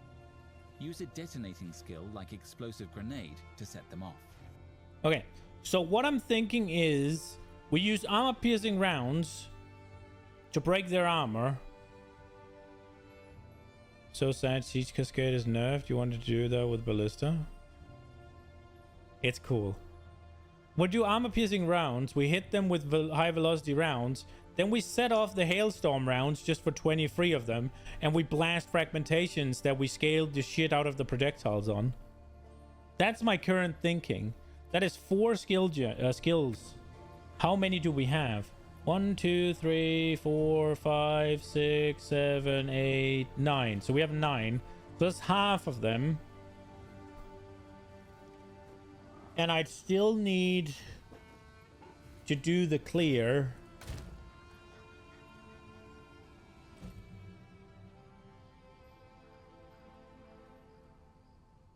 Because what could be cool, right? Well, now I can't look at the fucking spears. Brother, they need to just let you look at things. It's like, why? Brains ain't my strong suit. Brains ain't me strong suit.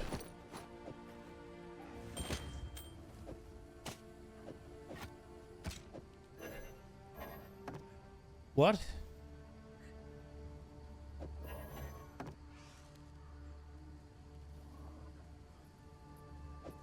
How the fuck did I equip this earlier?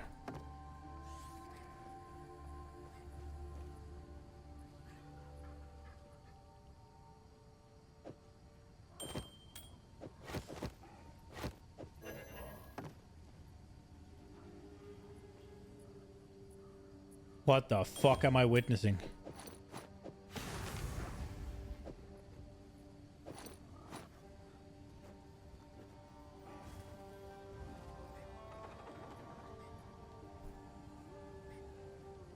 You know someone who one-shot Trial Master with Plasma Shot on a Chronomancer? Oh. Boom. So, I was thinking, like, things that would be AoE clear, but synergize with what I'm doing. We could obviously go clear. I was thinking it would be nice to go Lightning Spear. It's just a super cool ability. The question is if the nerfs are gonna be too hard for Decimating to carry, which they probably are. Why do I not have it leveled up? Hey, whatever. Should I try? I mean, is it a guide? I would like to just see the clip, but I don't wanna look up a guide for it. What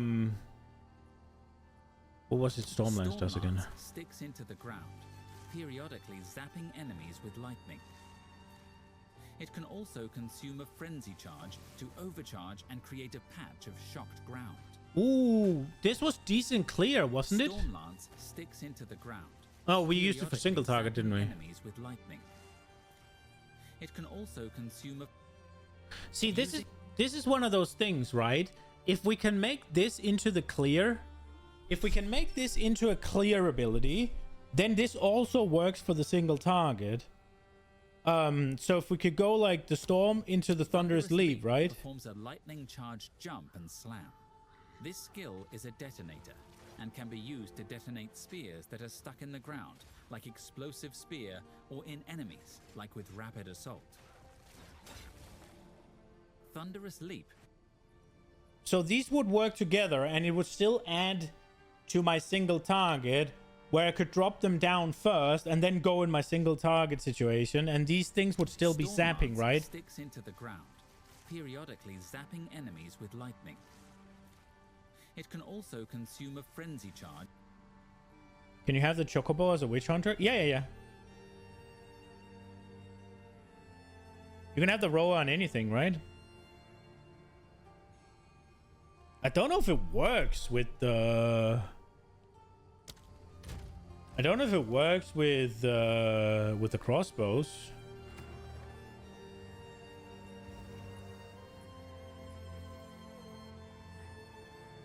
Yeah, you can't use the crossbows on it, but you can have it as a Witch Hunter.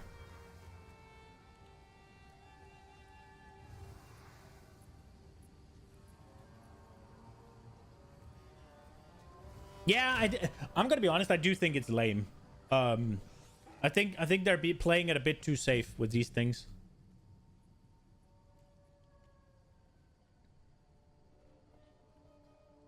Spear of Solaris invokes the power of the sun god herself to call down a pillar of fire that smites your enemies. Spear of Solaris. So this looks like it does damage. Invokes the power of the sun god herself to call down a pillar of fire. Bro, if I could go Witch Hunter, I'm not gonna have any auras basically, and that's a problem. But I could go... How do you build glory for this shit? Spear of Solaris invokes the power Heavy of the stunning. sun god herself Oh, fuck that. to call down a pillar of fire that smites your enemies. Is the pulse a hit? Spear of Solaris invokes the power of the sun god herself to call down a pillar of fire that smites your enemies.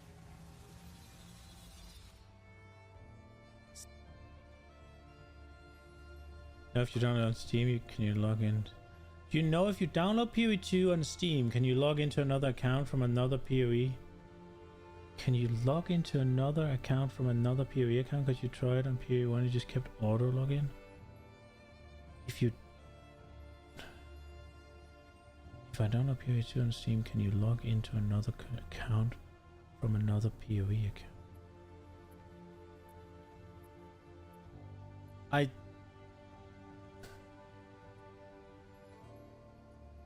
You're thinking about whether or not you can open it on Steam and then log out in the opened game and then pick something else?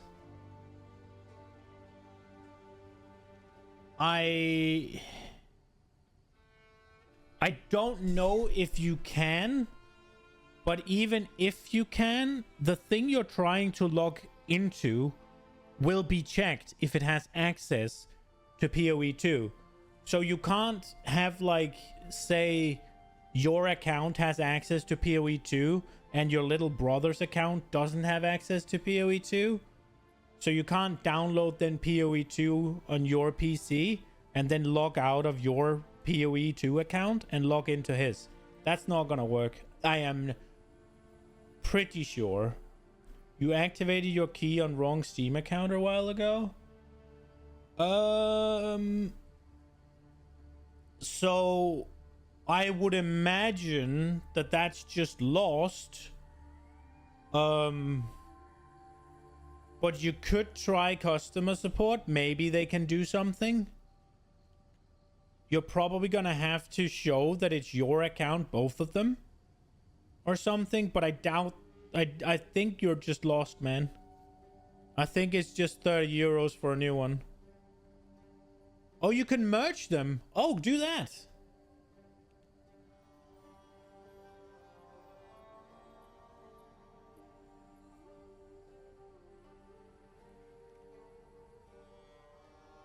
It works on standalone client.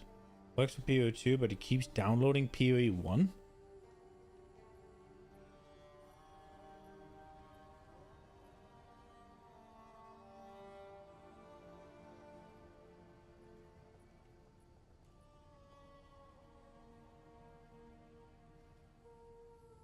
So you're okay, so let me just, you have your PoE2 account linked to the wrong Steam account. Couldn't you just link the PoE2 account to the right Steam account?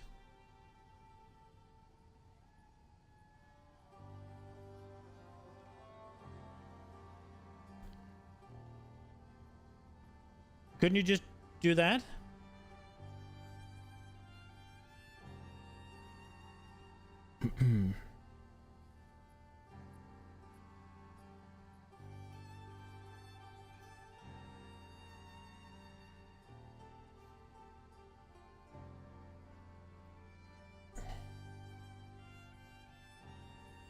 It's not something I have too much knowledge about because I only have one Steam account.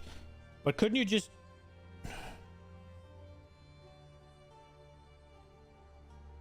use the same email for both? I mean, it sounds like you can either link the Steam accounts together, but if you don't want to do that, one thing could be if you're playing Counter-Strike and you have a Smurf, right? You don't want to link them together. But if you can do it on the standalone client, you can log into your PoE2 account there, and that works. Couldn't you just take the Steam account that you want to play PoE2 on and link your PoE2 account or your PoE account to that one?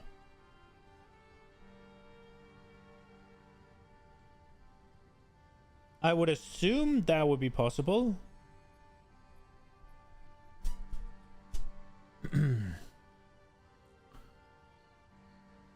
Heavy stunning is kind of annoying. But do you imagine how much damage if this pulse is a hit, right? Spear of Solaris invokes the power of the sun god herself to call down a pillar of fire that smites your enemy. Then it's just 20 hits, right? So that's just another high velocity round Spear right of there. Solaris invokes the power of the sun god herself to call down a pillar of fire that smites your enemies. That might actually be underwhelming because this this one is, if it's 10 fragments, then this one is half a on each hit, and I can fire how many hits? No, this is one loaded. Oh, that's why I was thinking galvanic, because it has 5, and then I don't have to... Then I don't have to reload every time.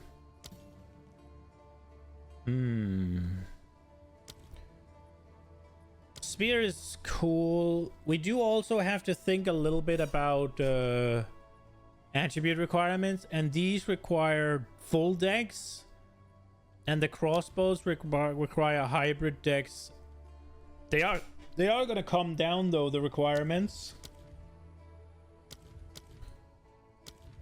For maces,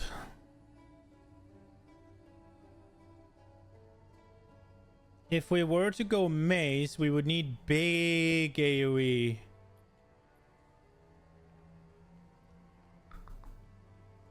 And that wouldn't really work for... That wouldn't really work into the...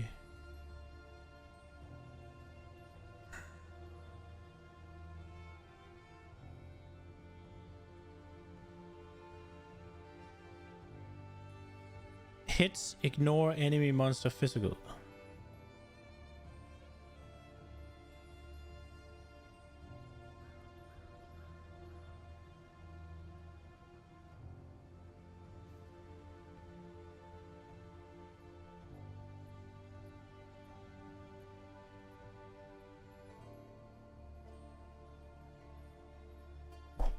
You've set up the main way to log in with email and password for other platforms, so you'd have to figure out how to get rid of the auto login stuff.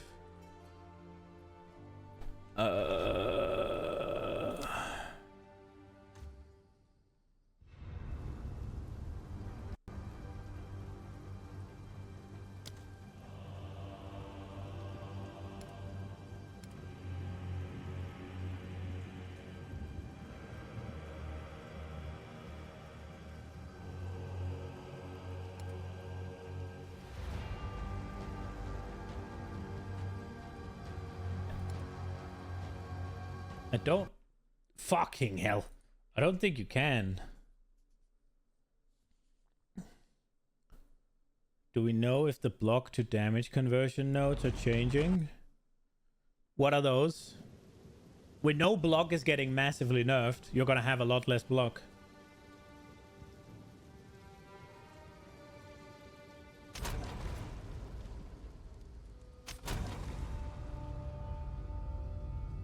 Lay siege.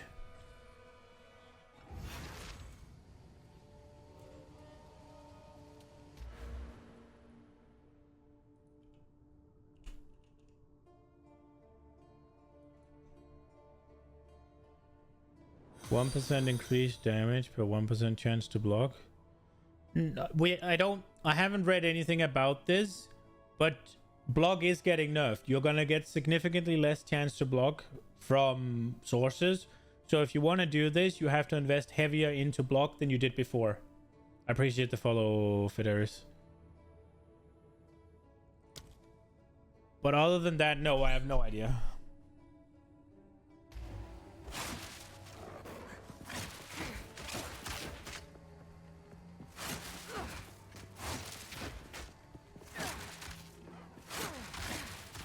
Dude, if you just fire one, you almost don't lose. Look at this.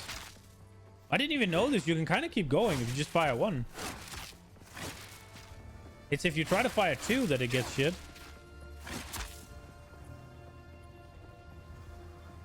Except Macy thought that could be a thing, maybe not with nerf block. Yeah. I'm just trying to figure out. It doesn't matter if it's... It doesn't matter really which skill it is, right? Like, if it's maces, but we don't have that many, so it's kind of... So right now, the good thing about quarterstaffs is I would get Bell. Now, Bell's really good. Then the question is just picking some clear. Falling Thunder is really good. It is projectiles. Which I don't have to think about because I have two different trees. So there's that. I do only have one set of gear though. So I should probably think about that a little bit. But you don't really get any projectile specific stuff, right? Unless you do uniques, I guess.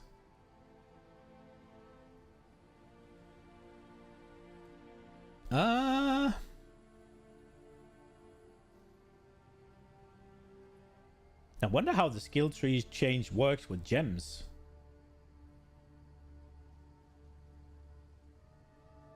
That's gonna be interesting.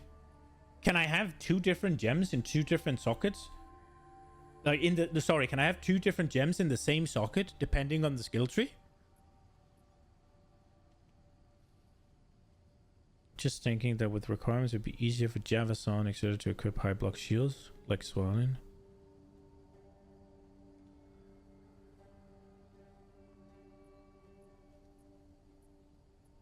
I think I need strength on this. Oh, we need everything on the spear.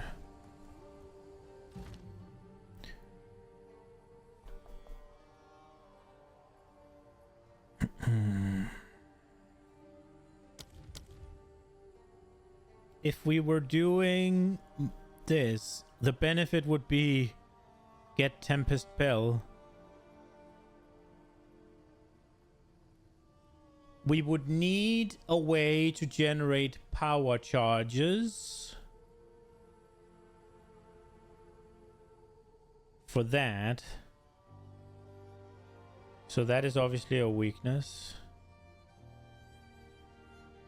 The good thing about doing is we could get staggering palm, right? Or does it have to be with quarterstaffs?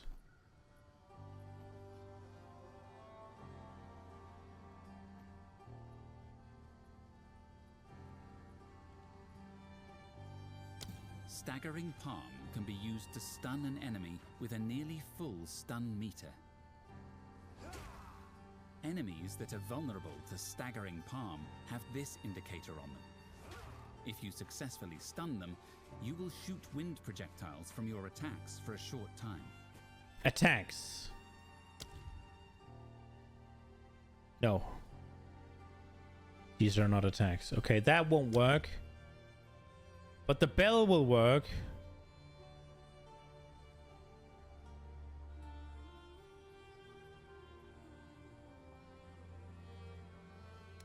So the good thing would be bell. We could get the new... What was the new days things? That they... Fuck. I closed down my dashboard. What was... the new days thing they talked about?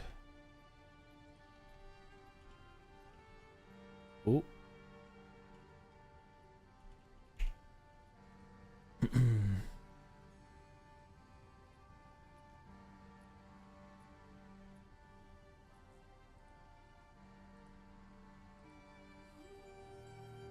Rolling slam. Molten impact. Days cause a positive damage. Right. Yes, this was what I thought about, right? So if we do the vaulting impact... But now we're just adding on to the single target stuff. And the vaulting impact is not great.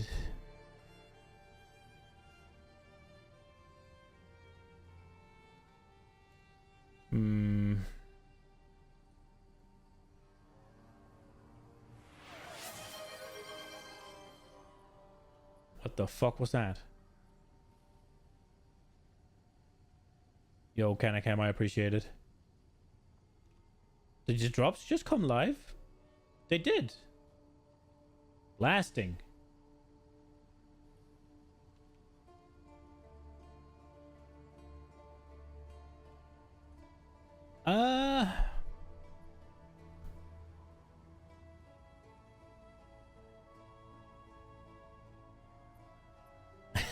Dude, that fucking emote is so good.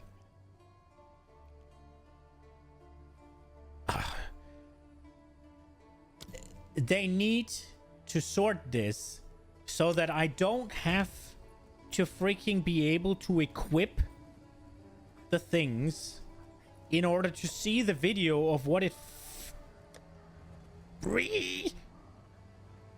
Can I equip this one?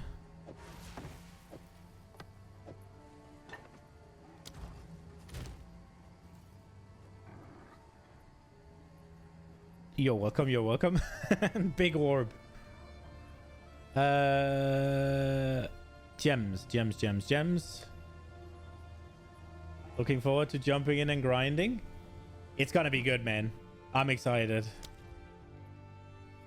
They need to make it so that you can look at these. Like, the videos needs to be able to play no matter what.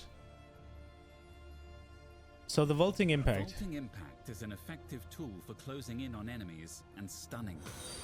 I appreciate the follow, man. If enemies are dazed, then it stuns them even more effectively. So this now does the high velocity thing as well.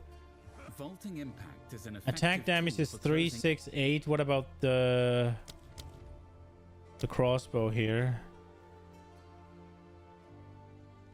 It doesn't say. Why does it not say?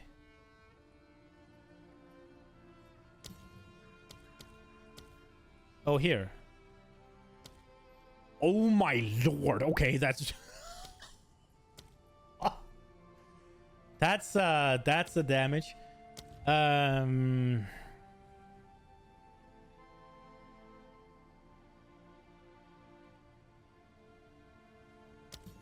This is the one where you twirl around, deals right? A lot of small hits and can be redirected as you move.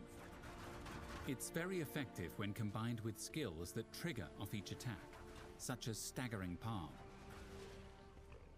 Whirling assault deals a lot of small hits and can be redirected. Dude, this as you is move. cool, but it's kind of gimmicky. I'm just kind of...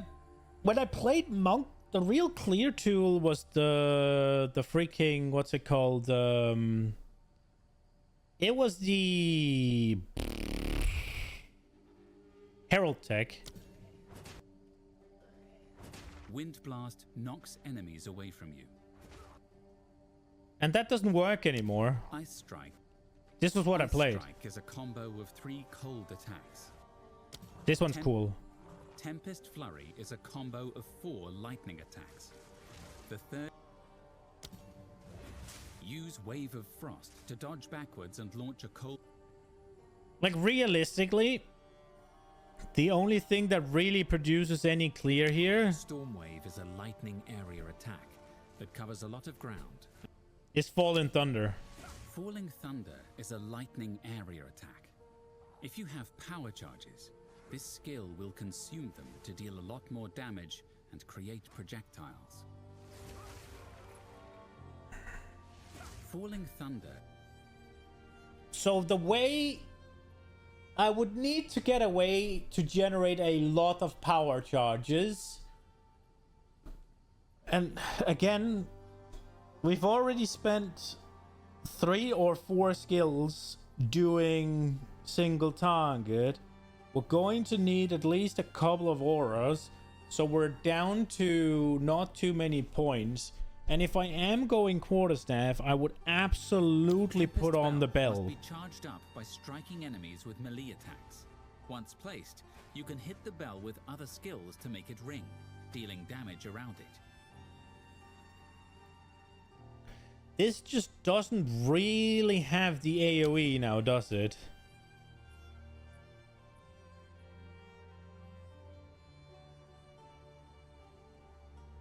Now I need to find a fucking bow.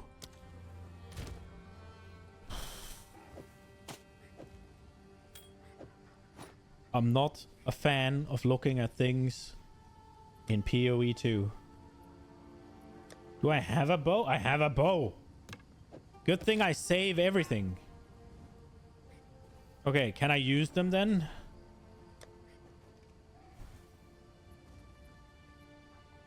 You know that warrior build you were talking about? The one with Mjolnir and stuff? Chernobog's Pillar?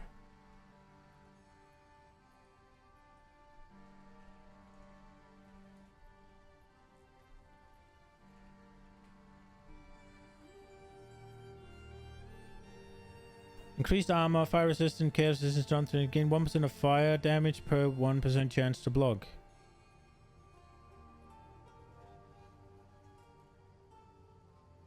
That would max block, would go hard.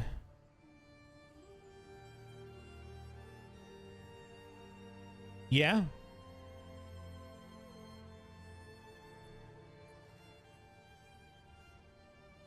I'm just thinking. Did I go to the wrong wiki, by the way?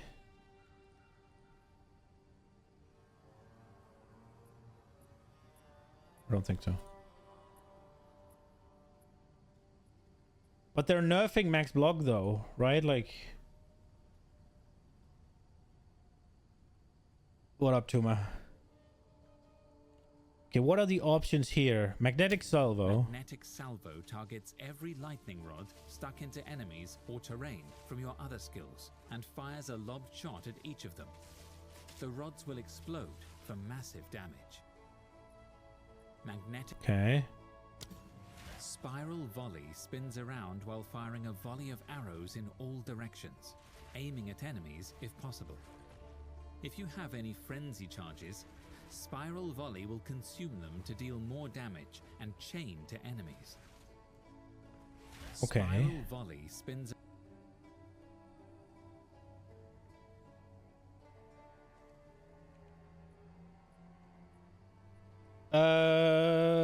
Do we still... Why do I keep closing it?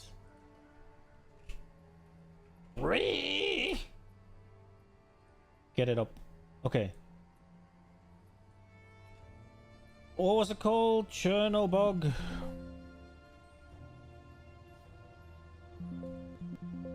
I guess they're not nerfing it. There was a whole bunch of shield nerfs, but I guess it slipped through the cracks.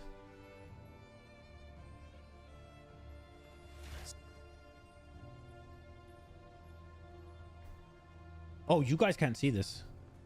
Great, great, great. Volley spins around. What skill are we looking at? All right, fuck it. They did nerf.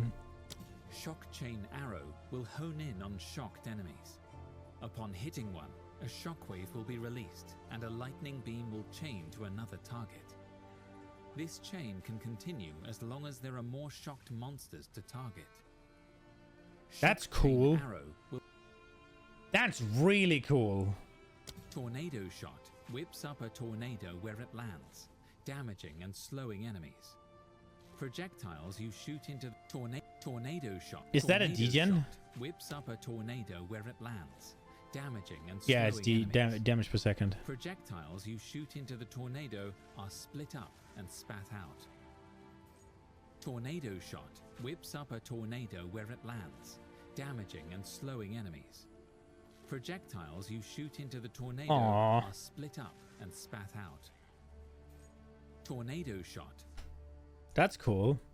Ice shot fires a chilling arrow that releases a burst of ice shards when it hits an enemy.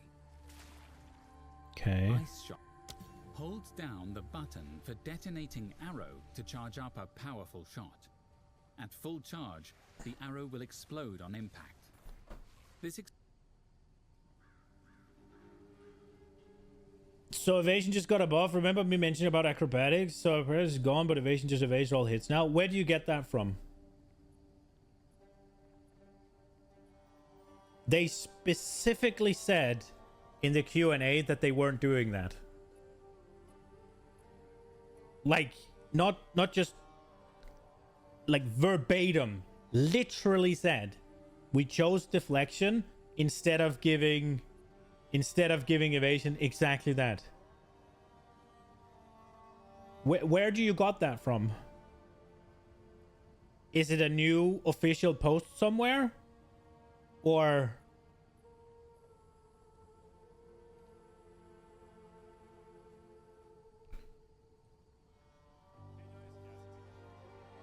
So, Gassy said so? Does he have any...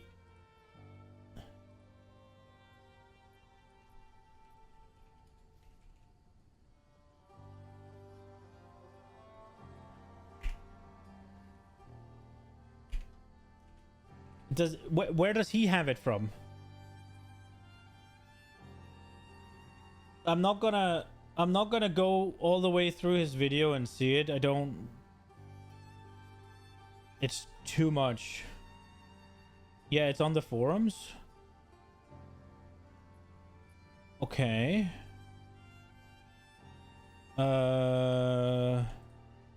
Interesting. Where did they add it? Around 30-second in the video. Okay, then we'll watch. Let me just set it up real quick.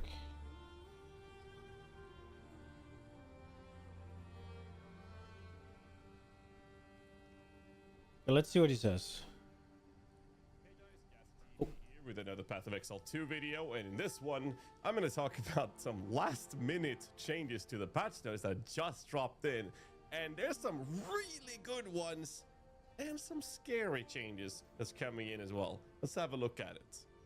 First things first, this was posted I believe like 20 minutes ago, half an hour ago, whatever. Oh shit, we're gonna read that then. Okay, let's fucking go. Big dig. That's interesting. There was a bunch of things I weren't really happy with. So hopefully they will. Early access patch notes. Is this the one? This is from like.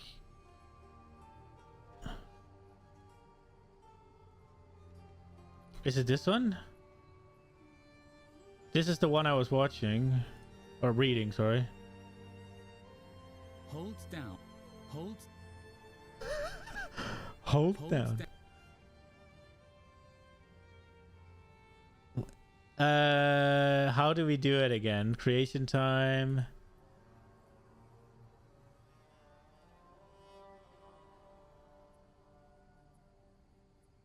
Early access patch notes. This is the one, right? But this is the same one I was already on. Am I fucking stupid?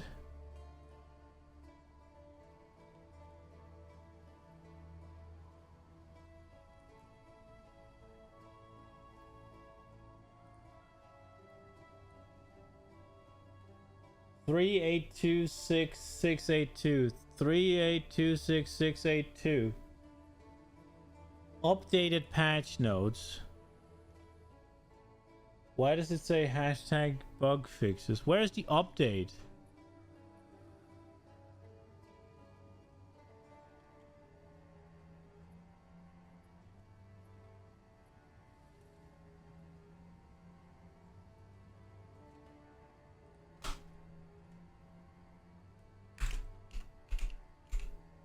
This is what he has. Okay. Oh, it's here. Ooh. Okay, I fucking missed that. There you go. Gotcha. Fuck, I opened the wrong thing. The dumbass has caught up. Okay, what do we have here? Hold down. Give me a second. There we go. Okay, so that one. Okay, the arcane surge buff now grants 15% increased cast speed instead of 10% more cast speed. Armor piercing rounds now provides break.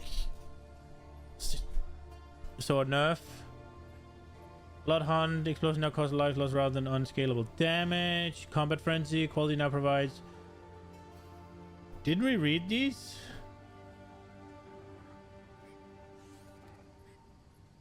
Yeah, I found them. The flow, it took a while. Oh my lord. I feel like we've seen these.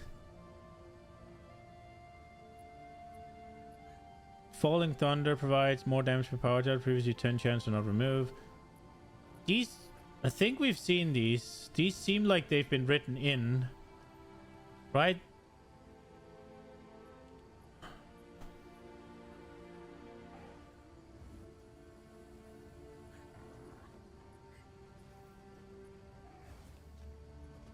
Yeah, none of this seems new.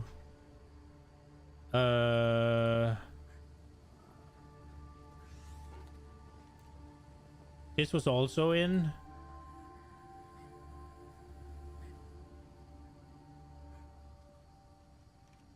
This seems also in, right?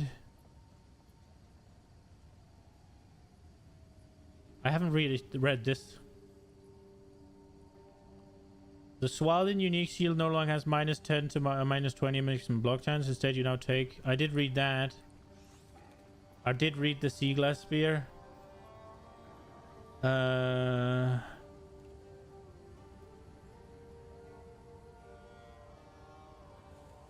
I did read the Fuchsia thing. So it's just the new shit. So they did just do this? The evasion formula has been adjusted to lower the percentage of hits that will be evaded by a given amount of evasion. So you said it was without the 75% penalty, but it seems like it's not quite without the penalty, right?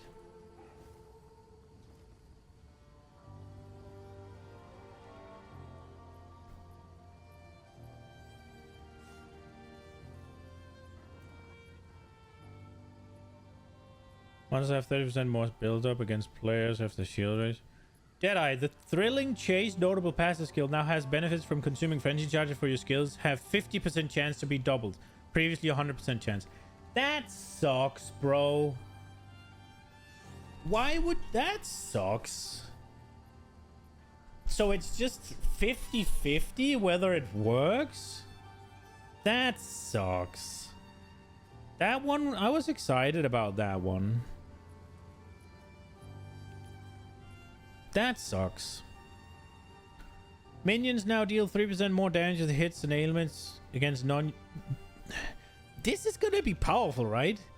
But if the evasion formula has been adjusted, I wonder if the deflect formula has been adjusted as well, so it's gonna be much harder to exist.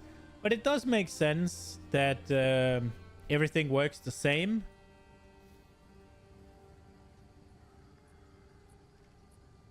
Minions now deal 3% more damage to hit and new skill 3 scaling. Twister buff?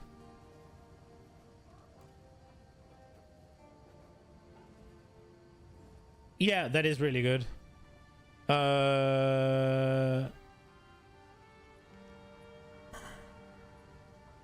Some of these things are the same that we've already read.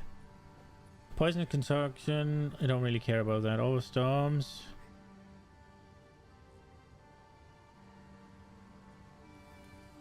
So now it's any spell, but not any lightning skill.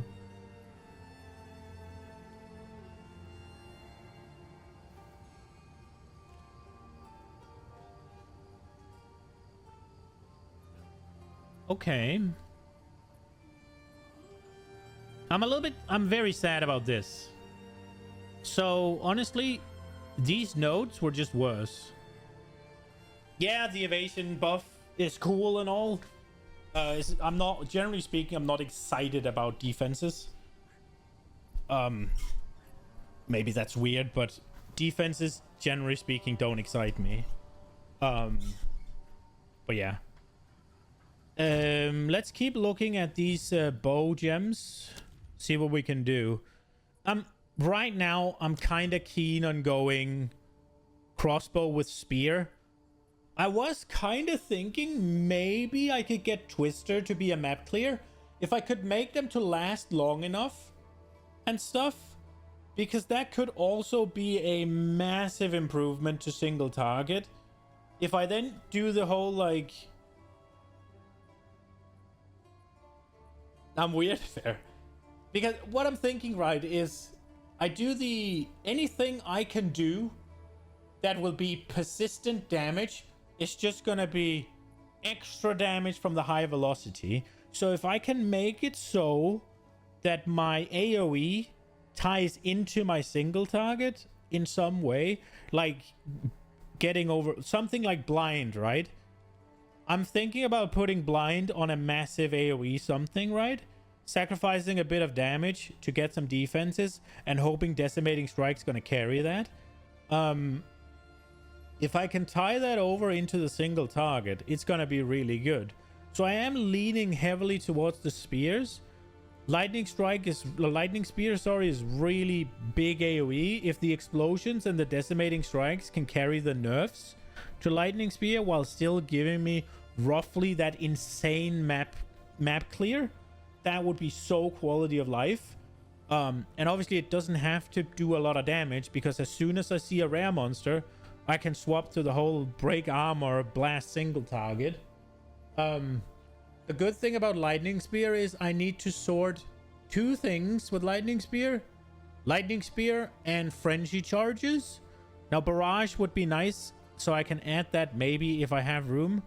I don't really have any use for frenzy charges at all in the crossbow section. No, so that's not gonna benefit me. But if I am not going to go frenzy charge lightning spear, spear could still be whirling slash tornado, right? Whirling slash barrage tornado. It's one more gem. I'll say probably say fuck the ground, unless I can find an easy way to get shocked ground specifically. And then for the single target thing, right? Because I think whirling slash has blind in it, right? Perform a circular slash that kicks up a whirlwind around you, slowing enemies and blinding them, right? So we already have the blind here, so we don't need to add that. And then Twister, the Twister moves forward erratically. Is this also blind? So again, we have the blind. We don't need to add that.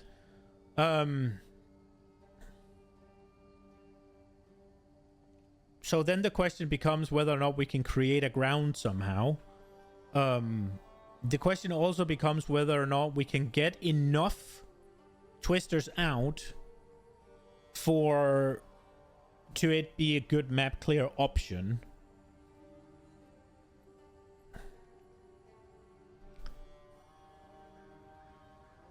How many stages? That's 3, right? 3 stages. What about you? 3 stages. Whirlwind Lance is also an option, but I don't really like that as much. So that's currently my thinking. That spear with crossbows would work. Spears with quarterstaffs could work. Crossbows with quarterstaffs could work. I get to do the bell. The question is whether we could do some whirling assault nonsense or falling thunder, if we could get that to clear enough. If I do falling thunder, I need to get power charge generation, and I can't use power charges for anything in crossbows either.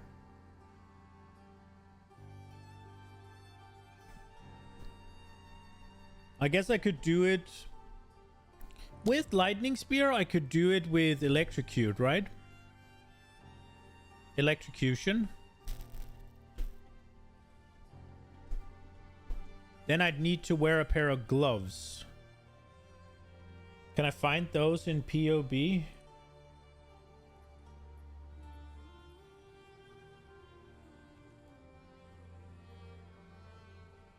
Oh, I did the wrong thing.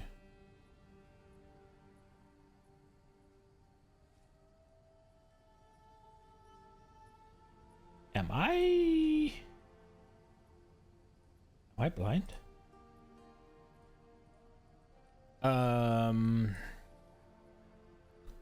Can we find them?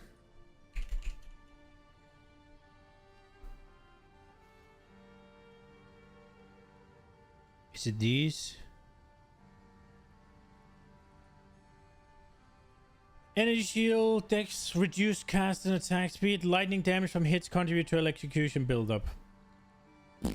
Yeah, probably not gonna want to use those.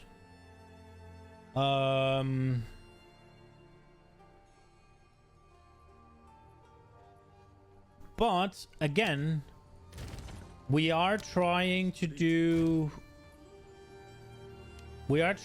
make it so that decimate carries a little bit. So what does this one do? cannot inflict shocks. That's probably okay. And now it just contributes to it. So we would be sacrificing.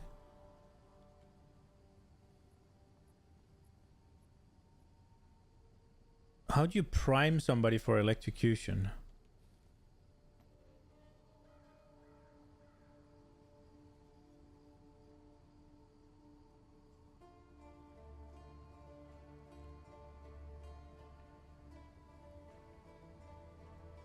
So we could do that and hope that Decimate could carry, and that's the way we get the frenzy charges. That's an option. Let's look more at the bow skills, just because there could be something cool. Where were we? Rain of Arrows. Rain of Arrows launches a volley that continues to fall for some time. If you have frenzy charges, the skill will consume them to launch an even longer volley. Rain of Arrows. So again, this is one of those things where I don't really see how you make this a clear. It's simply just not large enough, but it would be pretty decent against my... If like it's 38 hits, right? So if I do the whole armor break high velocity round, then hit a fucking rain of arrows, you just get a bunch of free damage while you're doing it, right? So you could do the whole armor break, then pop the rain of arrows, hit the high velocity rounds, and then swap to the fragmentation or galvanic charge, right? Whichever one I pick, and just go ham. That is an option. Voltaic Mark. More success being shock when the mark dies, the lightning erupts. So more susceptible to shock, and this is crits. So Sniper's Mark, can I use that with... Does that require a bow? No, right?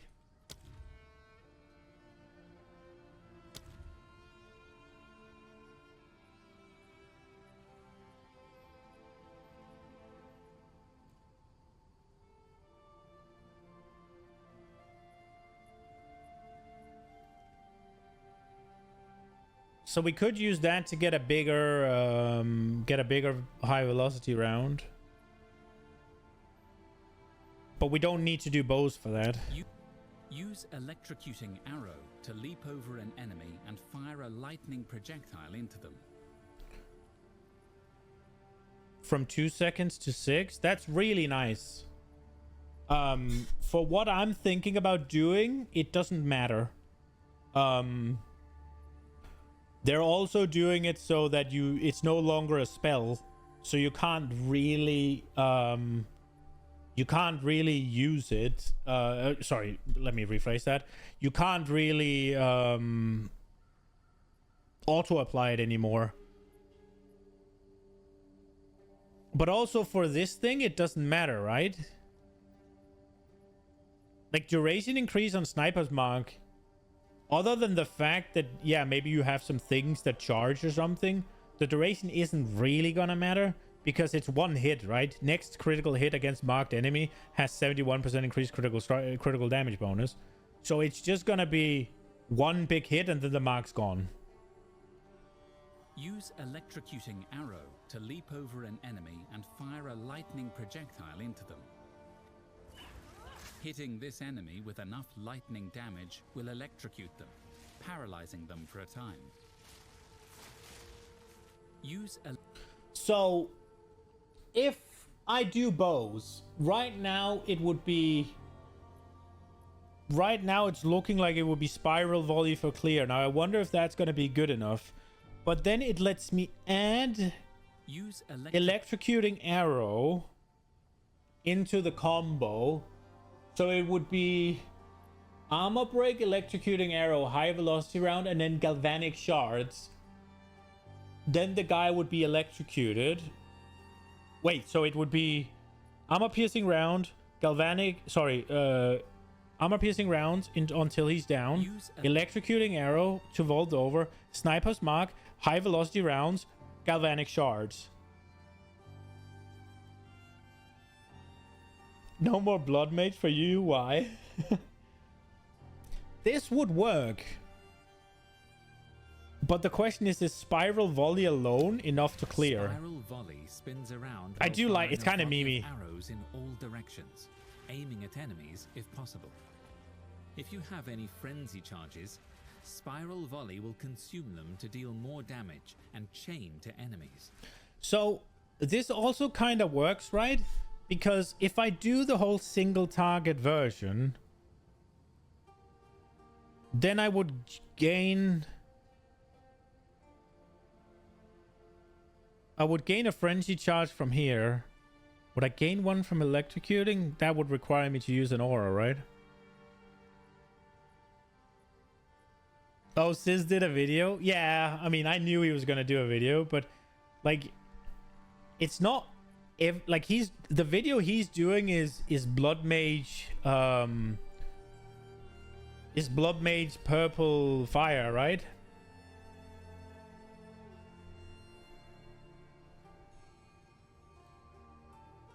So if you go lightning, it's fine. Or if you go just regular infusion, it's fine. But I think Steel Mage is doing that. Freezing Salvo. Freezing Salvo passively accumulates icy missiles. Using the skill, fires all stored missiles at once. Oh, that was that. Freezing Salvo passively accumulates icy missiles. So I was thinking just like the hailstorm round. No, yes, hailstorm rounds. That I could just add a free like amount of damage there, but that was a cast time on that one. Stormcaller arrow. A short time after a Stormcaller arrow hits a target, a bolt of lightning strikes the enemy with a high chance to shock. That's cool. A short time after a snipe. Hold down the button for snipe to charge up a powerful arrow. If you release at exactly the right moment, the arrow will deal a guaranteed critical hit. Hold. Lightning rods stick into the ground after impact. Any chaining lightning skill, such as Lightning Arrow, can hit these rods and cause them to explode again. Okay. Lightning Arrow chains lightning to multiple nearby targets. Lightning damage has a chance to shock enemies. They changed this, didn't it? This is really cool, though. Fuck me. I hope they didn't... What did they change Lightning Arrow to? This is so cool. Chains lightning to multiple nearby targets. Lightning damage has a chance to shock enemies. Bro... Did they change Lightning Arrow or people just hyped about it? If you do the Deadeye Lightning Arrow, then you mark everything around by being there. You fire off a bunch of lightning arrows that chain lightning damage, and then all of the lightning arrows also chain around, chaining even more. That's gonna be wild. I want that. Escape shot is the backflip, right? Jump backwards and shoot an explosion of ice. So, if I am doing bows, it would be Spiral Volley for clear. It doesn't have a cooldown, right? No. And I'd need to build in Frenzy Charge gen for this.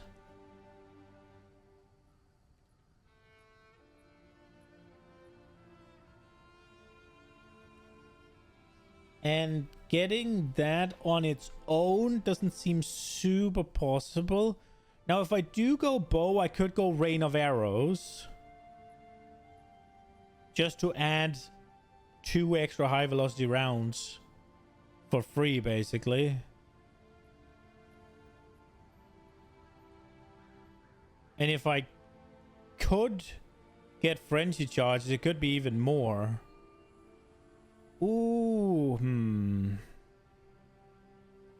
Atziri gloves are going to be so expensive. What do they do? You could do Cockcold. Atziri gloves. Atziri. Path of Building. Open it up. Atziri. Molded mitts. Armor. 40% increased critical hit chance, 25 int. Leech from critical hits is instant. Right. That's pretty good for the Blood Mage. Right. Bow is an option. I appreciate the follow, Knorr. Has anybody fucked around with Spiral Volley? Is it good? Spiral Volley spins around while firing a volley of arrows in all directions, aiming at enemies if possible. If you have any frenzy charges, Spiral Volley will consume them to deal more damage and chain to enemies. Spiral Volley spins around. I would have to do frenzy charges for that. How am I getting frenzy charges then?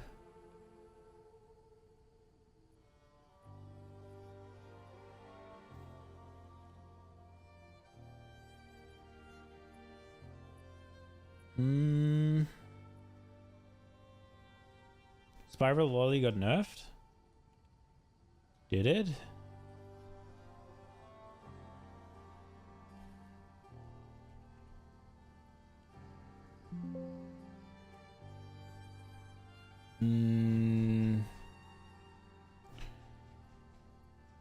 There is not a single mention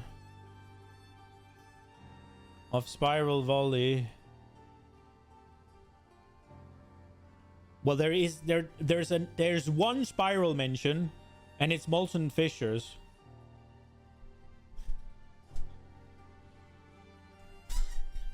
Maybe it was indirect nerf. Yeah, maybe it was like there was a build that used something. Okay, what about the elemental skills? Oh, how do I go 178 int, huh? Well. Okay, bro, how? I just need to be able to equip it somehow. What am I missing? Strength.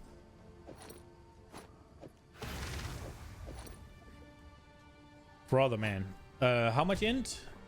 124. Intelligence.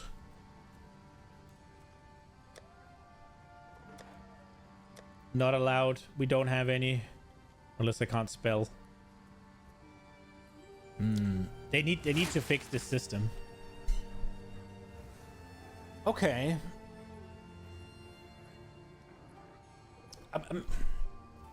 I'm gonna be honest. If I can just get Lightning Spear to do moderately close to... I don't know where I went.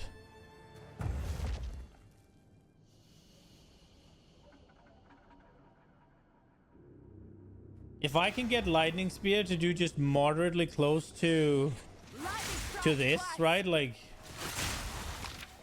where it just goes boom.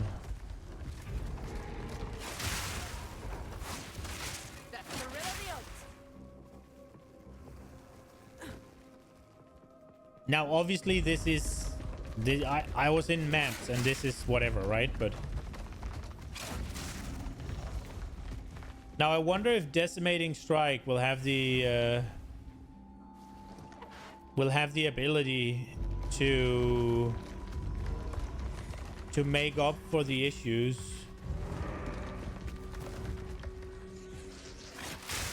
Sprint isn't in, right? No.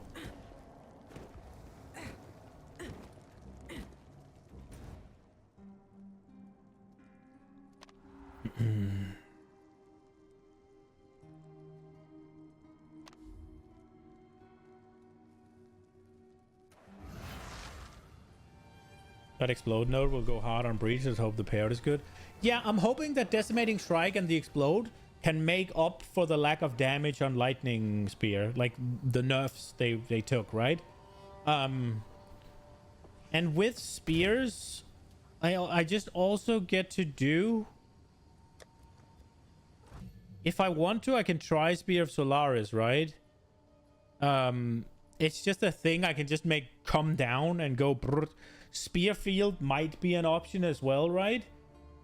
It's just I can pump down 70 active spears, and maybe while I'm doing the fragmentation bullshit, I can make it run into it.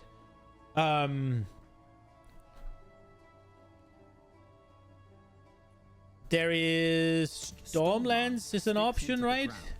Periodically zapping enemy. What about this one? Glacial Lens. Hurls a piercing spear. Bro, that one's leaves so a trail cool. of ice behind it, chilling enemies in its wake. If it consumes a frenzy charge, the ice soon bursts, dealing extra damage. Yeah, that one's not really usable, but it's cool. There's also the option of doing the whole Whirlwind Twister meme. Rapid Assault performs 6 stabs in quick succession. The final strike. The Explode node should be great with the new juiced map, though. I hope so. I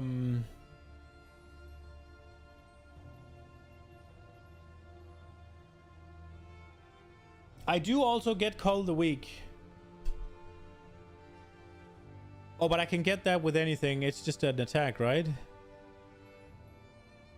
No, it has to be a spear, doesn't it? Well, I already have Cull. Oh, it doesn't give you a frenzy. It gives me a frenzy. But I don't want to get frenzy charges like that. I just thought of it. It's like, oh, I get frenzy charges, but no. Oh, Primal Strike I thought about, right? If you do the spirits,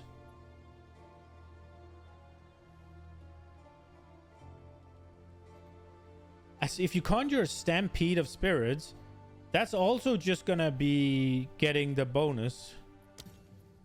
Why does this not have a video? Primal Strike doesn't have a video.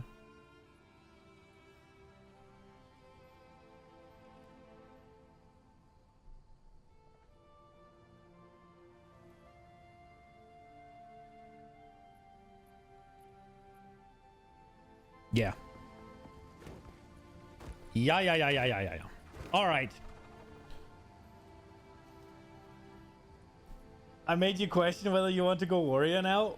Bro, if I wasn't so excited about the high velocity round when the witch doctor came... A witch doctor. I keep calling it a witch doctor. When the witch hunter fell apart for me, I would have gone warrior. I really think the whole explosion thing is going to be really cool. Like the whole aftershock thing could just be really cool. If block isn't super nerf, warrior is going to be crazy. Block has gotten super nerf, I think. You're not gonna get... One of the things before, right, was you could spec into something that would let you block while you didn't have a shield equipped, right? While you had your shield on your back.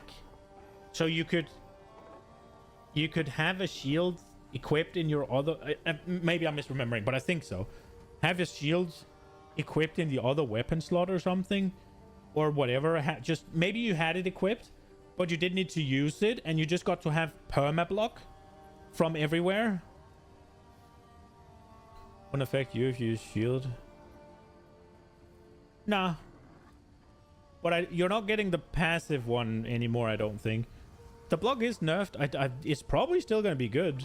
It was just broken before, I think.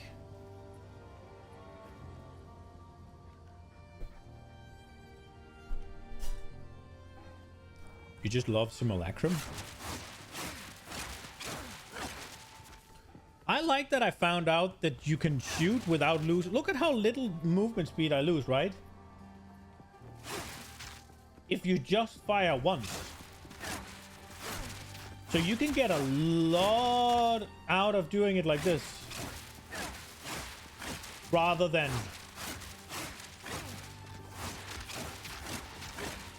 That's a little tip, I guess. I didn't know this before today.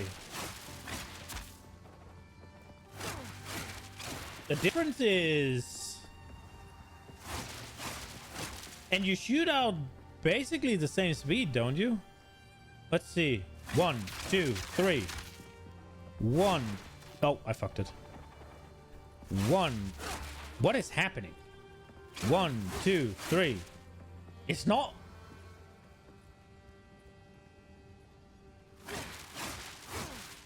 So it takes me just under 2 seconds to get 2 out like this. And if I do it like... I fucked it. If there's something to click, it fucks it. You use fork? I didn't get this... this build I didn't really get online. I don't remember. Yeah, look, I'm only on a fucking 4 link still, right? Vault, Lightning Pen, and Deliberation.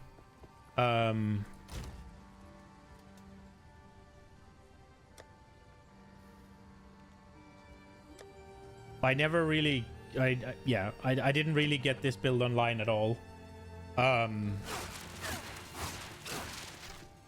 don't know how high I got even in, I don't know how high I got in the Waystones. I got it to work, and I was blasting. You didn't play it, but man, it was OP. It looked super cool, but even just what I have here worked pretty fine for map clear. It was clearing, like, it was pretty decently clearing most of the screen. It wasn't as good as my Invoker, that no longer works. It wasn't as good as this guy. But yeah. Yeah, you can see which gloves I had, and I played SSF, so... Big dick. Yeah, sold or self-found. Show all? I guess... Did I? I must have deleted my other characters. I had a mercenary and a warrior that was higher level than this. The warrior is fun to play, I must admit. But yeah, this is gonna be good. This is gonna be good. However, I do think I'm gonna hop off now. It's a little early, not too much, but I am gonna hop off. Danmod's Twister build was cooler. Oh yeah, the Twister is cool. I am thinking about doing Twisters as well. Just because it's really cool and it would synergize well with my single target. So if I can get Twister to clear the map for me without being bullshit and annoying, then what I could do for my whole single target combo, right, is I could set up the armor break. I could set up the whirling slash. Does it have a duration now, actually? Or is it just the... I remember reading something about a duration, but I don't remember if it was the... If it was the entire... Where the hell is this thing?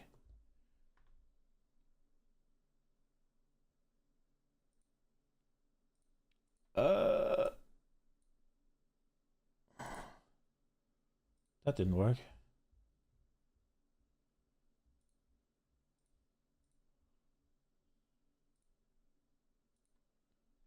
Brother. Okay, I don't remember if it was the entirety of... He was one-shotting bosses up to maps day 1. That was a bug. Yeah, it fired off more twisters than it was supposed to, right? But I don't think I got that buff working, and I still... Or that bug working, and I still got it to work under certain circumstances in, like, smaller corridors. Was it the whirling slash that had a... Did it get a... Fix the bug where strike skill could sometimes have the animation cancelled on the same time. This fix blood to rake and whirling slash. That's not it.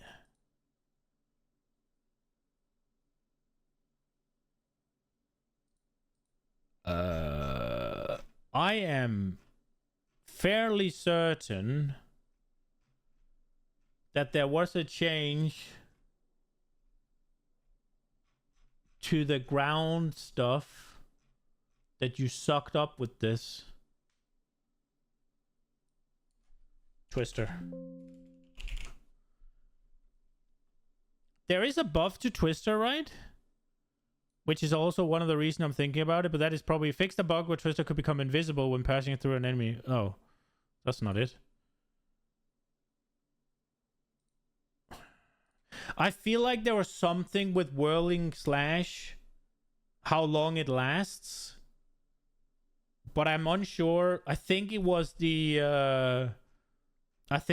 elemental effect of it. So what I was thinking was, if I do manage to get whirling slash to work, the whirling slash twister to work for clear, what I could do for my single target is do the 3 whirling slashes, then do the whole armor break into high velocity rounds,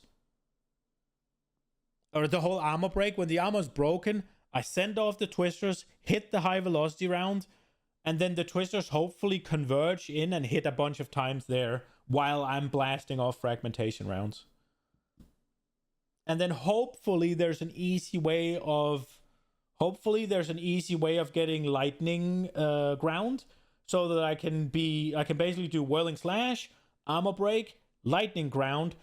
All of this is now lightning. Send up barrage preferably, but now we're running into skill issues, amount of skills issues, I guess. And then have the tornadoes shock the target, and then hit the high velocity round. And then hopefully when the twisters come back, it takes a bunch of damage while I'm doing fragmentation rounds. That would be really cool. And I think this is exactly how they want me to play. So this should be massive payoff. And I think it would be really cool if you can kind of annihilate a boss in like one combo like this, if you get enough. Because there's enough setup that it should be really good. But yeah, this is going to be it for today. I will be back tomorrow. I will stream tomorrow. I hope Ina's not gonna get... We did agree that I was gonna play this weekend, but I do also have to do curtains, so I have to find some sort of a compromise there. But I will do a stream tomorrow. Whether or not it's gonna be like just a couple of hours or it's gonna be a long one, we'll see. But I will do it. I guess I gotta make up for it somehow. I will hopefully see you all tomorrow. Have a good league launch, guys. I will be playing Deadeye off stream, and I will be doing the Witch Hunter on stream. It's going to be great. Hope you enjoyed it. Hope I'll see you tomorrow. Have a good one, guys. Bye-bye.